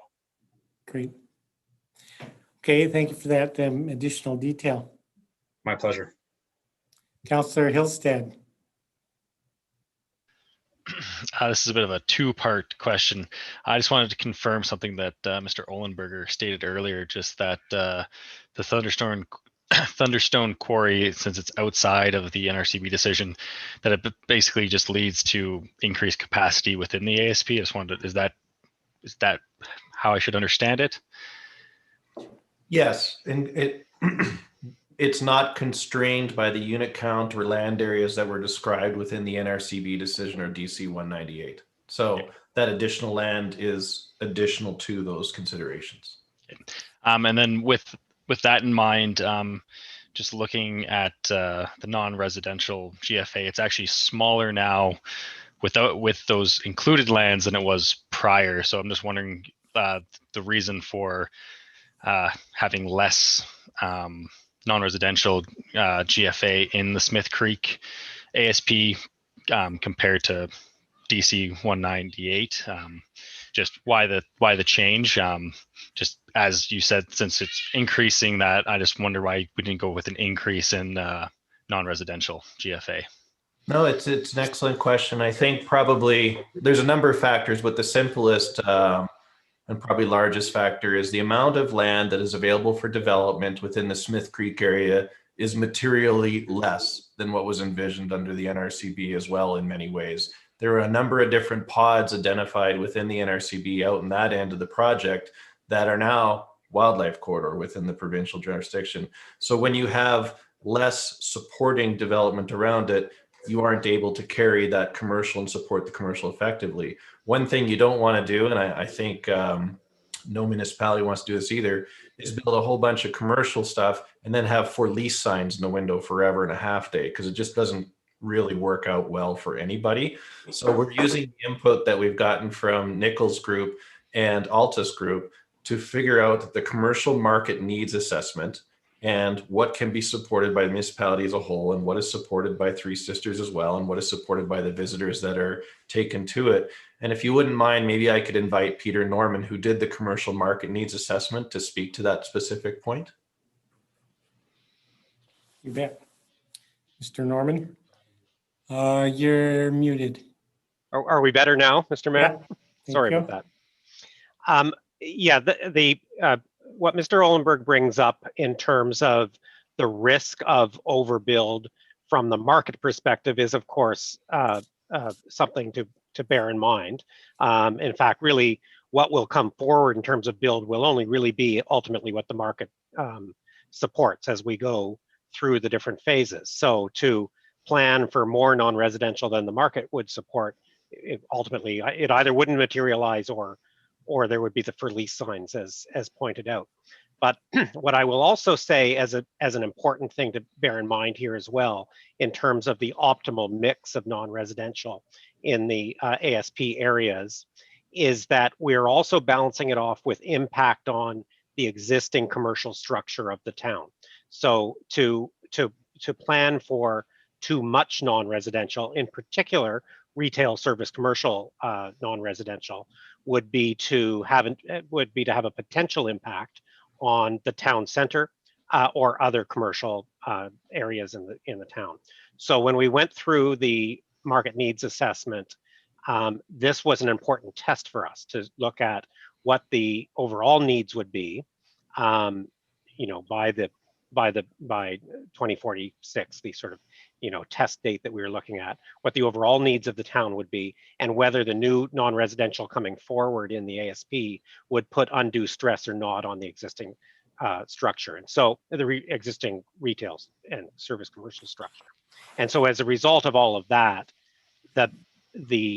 our assessment anyway was that the balance was there, that there is a market support for the quantum of non-residential being proposed in this plan, but it's not such a quantum that even if it did materialize with market, that it would do so by drawing demand away from other components of the town, which also have important needs for commercial space. That was an important consideration that was expressed by the administration as well, Councillor Hillstead. They wanted to know what potential impact could be on other existing areas of Canmore so that we didn't have materially detrimental impacts on downtown Canmore, for example, right? We want to be a part of the town and not compete with it. Thank you. I have a couple of questions. I know other councillors still do as well. In regards to the Smith Creek area structure plan, just curious what the current status is of the Crown Lands Parcel K. What is the status of those lands? So the current status, of course, Mayor Borman, is that they are currently owned by the Crown. They have been identified by both the province of Alberta and TSMV as lands that would be exchanged for ownership of wildlife corridor lands. And this is a process that has occurred about 2 or 3 times in Three Sisters history. So we have an agreement with the province of Alberta that Three Sisters can move forward portions of those lands, not all of it, but portions of those lands forward within the area structure plan process with their permission and plan development on those lands. And then we would be able to exchange ownership lands that are currently in the approved wildlife corridor with the province. The intent being, one of the questions that's come out of the community, for several times is, how do we protect these wildlife corridors from development going down the road and into the future? So one of the best ways that we feel and that the province feels that can protect these things is to put them into the ownership of the Crown instead of a private entity like Three Sisters Mountain Village. And we believe it's the intent of the province to then add it to the Wildland Provincial Park as well. That way they just become part of the provincial jurisdiction. This has another benefit for the town of Canmore, although I think it's a somewhat unintentional one, is that the jurisdiction about who can enforce things that are happening out in the wildlife corridor becomes much, much clearer. They're Crown lands, they're underneath the Wildlife Act, the province owns them, they can close trails, open trails, they're not talking to a private landowner, things like that. So there is some clarity established there. Okay, so essentially there's an agreement in place between TSMV and the province on the future ownership of the Crown lands. Yes. And you mentioned that there was an exchange for the private lands that have been dedicated to wildlife corridor. Yes. Just out of curiosity, roughly how many hectares or acres are there in parcel K? Do you have that number approximately, Jess? You give me some time, I'll come up with it. Just sure. I'm just curious. So whenever you get that detail, and another sort of random question. So in the Smith Creek Area Structure Plan, the detail provided on the proposed new delineation for a wildlife crossing. That's to the west there. So that's the proposed new crossing. It's indicated there'll be like a sharp 90-degree angle in the corridor to move the animals over to the existing underpass. Am I remembering that right? That's the plan? You are. And maybe if you just indulge me for about 10 seconds, I'll bring up a map and answer your question a little better there. Great. And while you're getting that ready, the thrust of my question or observation is around not that long ago, the MD of Bighorn proposed a similar sort of redefinition of the corridor coming out of the GA out underpass, and the town, there was a 90-degree bend in that corridor that the town opposed. And I think Three Sisters might have spoken at that public hearing as well. But my understanding is that a 90-degree angle in a corridor like that is not functional or limited functionality. So it's a great question, and I'm going to make sure Kyle pops his head up to talk about this. But the overall intent from the non-biologist is that this new underpass, which would be located in this location, the old one is around here somewhere, this would become the new primary means of crossing the Trans-Canada Highway in this area. But there is no need or reason to remove the old one as well, right? They've used to it. It provides time for transition and all kinds of stuff. So it becomes just an extra outlet more than anything else. But the intent is that this becomes the new route in this area. So it's not that animals are being asked to go around this phase of development and then find their way to the existing underpass, and that is the only route they have to choose. It's actually more intended as a transition. So this becomes, once it's open, the new route that they do choose, and that this is the primary course. And this is left behind as a secondary, call it a pressure valve for better part of my explanation. But Kyle, perhaps you could jump in and provide a better explanation than that. What you've stated, Chris, is exactly right. It is designed this way in order to maintain both crossing structures and to provide additional opportunities for animals to move across valley. And that makes, I can understand the logic when you're thinking about animals moving south to the north, but are there no animals that are on the north side of the highway and wanting to cross to the south of the highway and may use the old underpass and then immediately encounter a developed area? So the expectation there would be that those animals, if they come through, it's an extremely short piece, so that to come down and around the corner. So my expectation would be that those animals would actually continue to use that if they've already crossed there. We may see a reduction in use in the old corridor because of that smaller area for some species. But overall, the other option was to close off that corridor and have a single passage. And overall, we consider the two to be a better option for wildlife. So you've got two ways through rather than just the one. Okay, thanks for that. And just while have you here, I've just assumed that the functionality on the north side of the highway would be equivalent between these two locations. Is that a reasonable assumption? Probably in the early days, the wildlife become accustomed to certain underpasses and actually increase their use of underpasses the longer that they're present on the landscape. So I would expect from the north side in the very early days that if an animal coming from the north to the south may be likely to use that existing underpass. And then over time, as they become more accustomed to the location of the new underpass, we would see increased use of the new one as well, and possibly at greater rates than of the old underpass. Okay, thanks for that answer. Councillor Comfort, I think you had another question. Thank you. I do have a couple of questions, actually. So there are many interesting things in this proposal, actually. But from administration, at the end of the stakeholder engagement section, it's noted that the applicant it was not seen how the applicant advanced efforts for truth and reconciliation with the Stoney Nakoda, and also that they acknowledge that that's not strictly their responsibility, it's all of our responsibility. And in fact, the town needs to do more, and administration needs to address this gap in municipal policy.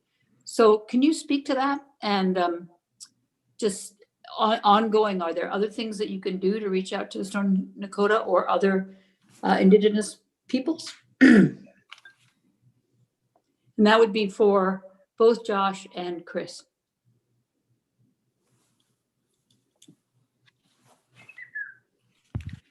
Mr. Welsh? So, Councillor Comfort, you're asking what more could we do? Was that? Well, yeah, I'm asking if anything more is planned. What are we planning to do as a town? Right. So currently we have a working group within administration called the Truth and Reconciliation Working Group. We, as a town, to my knowledge, don't have any Indigenous representation amongst staff. So there's a first place we could start. But this working group has identified in all the departments that are represented in that group areas where we can advance these efforts. And I mean, the simple answer is it's about building relationships. And so we've started. It's slow. It's a slow process, and it's also at times incongruent, right? Our policies are different. Our ways of working are different. So we're still feeling that out. It's helpful that council has approved a series of calls to action as identified by the federal government. Those are areas where we've started doing work. Not all of those are fully addressed yet or addressed at all. So it's something that's fluid, it's something that's in flux, but we are moving in that direction to do more and to do better. So one of the things we could do perhaps is advise our compatriots to the east that what we're up to, sort of be in closer contact, so that things that we plan here don't come as a surprise. That's just my observation. You don't have to answer that. It's true, and the Stoney Nation was circulated on these plans. We did circulate to them. Great. And then the other question that I have is much more prosaic. It's about the fire hall. And this would also be for the developer, for the applicant. So my understanding is the initial location that was preferred was sort of in, and there were sort of, I think, 4 or 5 locations that were a possibility, but it sort of is where the turbo roundabout is projected to be. And so obviously, and also it would require if it were placed there, that would require that urban growth boundary to expand. So what happens if we don't approve that ASP? Where would the fire hall go then be located? Perhaps I can help to answer that question, Councillor Comfort. I know Josh's attention is on the 2 area structure plans in front of us today, but a discussion has occurred between myself and Mr. Asarde about the fire hall, because you're right, during the initial studies for the fire hall mapping project, one of the areas that was selected with a primary consideration about ownership of land being used was just across from the gateway. At the time, I did identify to town administration that there might be some interesting challenges with that, which they absolutely acknowledged with. And so more recently, Andy and I have been talking about a different location for the fire hall that would still work with that turbo roundabout that you described as the application of last week. And it would be just to the north, and I compass north, along the Three Sisters Parkway, more or less a little bit opposite of where you can enter into Durgis. That's one of the locations we're looking at. The other possibilities would be to explore whether or not it would fit within a part of a mixed use project within Gateway, or whether it could be between the arms of the turbo roundabout. So Andy can correct me if I've gone a little astray anywhere, but I think we're really still in the evaluation stage of, okay, if we have this spot that we're thinking of using for a different purpose, let's make sure we haven't forgotten about the fire hall and we still have viable alternatives. And I would say that we do. And I would actually say that we probably have better alternatives than what was selected. So I invite Andy to, correct me if I've gone astray. Mr. Astardi, do you want to comment? Just confirming. Okay. Those discussions and they're ongoing. You're very quiet, Mr. Asardi.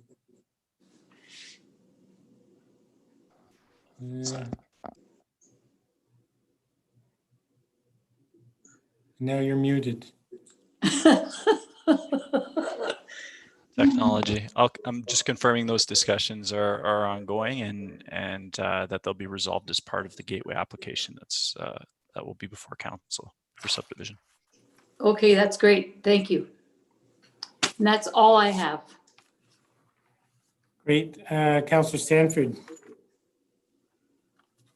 Thank you, Mayor Barman. Just going back to the FIA for a moment. There's a statement in there on page 22 that says the hotel's landmark and boutique hotels will be brought online in 2027 and 2032, respectively. So I'm assuming that that's part of the commercial build out of the TSMV ASP? The Three Sisters Village one, yes, that's correct. Okay, and is there any other retail or commercial that will be built before that? Yes, I think, it's a staged process. So indulge me again if I go back to Councillor McCullum's favorite map. It appears that there's good reason to call it that. So the ones that you just identified, are just components of the hotel and spa district and a component of the village center. But obviously we have significant more components of that with it is. A landmark hotel, for example, you wouldn't want to have an isolation all by itself. It tends to be one of the middle to later pieces of a complex phase. They want to see activity. They want to see programmable spaces. They want to see solid access to it. And importantly, they want to say, so if we let our people outside the front door, where are they going to go? So they want to see some activity and some hustle and bustle around them. So they definitely aren't pieces in isolation within the village center or hotel and spa district, but they're just a component of it. And then I think you also said that the retail is dependent on the residential build. So is residential coming first and then retail and then hotel? So in our phasing diagram, we described building this phase. I don't know if you can see my cursor. I guess I should ask that. Okay, good. This location here, and then moving forward this way. Our hope is that market demand and support will allow us to accelerate when we can bring these two pieces on, but we do need to provide this access point in the parkway and this access point in the parkway, plus utility servicing. So it does make logical sense that as you bring these utilities on, you don't build a road like this and then just have one building in the middle of it. It's not fiscally sustainable for anybody. So the intent is to logically and congruently add phases of development as you move forward to the pieces. So this is the first phase, furthest from the corridor, earlier to Mayor Borman's questions. And then we move this way and we get into the village center. Okay, and also in the staff report, it said that the MDP calls for a 66-33% non-residential split for the whole town. But can you tell us why you were proposing a 78% residential and 22% non-residential? So maybe I'll invite Pierce to talk about the municipal fiscal impact assessment, predictions in council's future decisions to set tax rates, and that we're just a piece of the town puzzle. So Pierce, are you still there? I am, yes. Hello, everyone, again. Councillor, to address your question, if I understand it correctly, you're saying the MDP says the target for the municipality should be 2/3, 1/3, roughly. And why has TSMV come in with the assessment mix that we see before us? I mean, in terms of the business case for that, I need to refer you to the proponent, but I would say that given that that objective is for the municipality as a whole, I don't know if it's entirely appropriate to expect an ASP to right that ship, as it were, to to move that average for the whole municipality, because the mixture of residential and non-residential that you'd have to bring on in a single ASP to move the split across the whole municipality would be profound. So if you wanted to achieve across the whole municipality 2/3, 1/3, you know, I haven't done the math, but like you might have to look at taking the whole Smith Creek and Three Sisters area and making them non-residential, right? Which is not possible. So you need to work towards it over time. So with each new approval, we need to move the needle a little bit to get to that goal. And I think that's what the ASPs that we see before us today are doing. So it's going to bring the whole town up to 22%. Yes. That's the impact on the entire town then.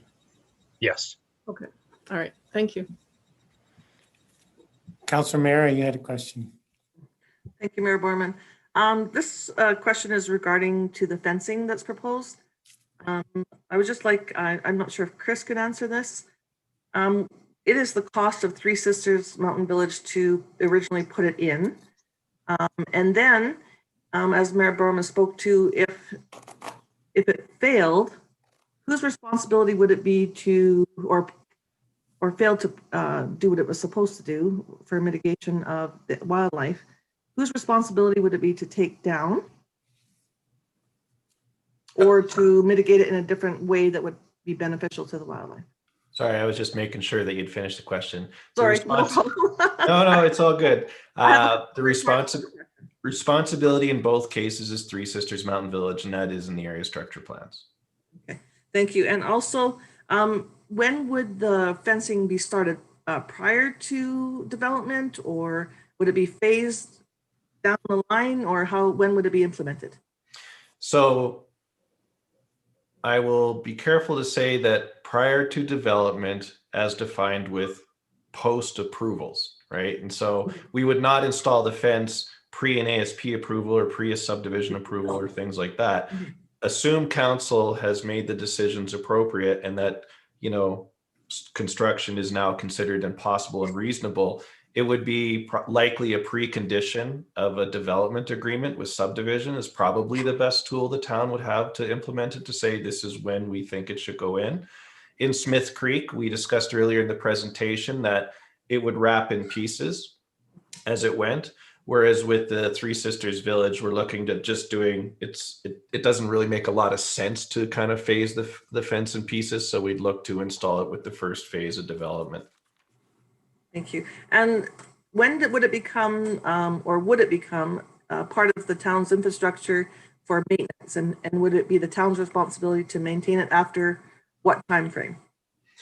So this is probably a joint question. So I'll go first because Josh was kind enough to leap in a couple questions before. So that was nice of him. We would think, and this is still a discussion point, so everything I'm saying is still in flux, is Yes. that it becomes like a piece of infrastructure. And so the town has not yet set the criteria under which they would accept a piece of infrastructure for a construction completion certificate and a final acceptance certificate, right? And so there may be rules like it has to be in good shape, the monitoring and management plan has to say that the gates are working, all those good things like that are in place. And then we should proceed to acquire the fence. So there's been a couple of different ways that the fence has been talked about.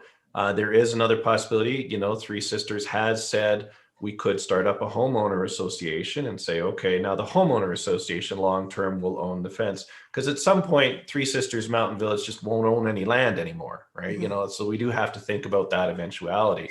So one of the concerns that I was told about by the administration, and it's a good one, is what if this homeowner association doesn't carry the weight that we'd like them to? What if they don't maintain the fence? What if they make some changes that we don't like? And so I think the inclination, and I'll phrase it this way and then leave it to Josh, the inclination is that it could be an important enough feature to see that it works long-term, that the government wants to make sure it works long-term and therefore may become the owner of it. But some of those details I still think are in flux and in changing. So Josh, over to you. Actually, I really don't have much to add to that. We will be setting up a set of performance standards by which we would measure the success of the fence. So we would not want to take an asset on as a town if it wasn't working in the ways that we expect it to. So that's going to be tied to the adaptive management monitoring plan in some ways. So there's a lot that is to be determined, but I have nothing to disagree with or add to other than that, per what Chris said. Thank you both. Mr. Ollenberger, you mentioned homeowners associations, and I've been wondering about that opportunity as well. But are you aware of any homeowners situations elsewhere that actually take on long-term ownership and maintenance of infrastructure such as the fencing we're talking about? It's looking like Yes. Councillor Hillstead has an answer. But I'll look to Mr. Ollenberger first. Oh, well, I would have been pleased to let Councillor Hillstead answer the question. But I think the answer is easily yes, Mayor Borman. There are many examples throughout North America of homeowners associations taking over infrastructure responsibilities. And even in a smaller way throughout Canmore today, you have numerous condominium corporations that own assets such as roads that look public, feel public, are drivable by the public, but are actually owned and maintained by a condominium association. In some cases, the town prudently and correctly maintains ownership of key assets such as water mains, right? Making sure that the quality of water and the distribution of water is controlled appropriately, and you don't have a condominium association turning valves and playing with hydrants in the middle of something. So there are some pieces of infrastructure where it is entirely appropriate and prudent for a municipality to own them, life safety systems, fire systems, all kinds of stuff like that. But there may be elements to be determined within, say, the village area structure plan that are better left in the hands of whether it's a business revitalization zone or a larger condominium corporation or a homeowners association. It could be like quasi-public spaces that are owned privately but used by the public and have easements on them that allow the public to run around all they want type of thing, but can be used for programming purposes as well. So I think that's still a discussion that's been ongoing between Jess and Josh, and it's more of a town decision is the way I'm going to phrase it. What is in the best interest of which pieces we'd like to own and which pieces perhaps we're not so excited to own. And either way is okay by Three Sisters. And that brings me back a little bit to the municipal reserve question you asked earlier, like, would the town be able to pick and choose which piece of municipal reserve we might like and we might not like? Absolutely, because realistically, Three Sisters Mountain Village is well over dedicated with municipal reserve, right? And would be continue to be well over dedicated with municipal reserve. So if there's elements of, say, I'll use the easy example, the resort recreational amenity area, there doesn't need to be any need for the town to take on ownership of those lands. They could reside with either Three Sisters Mountain Village long-term or a homeowners association. So the end story, which I don't think Josh would say I'm wrong on, is it will be up to the town which pieces they would like to own and operate long-term. Okay, thanks for that. And Councillor Hillstead, you had something to add. Yeah, I was just going to say where I live in Grotto Mountain Village, we maintain the fence that surrounds all of Grotto. It's our homeowner association goes out and paints it and maintains it. So as you're coming into town and you take the second exit, you get to see the nice gray fence that surrounds our community. So that is, that is something that does happen in our own town already. If I may, since I have the mic, ask another question. I was just wondering if there was any consideration, this is for the applicant, if there's any consideration given to actually starting off at a lower unit count and having a lower maximum unit count when it comes to residential and tourist homes and the like within both area structure plans. Just with, as you've stated, with the bonusing toolkit, you wanted to have that lower number to really encourage the use of the bonusing toolkit. So I'm just wondering if there was any, if you had looked at going even lower to further put pressure on builders to adhere to the bonusing toolkit. So we did look at that. We believe that we've reached a reasonable balance, if not pretty much the floor of what would be viable.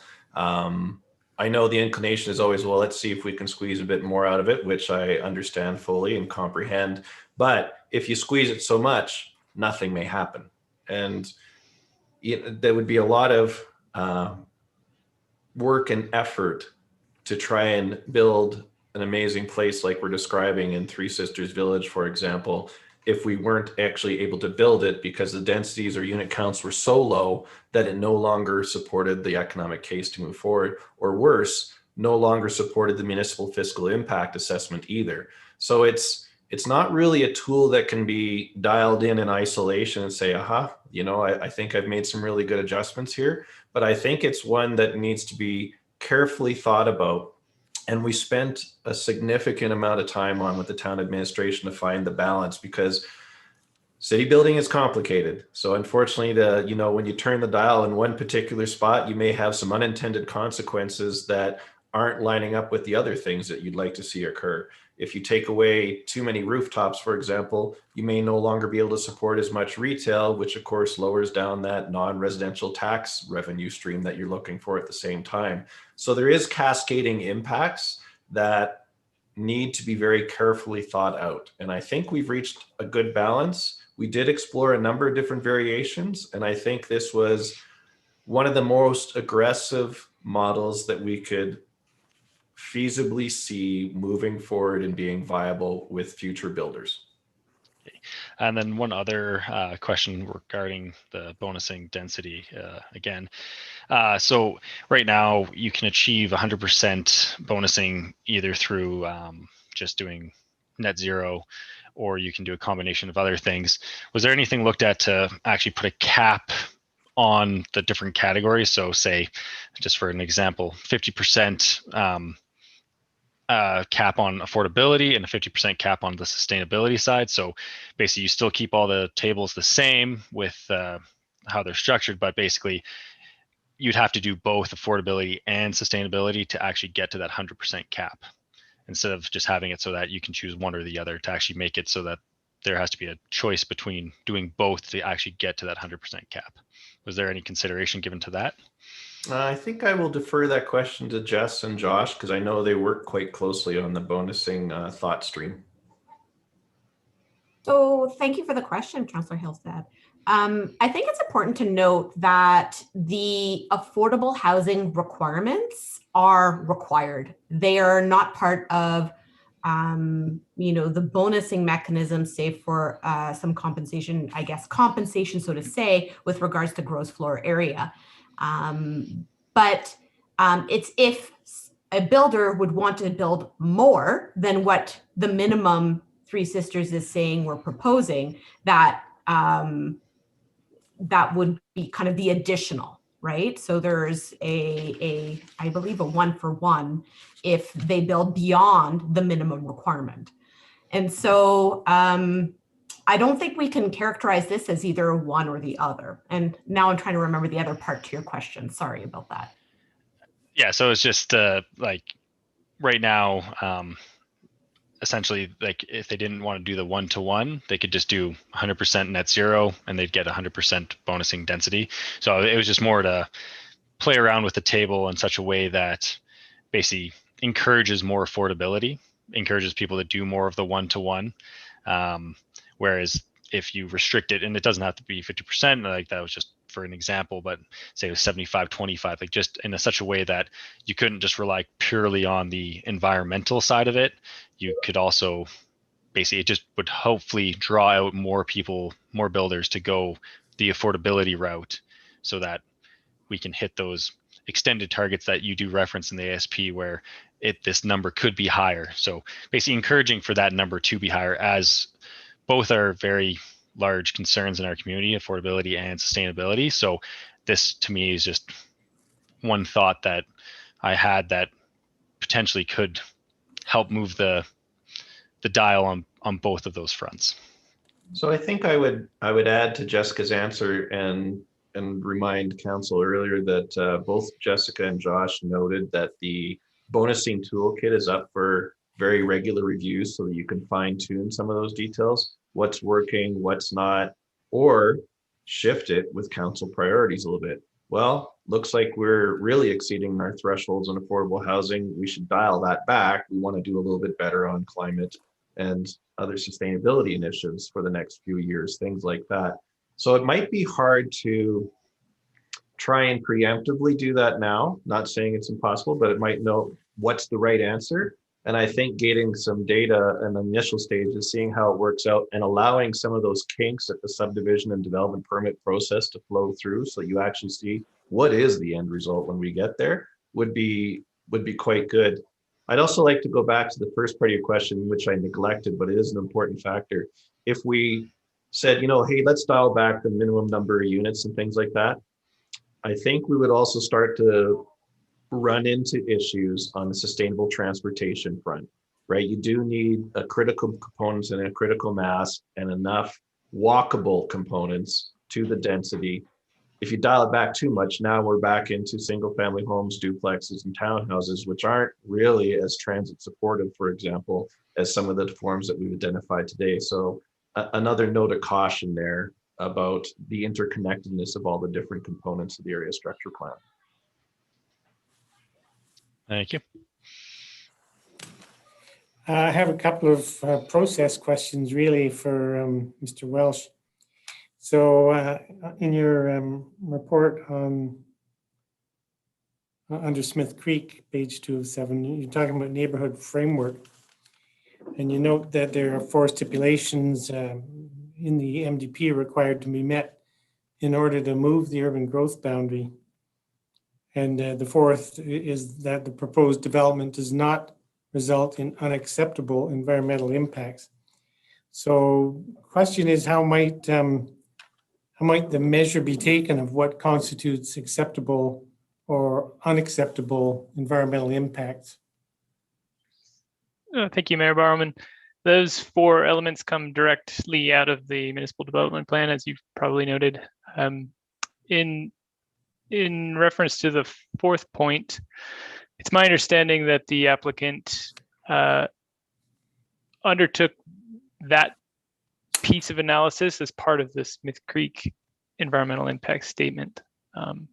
In terms of what specifically was looked at associated with that parcel, I can't speak to that. Maybe the applicant can. Is there anything else I could address? before giving them the mic? No, go ahead if there's, Mr. Ollenberger has thought. Yeah, just give me a half a second.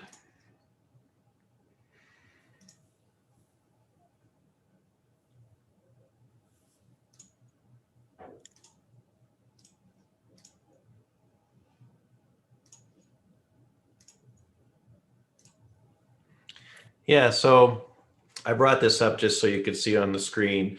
It was a part of our application, absolutely. It was a part of the work that we did with respect to the environmental impact statement. So we did all of the work as the environmental impact statement for both Three Sisters Village and Smith Creek as a whole, so that we could see the comprehensive picture at one spot.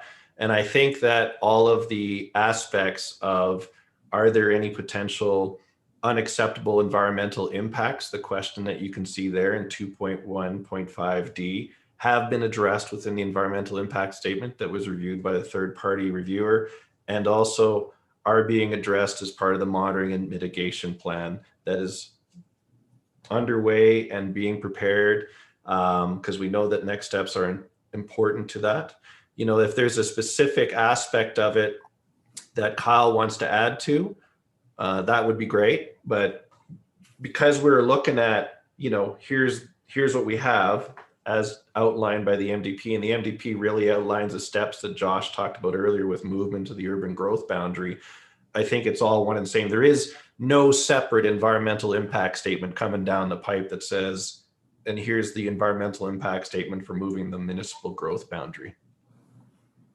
Kyle, did I miss anything? No, I don't think you did, Chris. I mean, what the EIS does is it evaluates whether or not there have been or would be serious risks to the environment, but we don't provide or, you know, intend to say what might or might not be ultimately acceptable to town or council. We do provide all of that information within the EIS in terms of what the risks are and what the mitigation is and what our view on uncertainty is. And then the third-party reviewer provided some additional information, especially with respect to uncertainty, but generally agreed with the conclusions provided in the EIS, including the mitigation measures identified. Okay, great. Thanks for that answer. Another process question for Mr. Welsh, and you might have spoken to this in a different context, but you've noted the ASP application would ultimately require amendments to the MDP following the adoption of the ASP. Now that's a separate process, also requiring 3 readings and a public hearing. So I'm curious, what's admin's plan for moving forward with that? When is that process likely to be possible? I'm going to kick that to Lauren. Look at her. She's ready to go. Ms. Miller? Thanks, Josh. Thank you, Mayor Borman. So the timing of the MDP amendment application really will be contingent upon the timeliness of moving these 2 ASP applications through the process. So ultimately, we'll be up to council as to how quickly we can bring this next application forward, since the determination on the municipal growth boundary, as noted in the ASP, will need to be noted as part of the MDP amendment coming forward. Excuse me. Okay, so it's not expected at all to be a concurrent process. It'll be initiated after a decision is made on the ASPs. That is correct. Great, thank you. And Councillor Hillstead.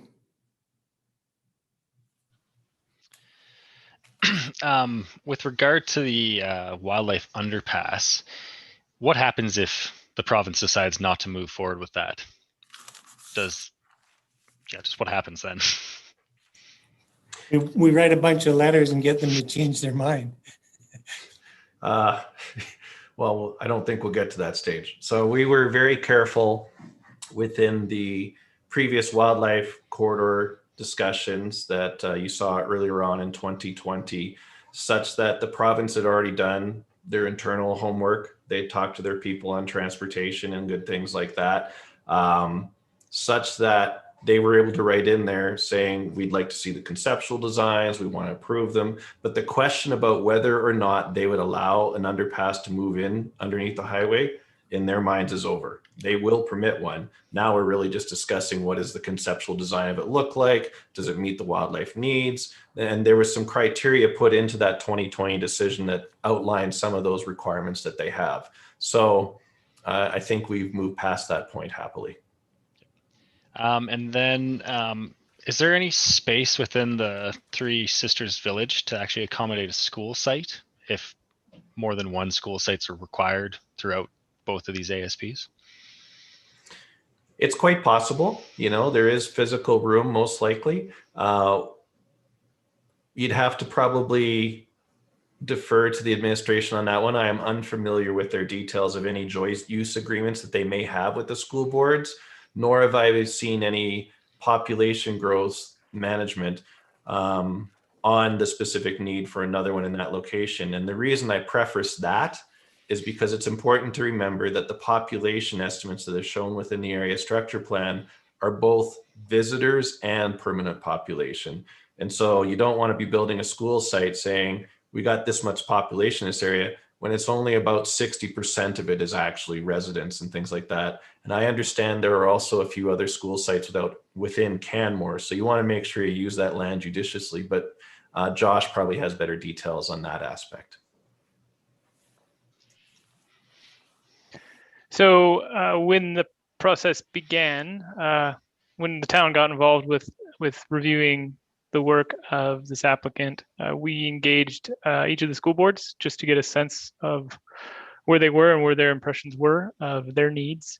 They provided us with some input. However, no meetings have taken place since. We're waiting for ASPs to move forward or not, as it's still hypothetical. In terms of other school sites throughout town, we did do an exercise that looked at PD districts to get a sense of where, if any land is left in town that could be used for a viable school site. There's not much left, and each one of them would come with a great deal of scrutiny or mitigations required. So it's something we'll have to continue to look at. With regard to Three Sisters Village, Smith Creek was preferred as being the home of a school site due to the nature of the development versus Three Sisters Village. As a resort center, it felt less appropriate from the town's perspective. Smith Creek felt more like an actual neighborhood, so school would be housed there preferably. If there is another, we could look at using municipal reserve to cite another school site. However, early on in the process, we only move forward with identifying one between these two plans.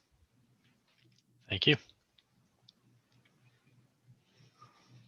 Councillor Seeley. Question for the applicant. I noticed there was some discussions with the Hudman Landing residents who back onto the golf course about some recreation amenities. Can you talk about that? Happy to take the question, Councillor Seeley. So one of the definite expressed desires of the residents of Hubman was they would prefer to see the space behind them to the south of that street remain as open or recreational purposes. We've heard that input. We continue to move forward with that input. And we also recognize that particular location is a pretty popular trail launching location to go up Three Sisters Creek and to the Highline Trail and things like that.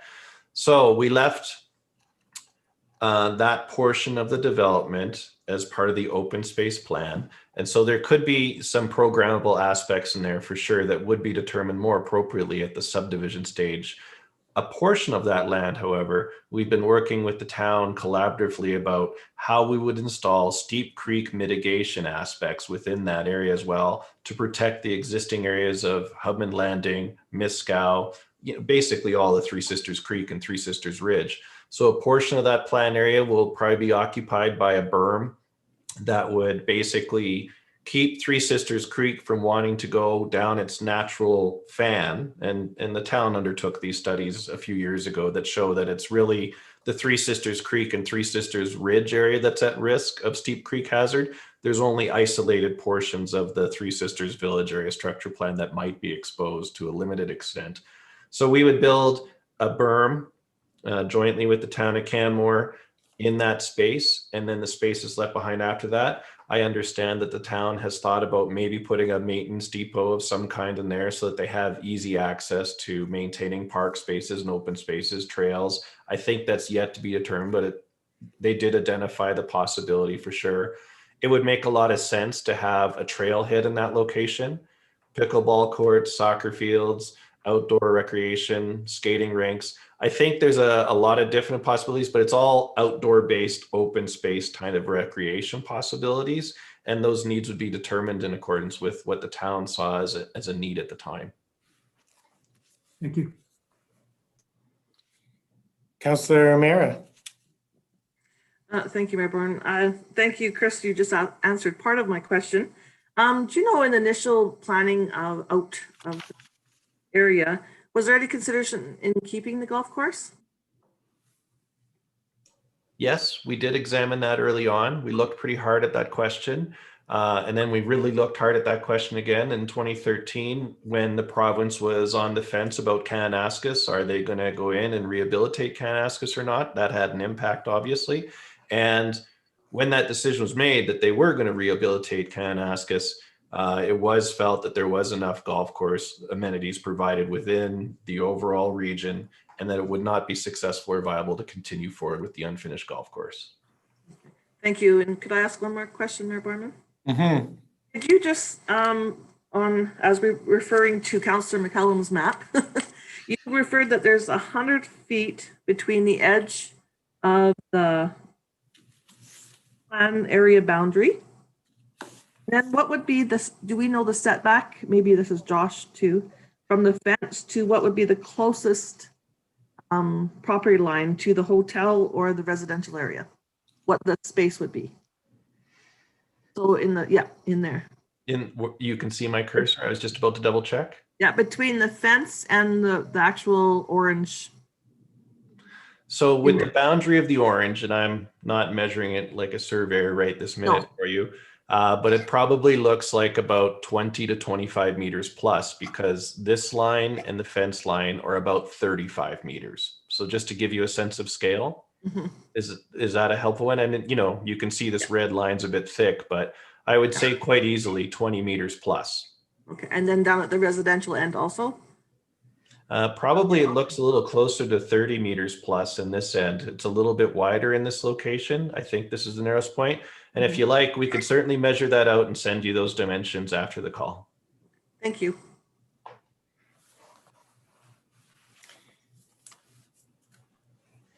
I have one last question.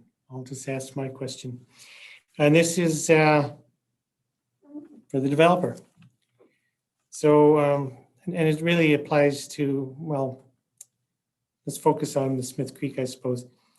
In the ERC EIS review of Smith Creek EIS, it was noted that there could be alternative scenarios around development alternatives near the corridor pinch point to the east of the Stewart Creek across Valley Corridor.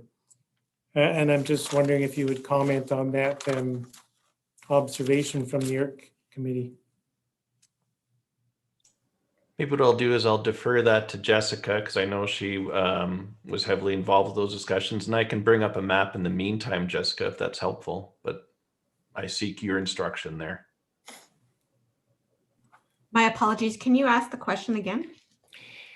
So I'm referring to the ERC committee review of the EIS, and they suggested that there could be alternative scenarios around development alternatives near the corridor pinch point that's east of the Stewart Creek across Valley Corridor. I'm just looking for your comments on that suggestion. I'm unclear as to what they're referring to in this one, to tell you the truth. So east of the Across Valley Corridor. So yeah, I'm just taking that from the ERC review. Maybe I'll add some color commentary while Jess thinks about that for a moment. As you can see, Smith Creek is relatively long and linear in a lot of ways, right? And where the parkway is located was actually the subject of some pretty long and extensive conversations with the town of Canmore's engineering department and planning department, and in the consideration of slope modification, terrain modification, all kinds of good stuff like that, and making sure that we would have a multimodal transportation network that was accessible to all abilities. So that really constrained some of the locations. I'm just moving that because I thought I saw a weird color thing going, but it's fine. So whether or not, and I'm going to hypothecate, can you just get rid of this? Was maybe the thought process of IRC. You know, we have, again, a responsibility, I feel, to make sure that if we're installing infrastructure such as the parkway and the water lines and the sewer lines that are out in this area, that it be utilized as efficiently and effectively as possible. I think also recognizing, again, you can see how the extent of the corridor system, we're already down to 40% of the original land holdings that was actually outlined. And so Three Sisters has given up 60% of their land holdings. And at some point, we need to find a way in which we say, we think we've reached basically the minimum developable area to remain viable. And I would say within Smith Creek and the Three Sisters Village area structure plans in front of you today, we are at those limits. Okay, thank you. Was there anything else Ms. Carpat wanted to add? I don't believe so. No, thanks. Councillor Sanford, I think you were at that IRC meeting that reviewed this Smith Creek EIS. Do you recall anything about the conversation there? And if not, that's okay. Yeah, I don't think I recall anything in particular on that one spot, but there was consideration. There was a question by IRC whether or not there could be some alternative plans with smaller footprint. I think there was that was raised. So okay. In a different context, if I can help, just I don't want to make it seem like we're not answering the question as fully, as wholesomely as we can, but if I can reframe it slightly and ask Kyle Knopf to join us, I know that the discussion about alternative development scenarios was a part of the conversation between the EIS statement and the third-party reviewer. So maybe we could go to Kyle to kind of describe that process a little bit. Sure, thank you. Sure, happy to. So the, in the EIS for Smith Creek, constraints associated, as Chris mentioned, with the road and the development pods were such that we didn't have, in the same way as we did for Three Sisters Village, the ability to envision some viable development alternatives that could be modeled. So we didn't incorporate those in the same way into the EIS, but instead discussed, we kind of discussed alternatives. We did do some evaluations within the EIS, but it was a little bit different than the Three Sisters Village, and that may be where this question came from. Okay, that's great, thank you. I'm looking to councillors for additional questions. Councillor Hillstead.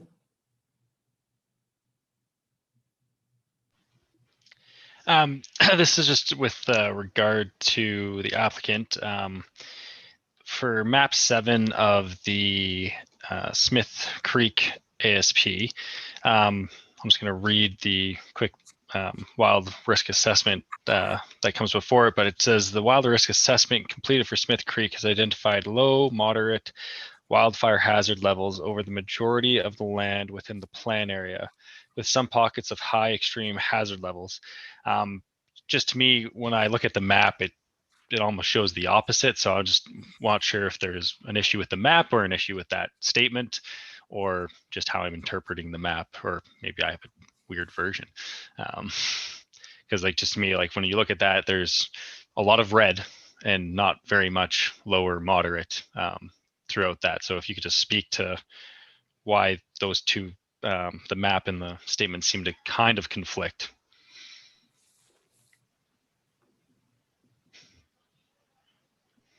My bad. And this is the map you're referring to, correct? Yeah. Councilor Hillstead? Yeah. So this is pre-mitigation, right? Nothing's been done, nothing's been built yet. This is the state of affairs that's out there currently today. And the statements that you see within the area structure plans and actually in the wildfire risk report are post-mitigation. Okay.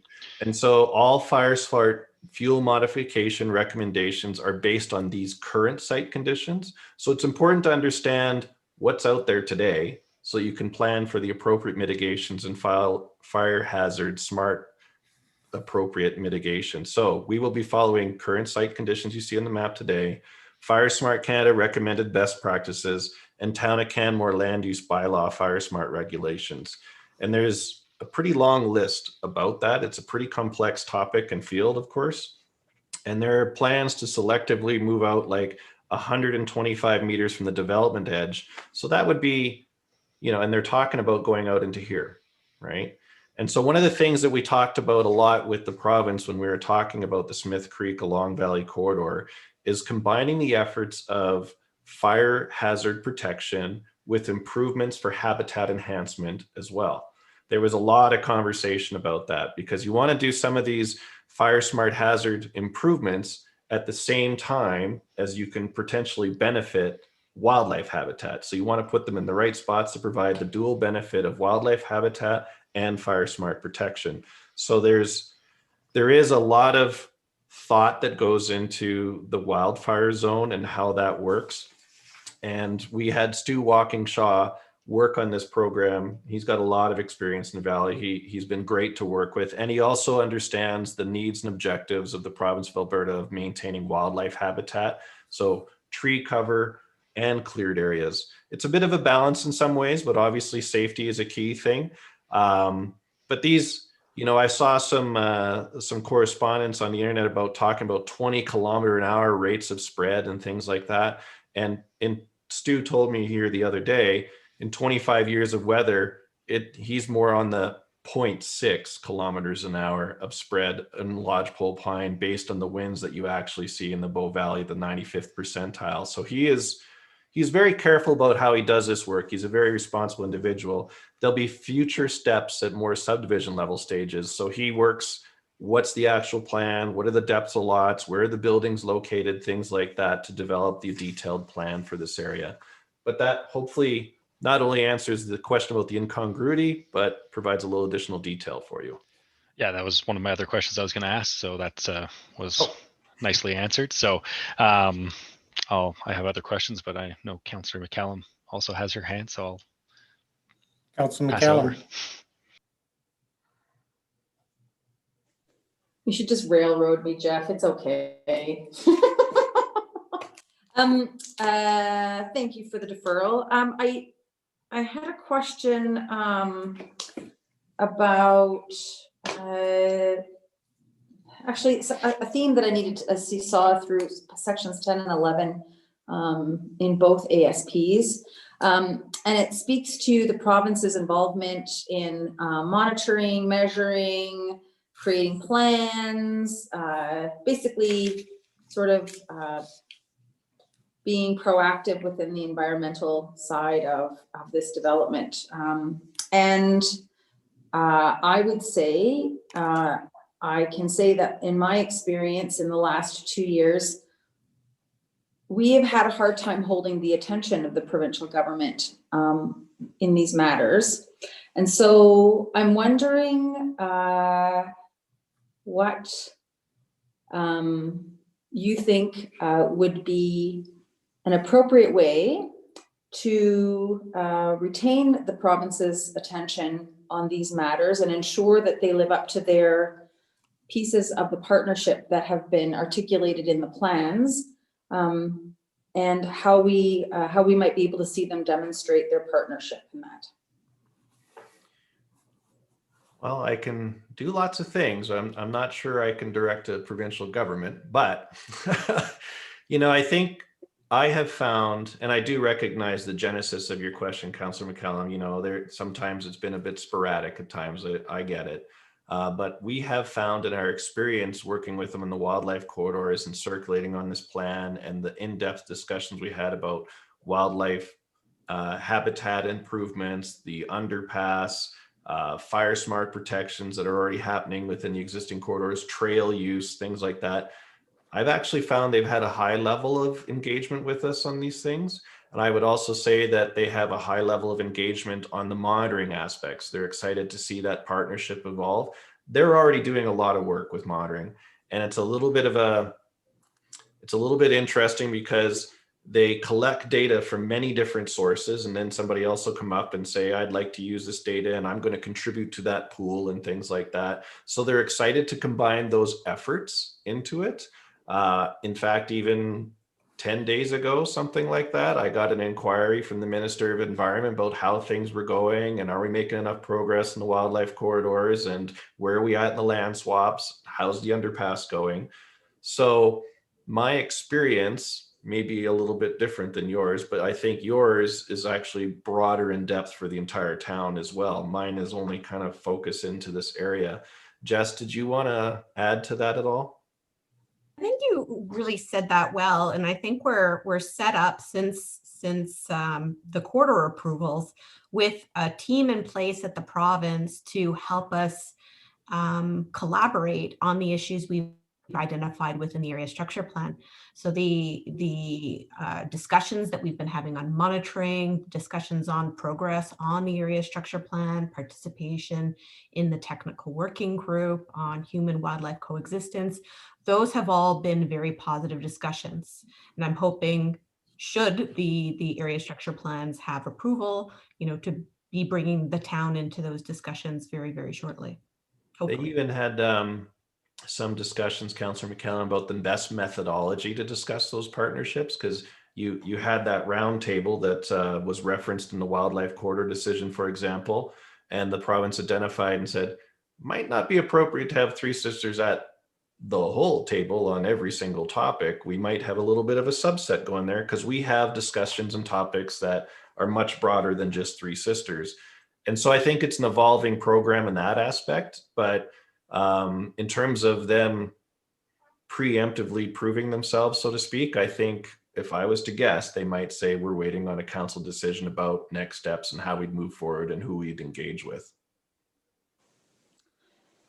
That is an interesting response and does not necessarily align with the experience that elected officials in the town of Canmore or administration in the town of Canmore are having. But I thank you for your attempt at answering it. Thank you.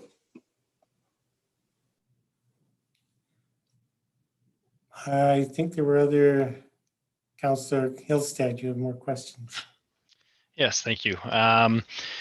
I was just hoping that the applicant could speak to some more specifics on how the ASPs are in alignment with other town policies, bylaws, and the MDP. I just find that within the ASPs, it's very high level and kind of general blanket statements of just we are in alignment. It doesn't get into the nitty gritty. So I was just hoping that you guys could provide some specifics on where you see that alignment. That sounds like a joint answer from Josh and Jessica. If I can defer to the both of them on that, they spent a lot of time on those policies and discussions. Wow, this is going to be a long answer. So I would start off, I would say that we're in alignment with the mountain terrain guidelines. We are paying attention to slope. We are in a lot of ways selecting built form to align with the slopes that we see on the ground and getting the technical information in order to make the correct decisions at the correct development or planning and development application process. With regards to the integrated transportation plan and the targets set out there, Three Sisters Village meets a 50% target for sustainable transportation. That is over and above the 40% target that the ITP identifies. We are certainly putting belts and braces within the area structure plan to make sure that we align with that target as we progress with the development, with that monitoring program with regards to transportation. And we've enabled the town and Three Sisters to have proactive discussions to ensure that those targets are met, and making sure that the infrastructure and the support to meet those sustainable transportation targets are within the plan.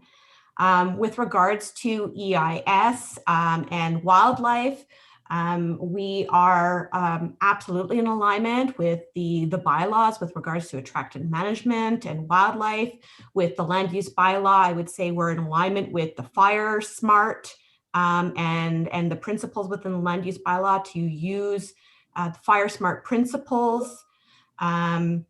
We have MDP says that we have to have a mix of uses, that we create a community and a housing spectrum that allows for affordability. We're certainly approaching the suggested target of depending on how you interpret it, but we believe we have a 20% affordability outlined within Three Sisters Mountain Village. I would say that we're also in alignment with this idea of the resort and producing the commercial taxation, making sure that we have a destination for visitors, and supporting that destination with a recreational element that will that considers that we want to alleviate pressure on that wildlife corridor. Not only pressure from tomorrow's visitors, but today. We have a wildlife corridor where there are existing problems, and we are recognizing those existing problems and improving that corridor into the future. And so I think in a lot of ways, I can go on and on. I don't know if Josh wants to add anything, but there are a lot of policies, strategic priorities that we are aligning with. It has been a very complex balance to make sure that we are balancing the MDP, the ITP, the Bow Valley Regional Housing Assessment, achieving that tax base and generating enough, I would say, vitality within these plans to support the infrastructure required to produce that type of vital development and lively development. So it has been a very complex discussion. The only thing I would add to that, I think, could be highlighted in the presentation I gave earlier, and that's around what is missing. So we do a lot within our municipal development plan, for instance, to speak to high-level motherhood statements, as I've heard them described, around the environment and sustainability. However, we do fall short in identifying metrics to measure whether or not we're successful on those fronts. Another challenge that we have in measuring or understanding proposals this large in scale and scope for our town is we don't necessarily have a growth management plan to say, well, these are the realm that we need to build within. So when it's quite difficult to analyze this type of work from those perspectives. And so we did our best to sort of highlight those as potential challenges and areas where we need to have more discussion around. And so I have nothing to add to what Jessica said. Yes, their proposals in large part do address many components of the planning documents that we do have in town, but we do have gaps. And so those gaps become some of our more challenging topics for discussion. Thank you for that. Like one of those gaps, I think in your presentation was basically the differencing of opinion when it comes to the resort center, because our NDP does speak to it being more commercial, and in this case, it seems a bit more residential. Anything to add to that, or am I getting that correct? Was that directed towards me, Councilor? Yes. Sorry. Okay. Yes. So this is a tricky one because some types of development, such as tourist homes, can be deemed commercial or residential. It depends on a number of things that happen later. Chris was right in calling out that a lot of the commercial has a smaller footprint in terms of looking down, but building up. We don't have all the numbers from them to try, to really understand and parse that out. Another interesting aspect of Three Sisters Village is the resort recreation amenity area is proposed to be private recreation. So how do you talk about that?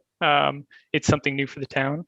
And so it's not so black and white. Our read on things is that in comparison to the previous resort center ASP that was approved, this has more residential. And so these are some of the things you do have to sift through moving forward to really figure out sort of where that falls. But our read is that it reads more like a residential development, slightly more with commercial elements to it. Thank you. I believe Councillor Comfort has a question. You're muted, Councillor. I got it. You have to excuse me because my internet kept dropping off here at the lodge. So I'm on my phone now, which I almost never do for Zoom, but I'll do my best. So if you can't hear me or see me, please let me know. That might be a relief, actually. So I don't know how to frame this. There's a number of things which, so first of all, under municipal parks and open space, it says that where there are municipal reserve, and this is the town's assessment of the Three Sisters Village area structure plan, where there are municipal reserve lands above undermined lands, the town will ensure any necessary mitigations will be completed by the developer prior to dedication to ensure it meets the guidelines set out in the provincial regulations AR 34/2020. How will the town ensure this? Do we have any way to enforce it, or is that sort of a good faith thing? So I don't know whether that's a Josh question or Mr. Ohlenberger or both. Start with Mr. Welsh. It could be, do we still have Andy on the call? He's more intimately related to the undermining regulation, so he could speak to that more eloquently than I. Thanks, Andy. If the requirements in the ASP and municipal policy, and I can't speak to that, requires that it's mitigated prior to handover to the town for its intended use, the guidelines are quite clear as to the process to get to that point in terms of the study that would be required and the work that would need to be done from an engineering and mitigation perspective. So the question, I think, is whether that requirement exists in the planning framework to require that at the time that the land is transferred to the town. Okay, great. And then my other concern is there's a number of things which are to be determined and to be determined after the ASP approval. So for instance, monitoring and adaptive management plan will be completed following an ASP approval. There's also, there were a couple of other things, and it just seems that there's so many unknowns that will be determined after the fact. The one that was brought up previously was the performance of the fence. And then there's now where did I read that? It's highlighted. Well, there it is. The EIS proposes approximately 100 mitigations necessary to ensure the impacts from development arising from the increase of people in the area remain within an acceptable range. And many of those are untested in the context of this development. So what do we do if we get there and we find that it's failing? What recourse do we have? Anybody? I can take an initial stab at it if you like, Josh, or if you want. Okay, go ahead, I see. So, Councillor Comfort, there are some things that are to be determined in your words, that's quite correctly, but there things that can't be determined any further without going to the next stages. So, we have to at some point say, here's an area structure plan. We're at 40,000 feet or 20,000 feet. You can pick whichever altitude you like. And some of the details that we're talking about that are to be determined would be like 100 feet above ground, right? And so you need really kind of subdivision level of detail and design and reviews and reports and all kinds of good things like that.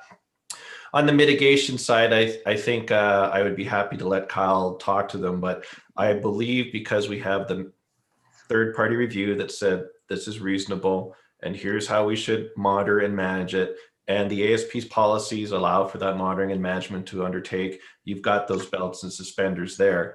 But ultimately, at the end of the day, if I recall correctly in Canmore, council is the subdivision authority. So while the area structure plan is the first step, it's not the last step. You actually have to go through, again, a land use process, another 3 readings of council, another public hearing, step by step by step, by stage by stage by stage. And then the same thing is at subdivision. Now that one doesn't have, you know, a public hearing, so to speak, but it's at very granular detail. So every step along the way, council is watching and saying, so we said you do this in the area structure plan. Did you do this? Oh, you didn't do that? Well, I guess you're not getting our vote for subdivision, and it's full stop till you do. So the brake mechanisms are there. It's not just unleashing the floodgates and you don't see Three Sisters again. You see them very regularly, very routinely, and at very sequential stages, right? So it's quite an incremental process. And Kyle, would you mind talking about the 100 mitigations just to make sure that that's clear as well? Yeah, pleasure. Thanks, Chris. We do have many mitigations identified in the EIS, some of which are associated with uncertainty, and others, as I indicated to Mayor Borman in an answer to an earlier question, we have a great deal of certainty around, and things like how to respond to the provincial wetland policy or how to address mitigation associated with the Migratory Birds Convention Act. So of the multitude of mitigation that we've identified as important, there are some that have greater uncertainty. Defense is one of those, and those mitigations have been moved forward into that adaptive management planning process. So through monitoring and with the implementation of adaptive management is how many of those will be addressed. And it's really difficult to do anything other than move them forward at this stage because, as you've pointed out, there is some uncertainty around them, and the way you deal with that is through an adaptive management process. If I could add one more piece, Councillor Comfort, you asked a question earlier about the undermining, and I think Andy did a very good job of answering that question. In policy 4.1.2, undermining is considered as part of your planning framework. It's a shall statement, right? So it's another bolt and suspender. But in the guidelines themselves, if I can step back slightly, when the MGA was under review, there was only 3 parties that came forward and expressed an interest in discussing the undermining regulations. One of them was a Canmore resident. The other one was the town of Canmore, and the third one was Three Sisters Mountain Village. And one of the big things that both the town and Three Sisters Mountain Village were very interested in on the undermining regulation review and the guideline review was to align it with the planning process. The old version was not as well aligned with the planning process. It was sort of a, it will be done almost just before building in some ways. That's the one that went on to the land titles. But now there's a report at an area structure plan level. There's another report at the land use / subdivision plan level. And there's another report, if necessary, for the project plan level. So again, it's now actually fully aligned with the planning process, and it gets more and more granular, just like many other aspects of area structure plans. You get more and more granular knowing where the fire hydrants go at subdivision, for example, but there will be fire hydrants at the ASP level. It's kind of that process.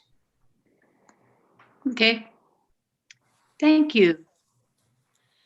Okay, we've been listening to answers, asking questions for a couple of hours now. I'm going to call a short 10-minute break, and that'll give councillors an opportunity to check their notes and think about the discussions and be certain whether or not they have additional questions to ask this afternoon. And once we've have no more questions, then we'll consider the motions. So it's time is it? 3:32. So we'll reassemble at, well, let's give everybody 8 minutes. Is that adequate? 3:40? Do I see nods? Okay, 3:40, 8 minutes.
There's Councillor Seeley.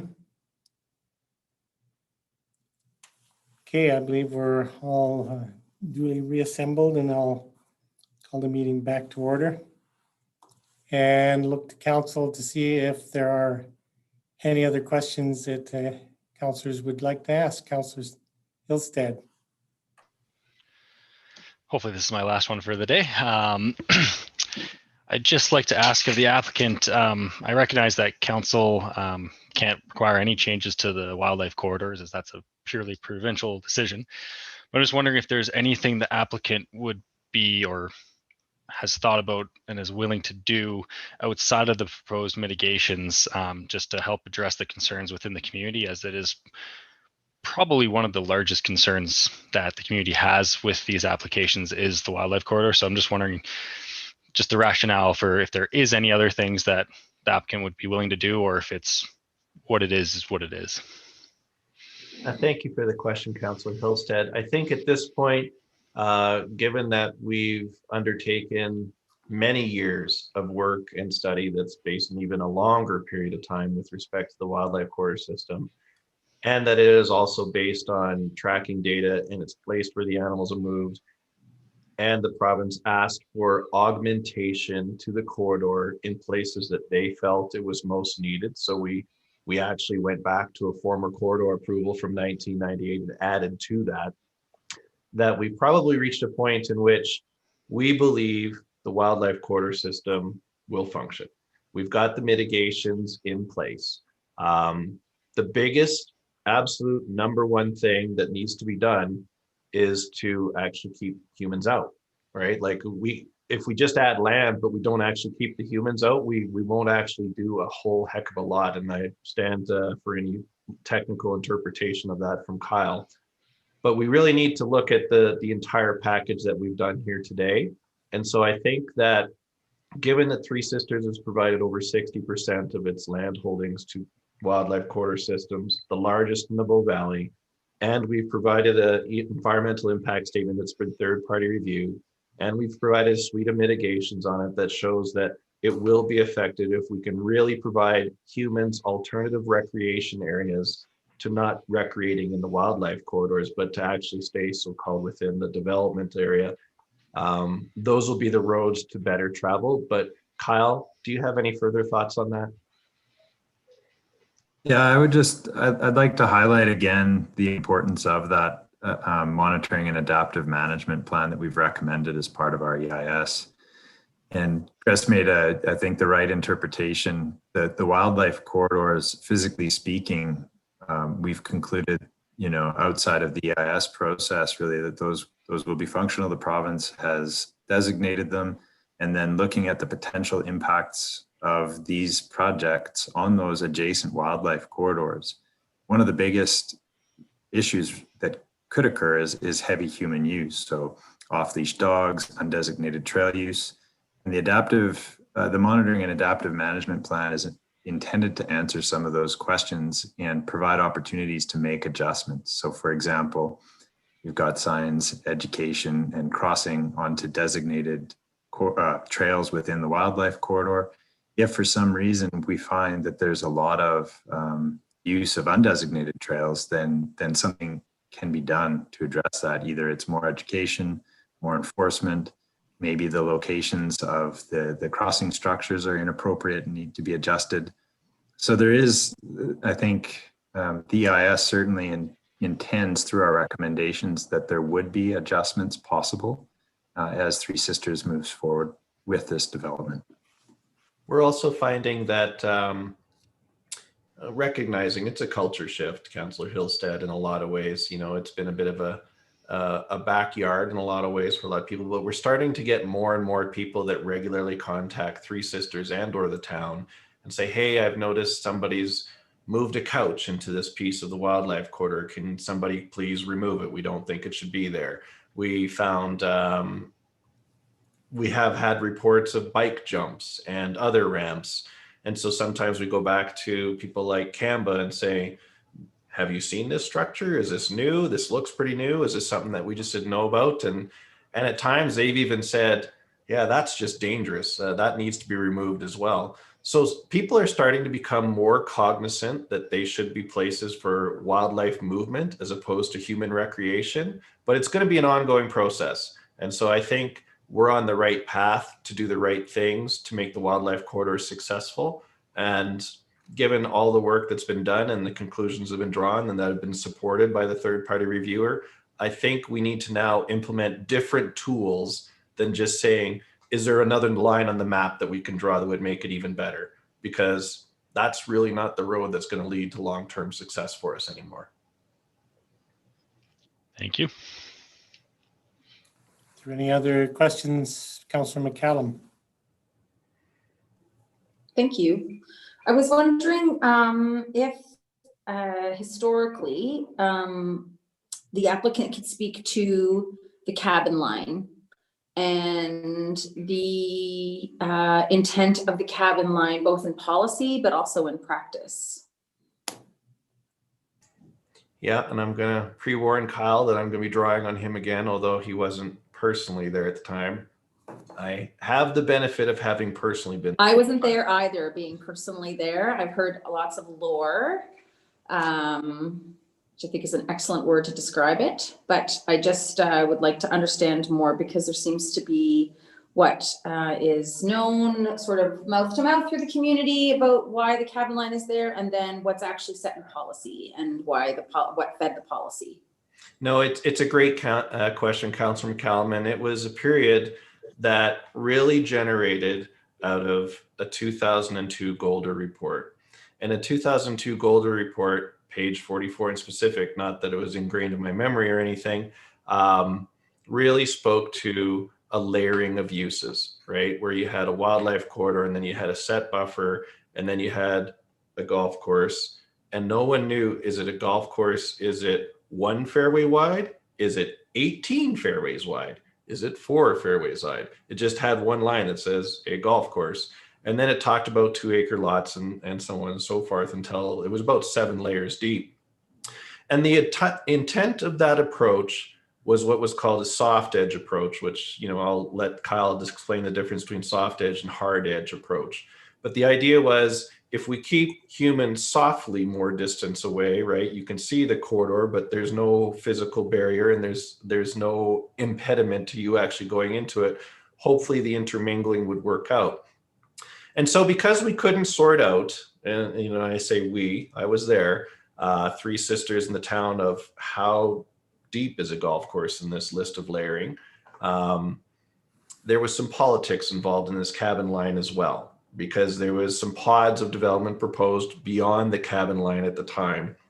And so the cabin line was drawn more or less on a political basis that said, we'll go from this point of Hubman over to this edge of what was Cell E in the 2004 area structure plan that's approved by council today. And we'll say beyond this point should be remain as golf course. And there was provisions, of course, in there for golf course cabins, more studies for a clubhouse, things like that. The whole genesis and paradigm of that is under quite a different paradigm than today. And the reason I say that is because that was under a paradigm of a soft edge approach, which doesn't appear to be working that well because we have too many humans running around in the wildlife corridor, and more of a hard edge approach. Here's the space where humans should be, and here's the space where wildlife would be. So maybe I'll pause at that point, Kyle, and let you explain better the difference between those two so that we have good intellectual intellect behind that, and then I can pick up behind you. Sure, thanks, Chris. So it's a really important point. So, you know, the cabin line aside, our assessment looked at what the real risks of these developments as proposed are. And what we're finding in the data is that movement is actually less of an overall concern for wildlife populations in the Bow Valley than conflict. So conflict between people and wildlife. And in fact, some of these soft edge approaches, as Chris described them, these layering of uses that go from more green space, you know, natural corridor into something that's maybe partially used as recreational and then into residential developments, especially residential developments that are, you know, single family homes with a lot of space in between them. That actually functions great from a movement perspective.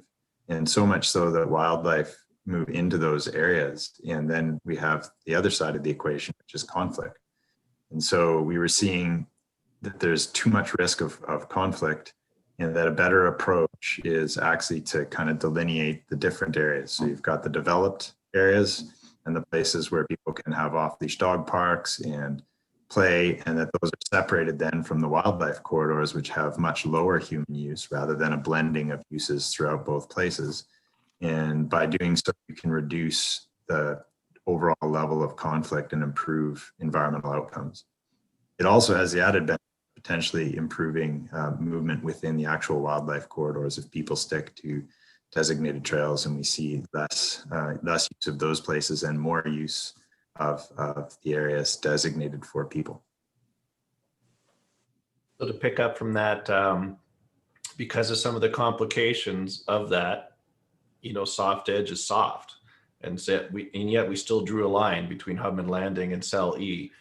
But really, it was a political and planning attempt to find compromise in making what was known as the paradigm work then in 2002. And now we've shifted a fair bit to a lot more wildlife science, a lot more data, the human use management roundtable, and other aspects that have shifted where the thinking is going. And so the cabin line is not really a consideration for us today, given all the mitigations and the environmental impact statement and the third-party review of the work that has happened since 2004. But that's a very high level history and background to the cabin line. Was that helpful, Councillor McCallum? Yeah. I have another question actually in terms of your conversations with the province, and I read it in, I don't know where I read it. I read a lot in the last 4 weeks. I think I want to say it in an environmental piece. And it was just curious with the collaborative conversations that you're having with the province, if there was ever any discussion around perhaps the banning of dogs in the corridor itself.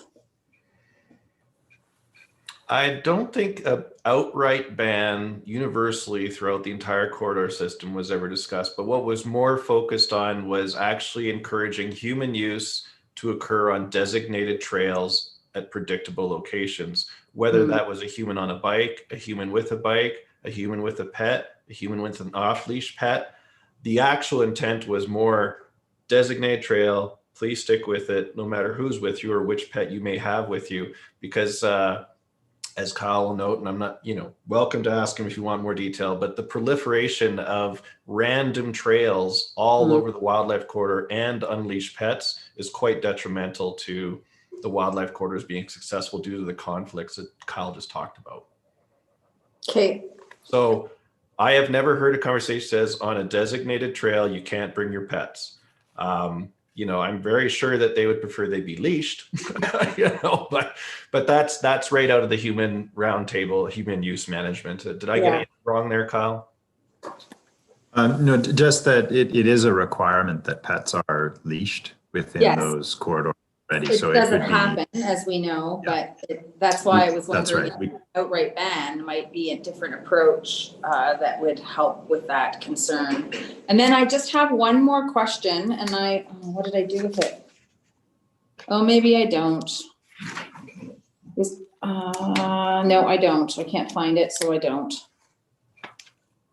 Thank you. Sorry about that. Thank you for the question. Other questions? It's like we've exhausted council. Okay, if there's no further questions from members of council, I'll thank all of those folks that have joined us today to answer our many questions, and also thank town administration for all the work that you've been doing to help bring these ASPs forward. And I'll note that I appreciate having 2 area structure plan applications provided for consideration, which council asked of the landowner back in 2017. Regardless, there are no further questions. So with that, I'll thank those who have joined us to answer our questions. And moving on with the meeting, I'll put a motion on the table. And with that, I'll move the council give first reading to bylaw 2021-05, which is a bylaw to adopt the Three Sisters Village Area Structure Plan and schedule a public hearing for March the 9th, 2021. And speaking to that motion, at this time, I am prepared to support this bylaw at first reading. And I'll look forward to hearing from the community about the strengths and weaknesses that they see in this area structure plan before proposing any possible amendments at second reading. So when considering this bylaw, I'll note that I have said many times over the years, and certainly during every campaign for election, I'm not opposed to carefully planned development on the Three Sisters lands that are outside of the established corridors when that development meets our community needs. And we've talked quite a bit today about many of those needs, such things as housing that's both attainable and affordable and for a broad range of residents. We've talked about the need for commercial and small manufacturing spaces that provide opportunity for Canmore residents to develop or expand small businesses in sectors particularly outside of the hospitality industry.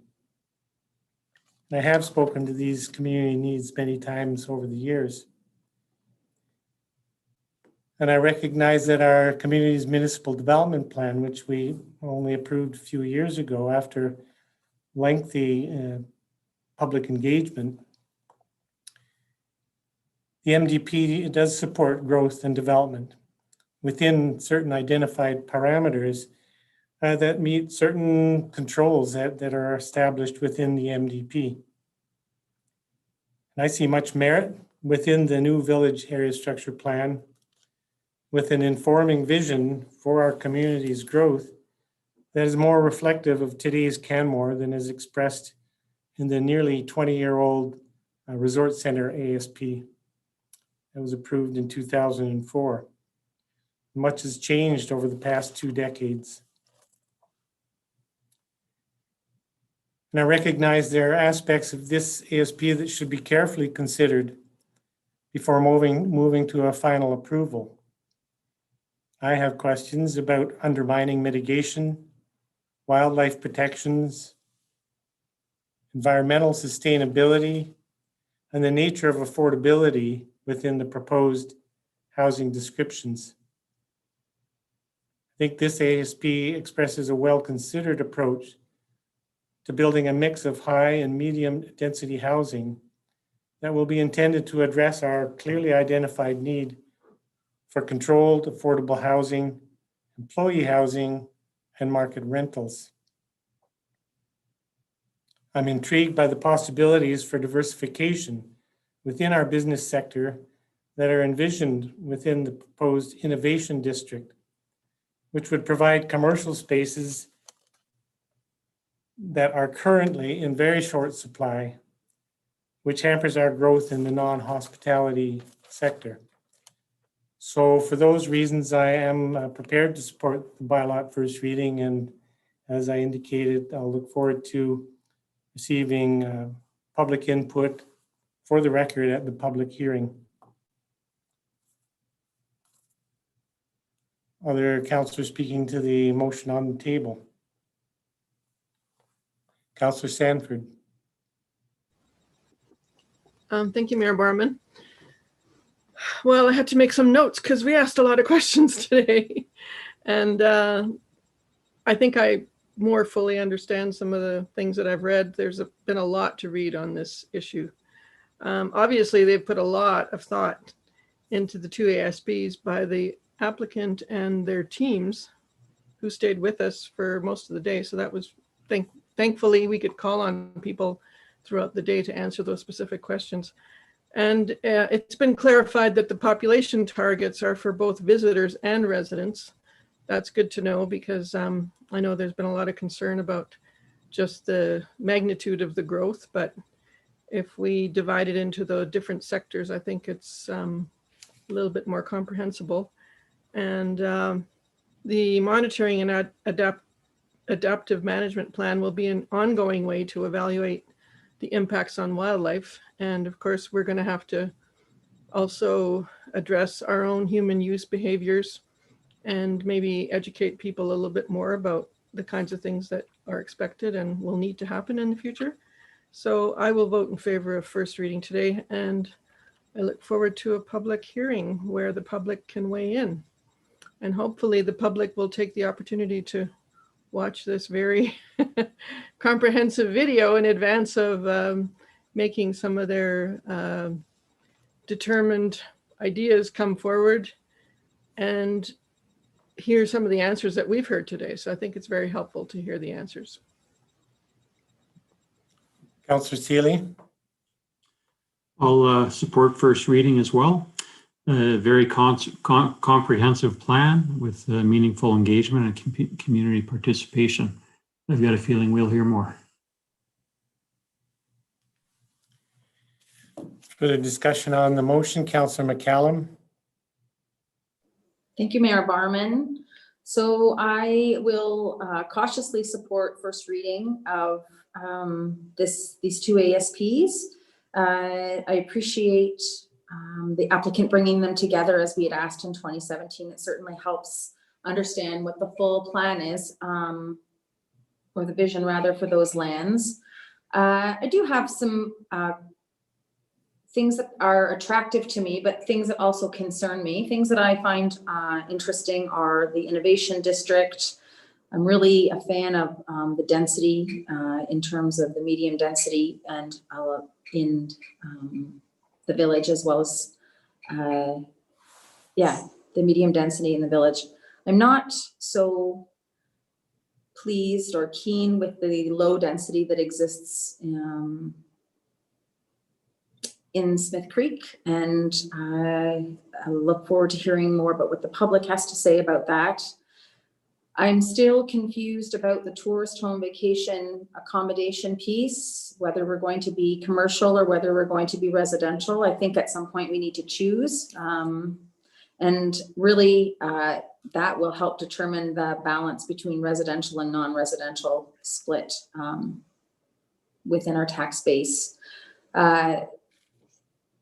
And I am really struggling with the idea of expanding our urban growth boundary. I don't think that it's necessary yet at this time, but I look forward to seeing what the public has to say.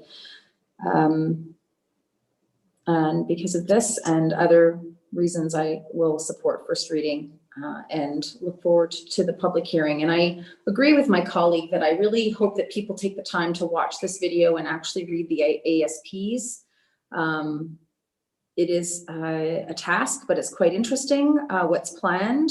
And I feel that the majority of people that we've heard from so far haven't actually read them. And I think that they would be surprised by what they read in there. So I encourage people to do their homework as well and thank them for the time that they spend doing their homework. Thank you. I'll just note, Councillor, that moving the urban growth boundary isn't actually part of this bylaw. It'll be the next bylaw that we're considering. I wasn't planning to speak to the second one, so that's why. Okay. Councillor Mara. Thank you for clarifying that. I was just going to ask that question. I too will cautiously support first reading. I appreciate that we have heard and seen a very comprehensive report, and many of our questions have been answered. I am, as Councillor McCallum has said, a little bit confused about how the tourist home and visitor accommodation plays out tax-wise.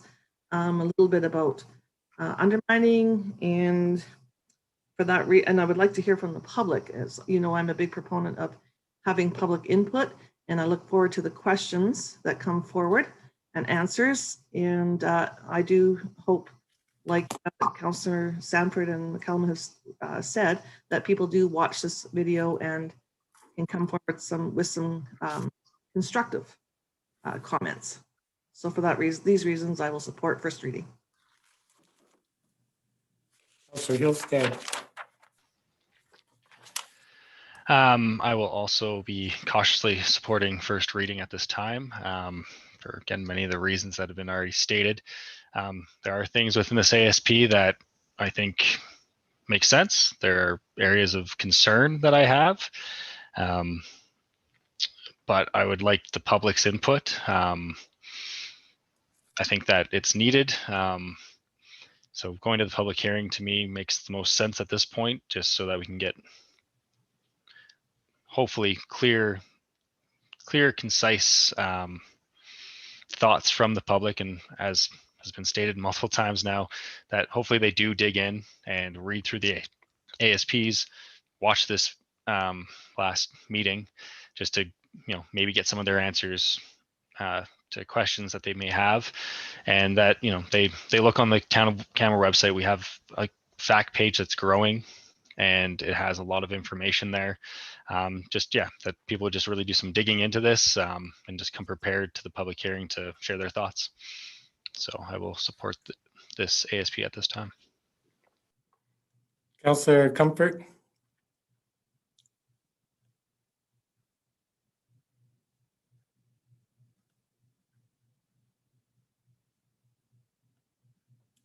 You're still muted, Councillor.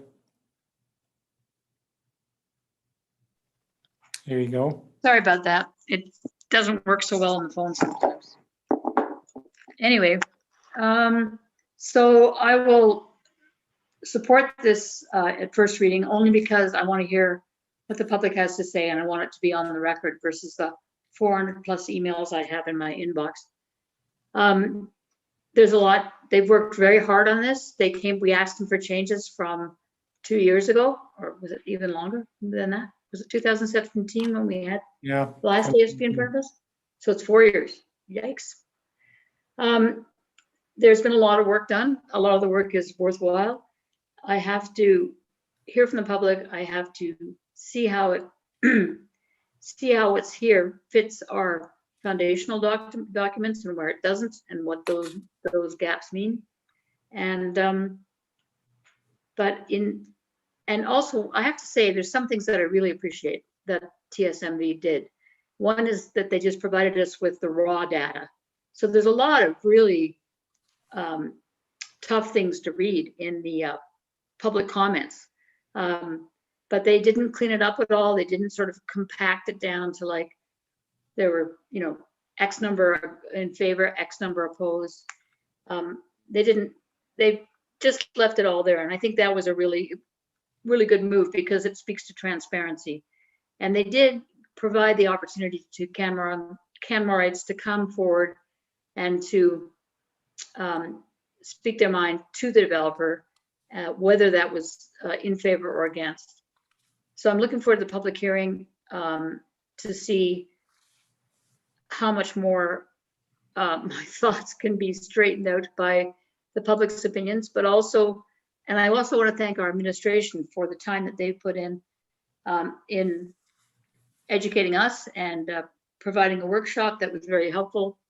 So one thing the public should know is that this has been scrutinized at many levels and in a profound way. So that's happening. And so come to the public hearing, educate yourselves. If you think that you know what's going on, read the ASPs so that you do know, and come to the public hearing virtually, of course, via Zoom. So thank you. And thank you for all the work and passion. One thing that I wanted to say is that what's clear from the emails is how much everybody loves this place, how much everybody values what it offers. So that has been the passion for the environment, for the community has been very evident. And I really appreciate that. So thank you everyone for your work and just maybe be a bit more measured in your tone. Thank you. That's it. So I will support it at first reading. Thank you, Councillor. And it's worth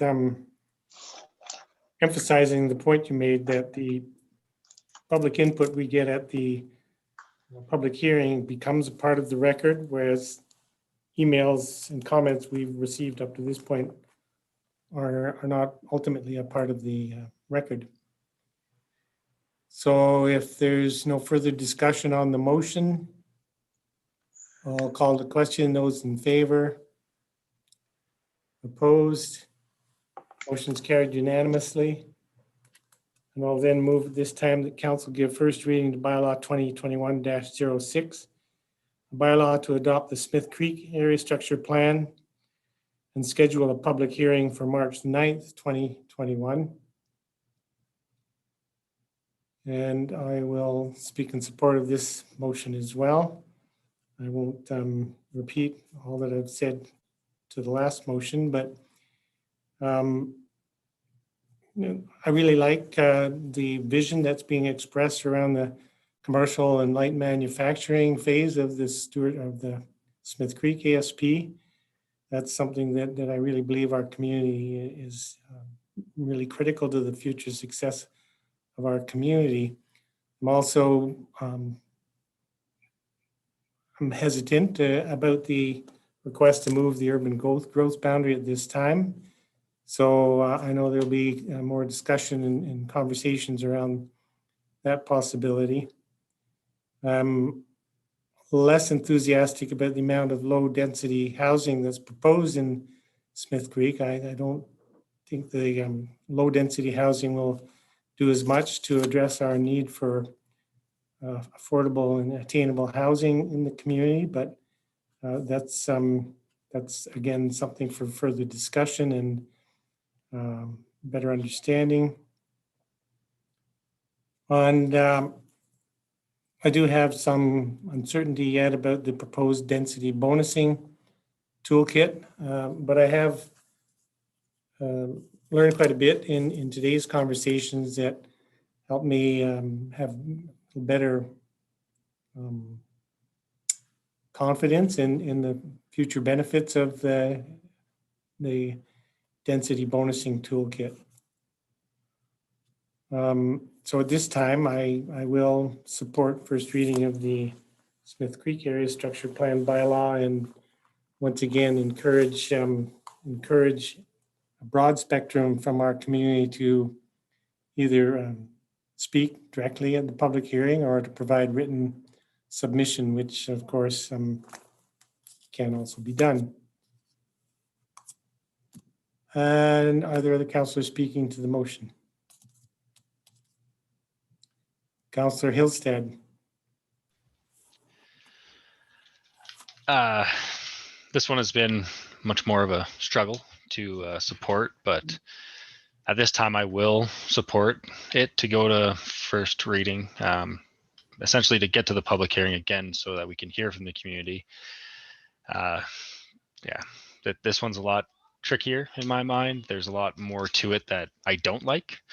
But again, I want to see what the community has to say to help me firm up my mind on this application. So I will at this time support it with some reservations just due to the content, but I will support it at this time. Further discussion on the motion? Seeing none. Call the question. Those in favor? Opposed? Motion's carried unanimously. And I believe with that, we've completed the agenda.